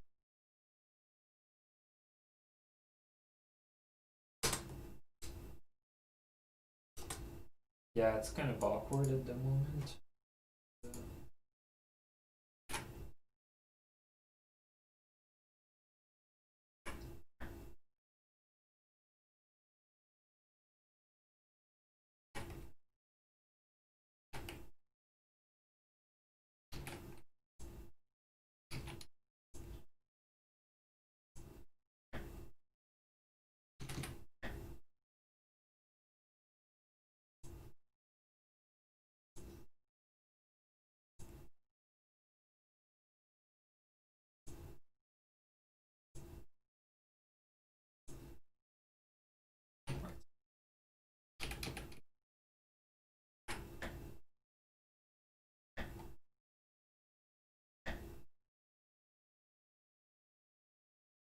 So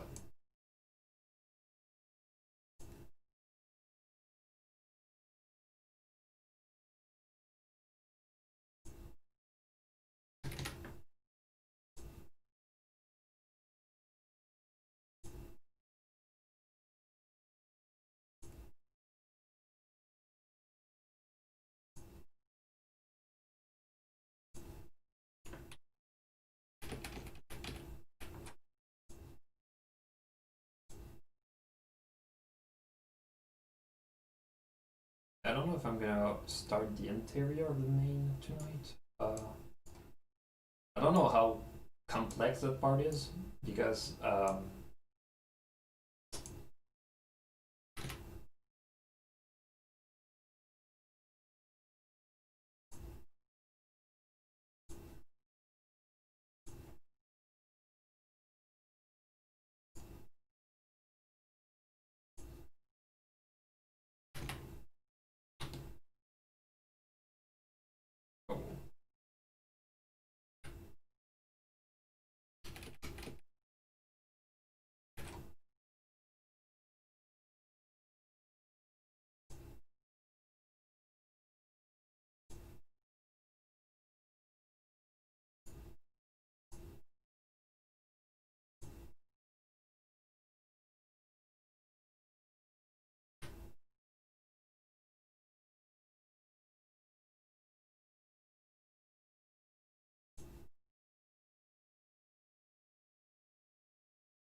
actually, I wonder if I'm gonna go with.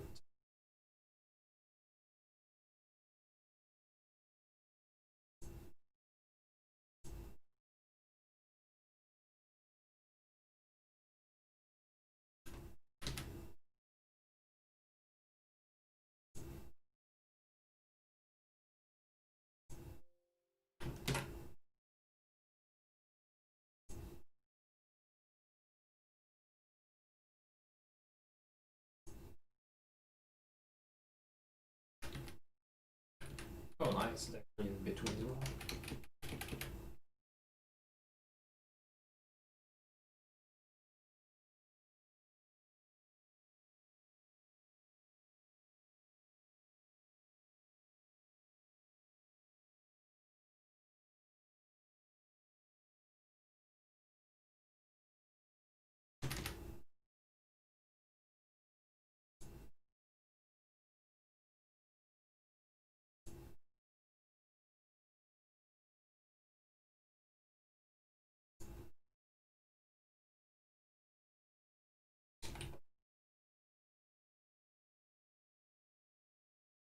How many animation software are used in total? There's Maya, there's Boom Boom, Flash, After Effects has some, Blender.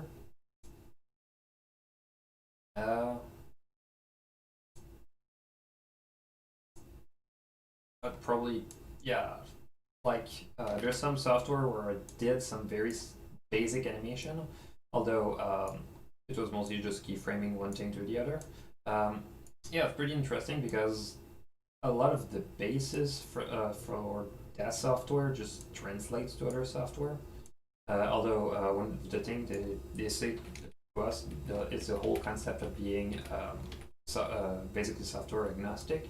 The whole idea is that you don't just rely on one single, your whole knowledge is going to be based on theory rather than just the knowledge of the software.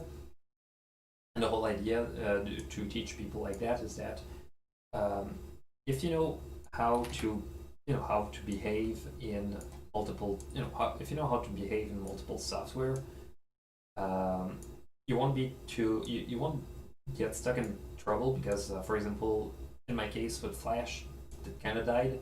The fact that I could take that the knowledge I had with Flash and a couple of other software and just translate it with Toon Boom, just that fact really helped me a lot. Um, like if I was in the industry, I'd probably be really glad I just to be able to eat and to have a job. out of it. Of course, a lot of studios are gonna, they know that none of us are perfect. We have, there's some software we don't know. So a lot of studios are gonna just teach people how to use software. But the fact that for example, it was pretty cool because it was when I started as a generalist, we had a task. We had to do a lot of tiny droplets, and my boss was basically talking to me about how to, he was asking, how would you do that, and just said, let's just use Mesh in Maya. He just turned to me, was quite surprised, like he just told me, Mesh, and I was just there, yeah. And I think I knew that because I needed that for another project. It was like completely different. We basically had to do vegetation on some pieces of rock. Um, and basically, the whole idea was that we just gave the computer just the whole surface, and we just told it some of the rules of where to place the pieces. So then you could just tell it, you could just animate it.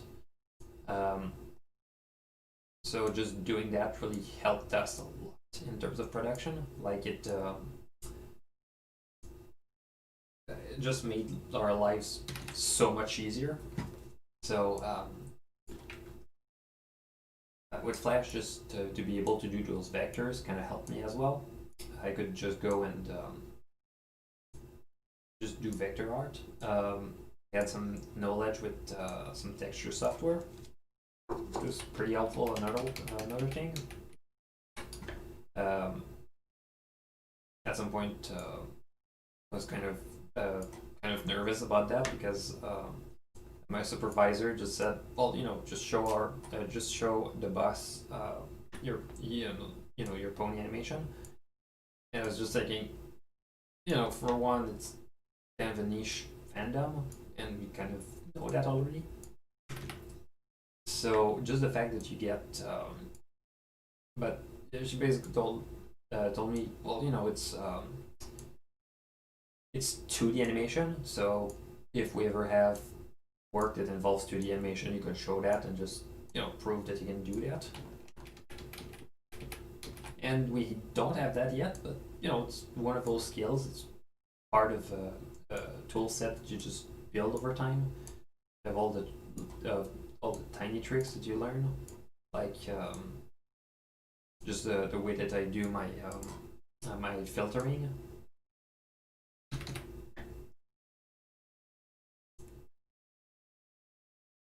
Oh my god, I'm doing that, and there's some people who just use an AI to do that. Although it's kind of similar in some ways to how some people would. It's kind of annoying and annoys me the way that they're gonna do that, but some people just use interpolators and they take enemy fight scenes or cartoons, like classic cartoons, and they're just gonna in between them on the computer. It just doesn't work. So yeah, it's one of the problems because when you let the computer guess what you want, it's gonna guess. It's not gonna give. There was one good example of that.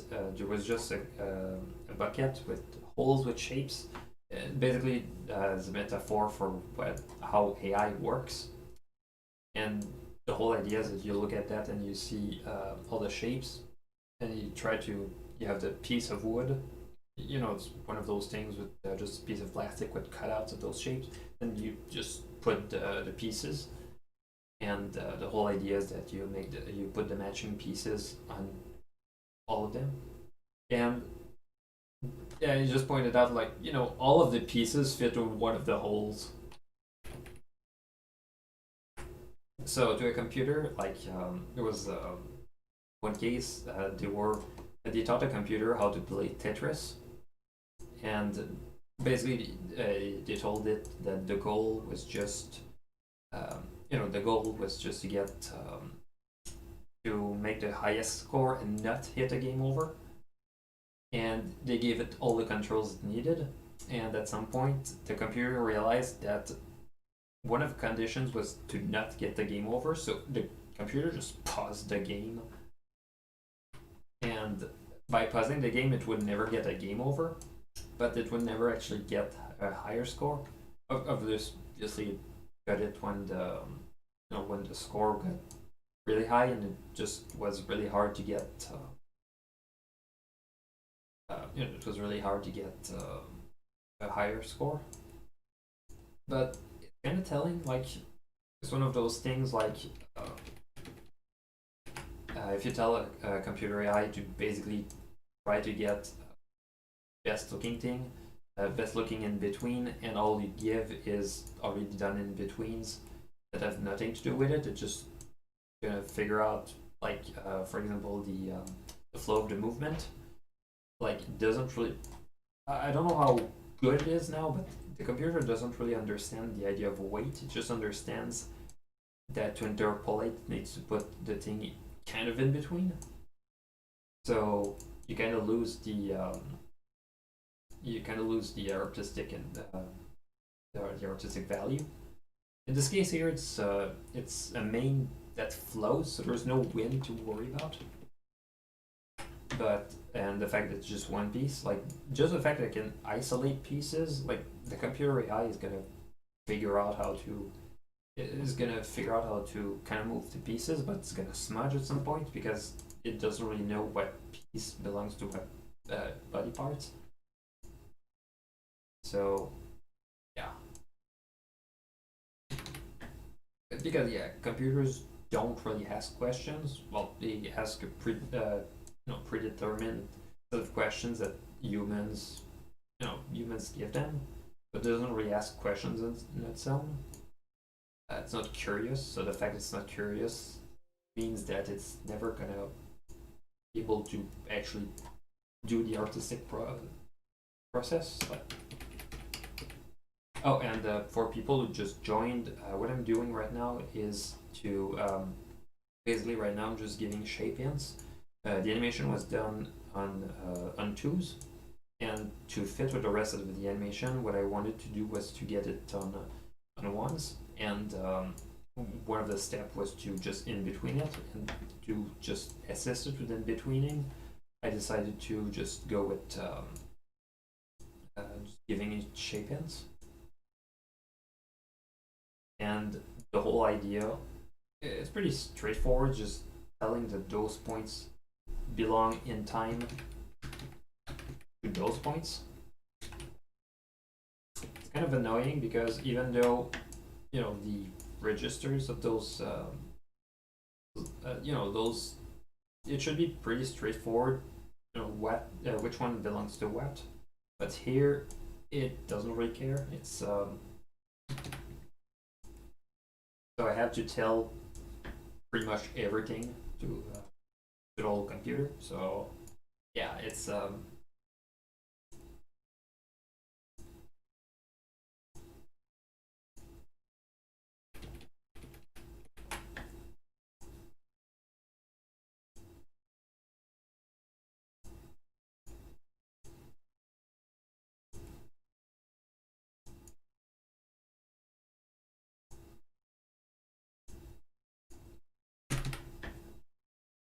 and afterwards what I'm gonna do is I'm just gonna see how it loops, just show you the and that part is only the interior.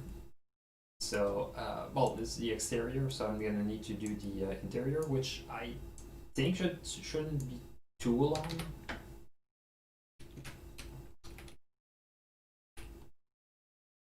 Oh yeah, and that's one of the in-betweens when you don't tell it what to do.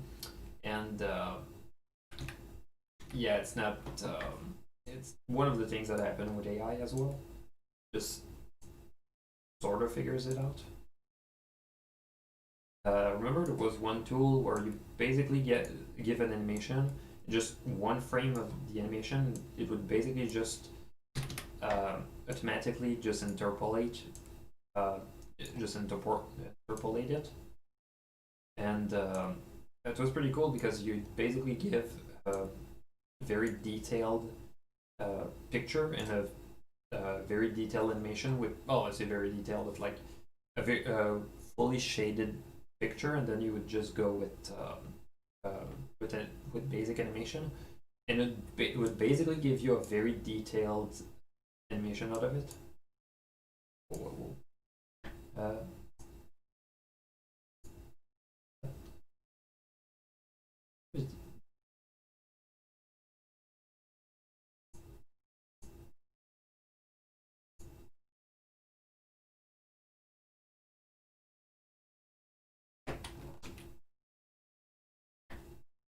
where did I?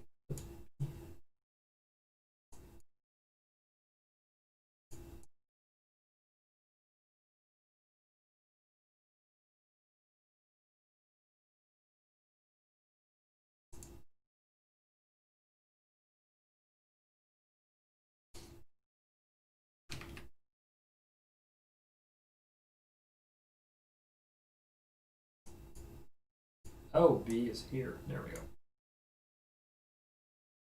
You could see how it just freaked out.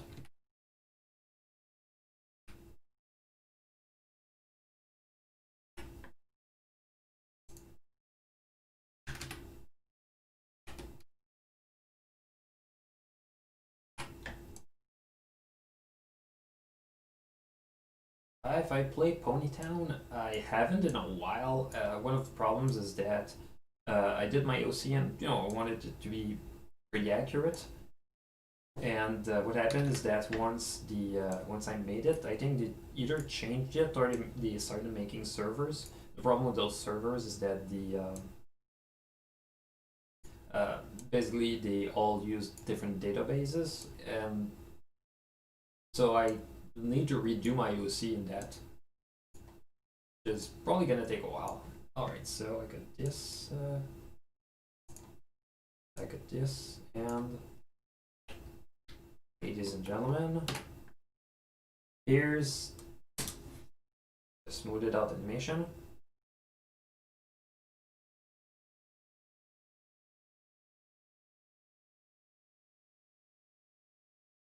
It's not too bad.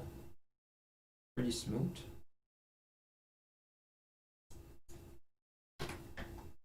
Pretty cool seeing all the frames once like that.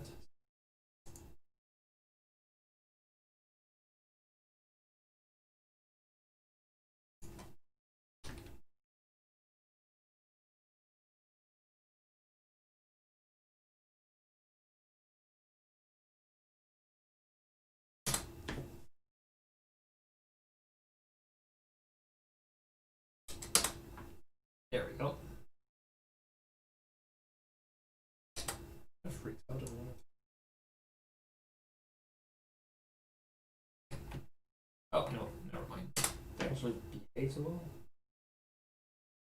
Actually, it's pretty cool. Yeah, that's what I have right now. In loops, pretty well. It's I'm definitely gonna need to do the rest of the main as well. Um, and the tail, because the problem with that is that, yeah, the tail. Actually, it's even worse because if you look at the tail,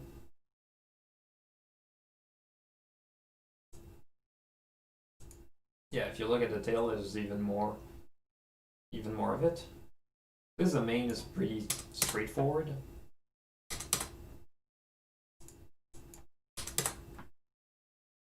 But yeah, that's what I got tonight. I don't know. I like how it flows. I'm definitely gonna need to you know I wouldn't say fix it. Definitely gonna need to tinker with it a bit because it kind of shakes at one point. Um, yeah, I just look at how it would have gone if I did it with deformers. Like deformers kind of go well. Like I was talking with other animators with what's the best approach to do that. And I just realized that, you know, doing that with doing that way would gives just a better result. Just feels like air instead of just feeling like that texture. So then I'll be able to just mix it with this rig, which is and oh yeah, it's pretty cool. One of the mistakes I wouldn't say mistakes. Well, I wouldn't call it a mistake, but what I do usually is that instead of having the main facing forward, I make it face backwards. Um, it doesn't feel as it doesn't feel as majestic, I guess, but it feels like it flows with the rest of the animation because she's walking forward, but the main flies forward. Like if you think flying with a flag, the flag would actually follow you backwards instead of following forward. So, but I think for the need I have, maybe I'll just cheat it and just put it the bring it just put it at the right angle. But then again, it's a flowing mane that flows forward, even if there's no wind. Like, kind of not realistic. Uh, I'm definitely gonna need to back up the whole thing afterwards. Next stream, what I'm gonna do, I want to do the crown because I realized the crown. Well, the crown is not gonna be such a as much a big deal as the one from the False Sunset Shimmer because I've shown it before because the crown is a 3D model, and when the character turns their head, I want it to feel, like this is an actual physical crown instead of just being cardboard cutout. With some of those features, yeah, it still feels a bit flat. Although it's kind of a part of the style, be flat. But there's some other parts, for example, that's not in this one, but on one of the other rigs, the rings under the horn actually do rotate a bit. But the fact that also the line for the mount itself. So yeah, the fact that it would be something that wouldn't be flat just already helps a lot. Open.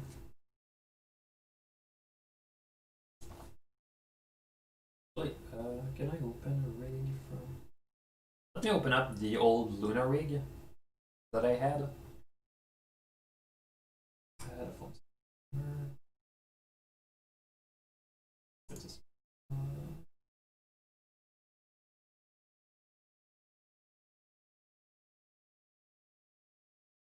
There we go.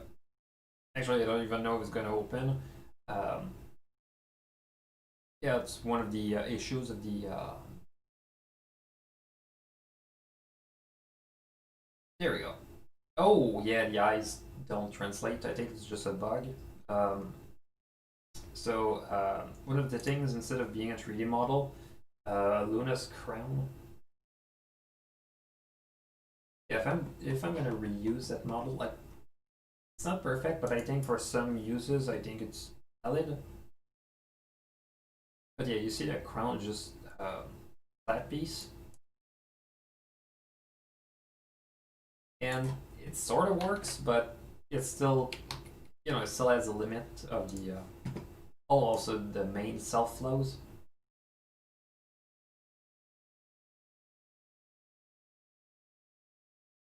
So, and yeah, that one was also a trace from the show. I talked about it earlier. That is the same main that I just translated from Flash. Oh, and there's the hoof pieces.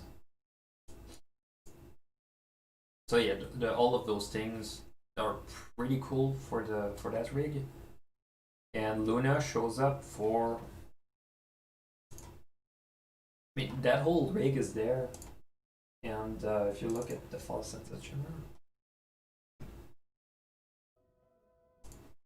Luna shows in this shot.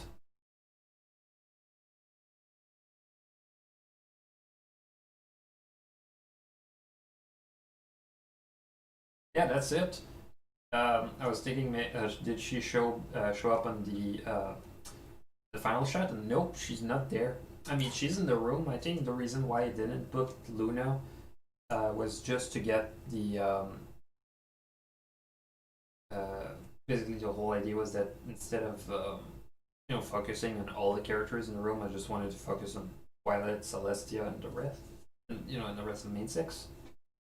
Oh, and it's pretty cool. I was talking earlier about one of the problems with reflections.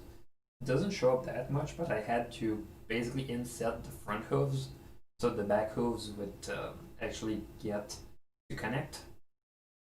And I kind of messed up because I'll say it's messed up, kind of artistic, but the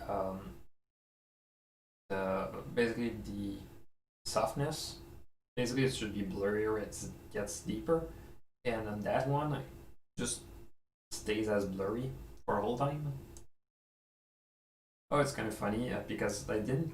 I was looking at all the shots and all, and you have Pinky with her giant smile. I don't think it was in the. I don't remember if it was in the actual movie. And yeah, it kind of feels, you know, on brand of her. So, oh, and I kind of messed up with the highlight with Celestia here.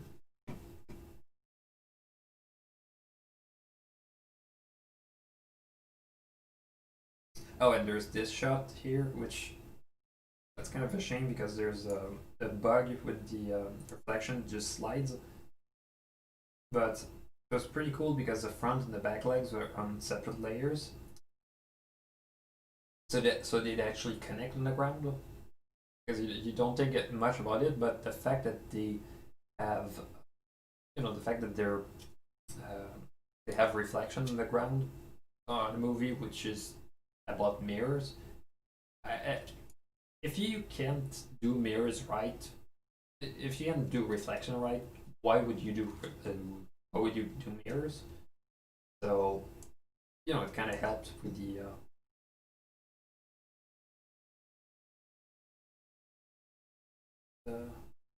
was there anything?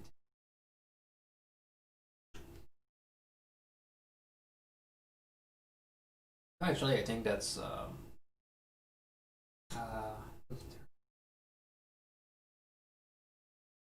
yeah. Looking back at the project, since it was my first time with Toon Boom Harmony, it shows really the power of Toon Boom with some of those shots. Like, um, I'm taking for example, just the opening shot where you have it was pretty cool also because you have all the normal maps, which had allowed to get very detailed shadows on the characters. I ended up for future projects using other techniques. But just the fact that you had all the subtle head movements on it, just the just getting those subtle head movements really helped the performance. Um, and when I was doing that on Flash, I would just problem is that I'm not the guy going with very exaggerated facial expressions because I felt it would for the stories I wanted to tell, I felt it would kind of break the flow.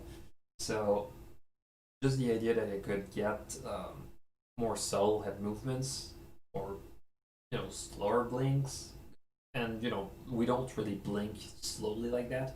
Just the fact that I could get those subtle movements that almost felt like slow mo. Doing that in Toon Boom just like was revolutionary for me at the time.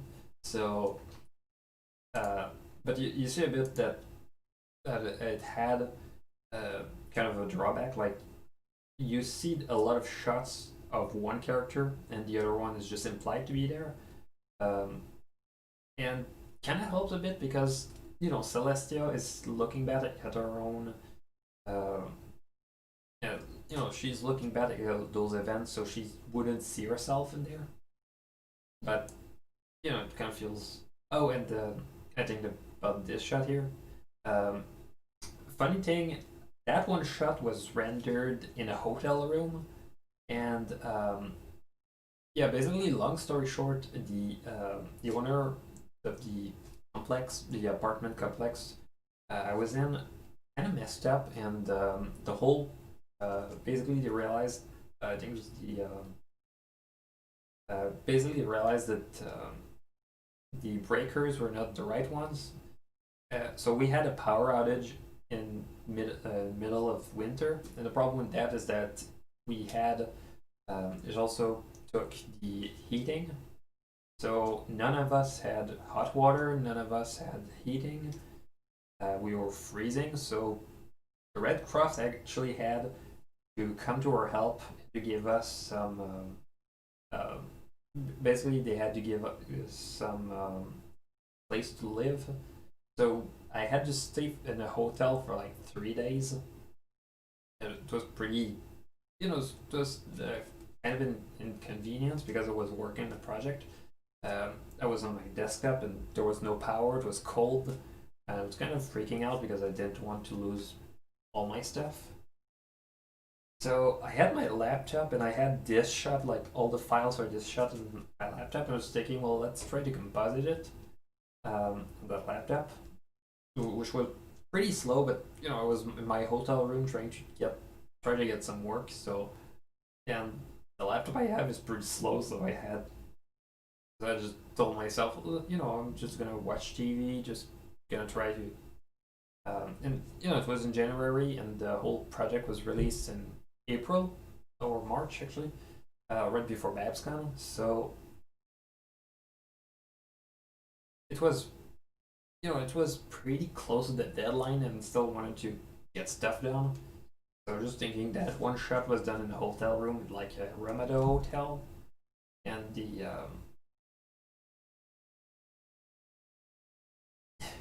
I don't know, it just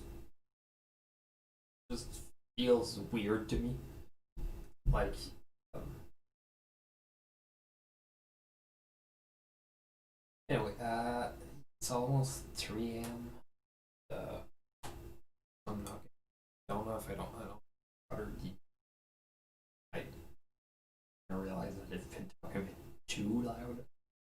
So, I kind of want to I don't want to end it up in a good note. Like, I want people to be able to do projects. Like, if I've done this shot, which it isn't very complex. If I've been able to do that on a laptop at home, well, not at home, hotel. I mean, yeah, pretty late. So I'm talking. Yeah, as people said in the chat, kind of getting.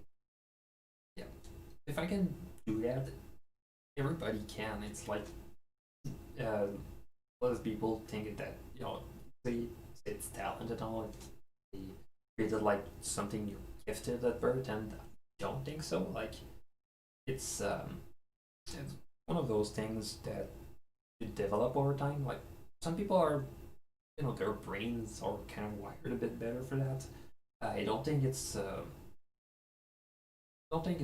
really due to it. I don't think it's really much a reason to give up on that. I think uh, pretty good opportunity for people to try to, even though their skill set is not at the top, it's not a reason to give up. I think it's a good opportunity to take that and try to prove themselves. Um, and the so yeah, kind of I hope you had uh, I hope you enjoyed the stream. Definitely gonna try to do that earlier next time. Probably Friday or Saturday. I don't think so. Probably I'm gonna ask people here on Twitter. So yeah, I hope you enjoyed.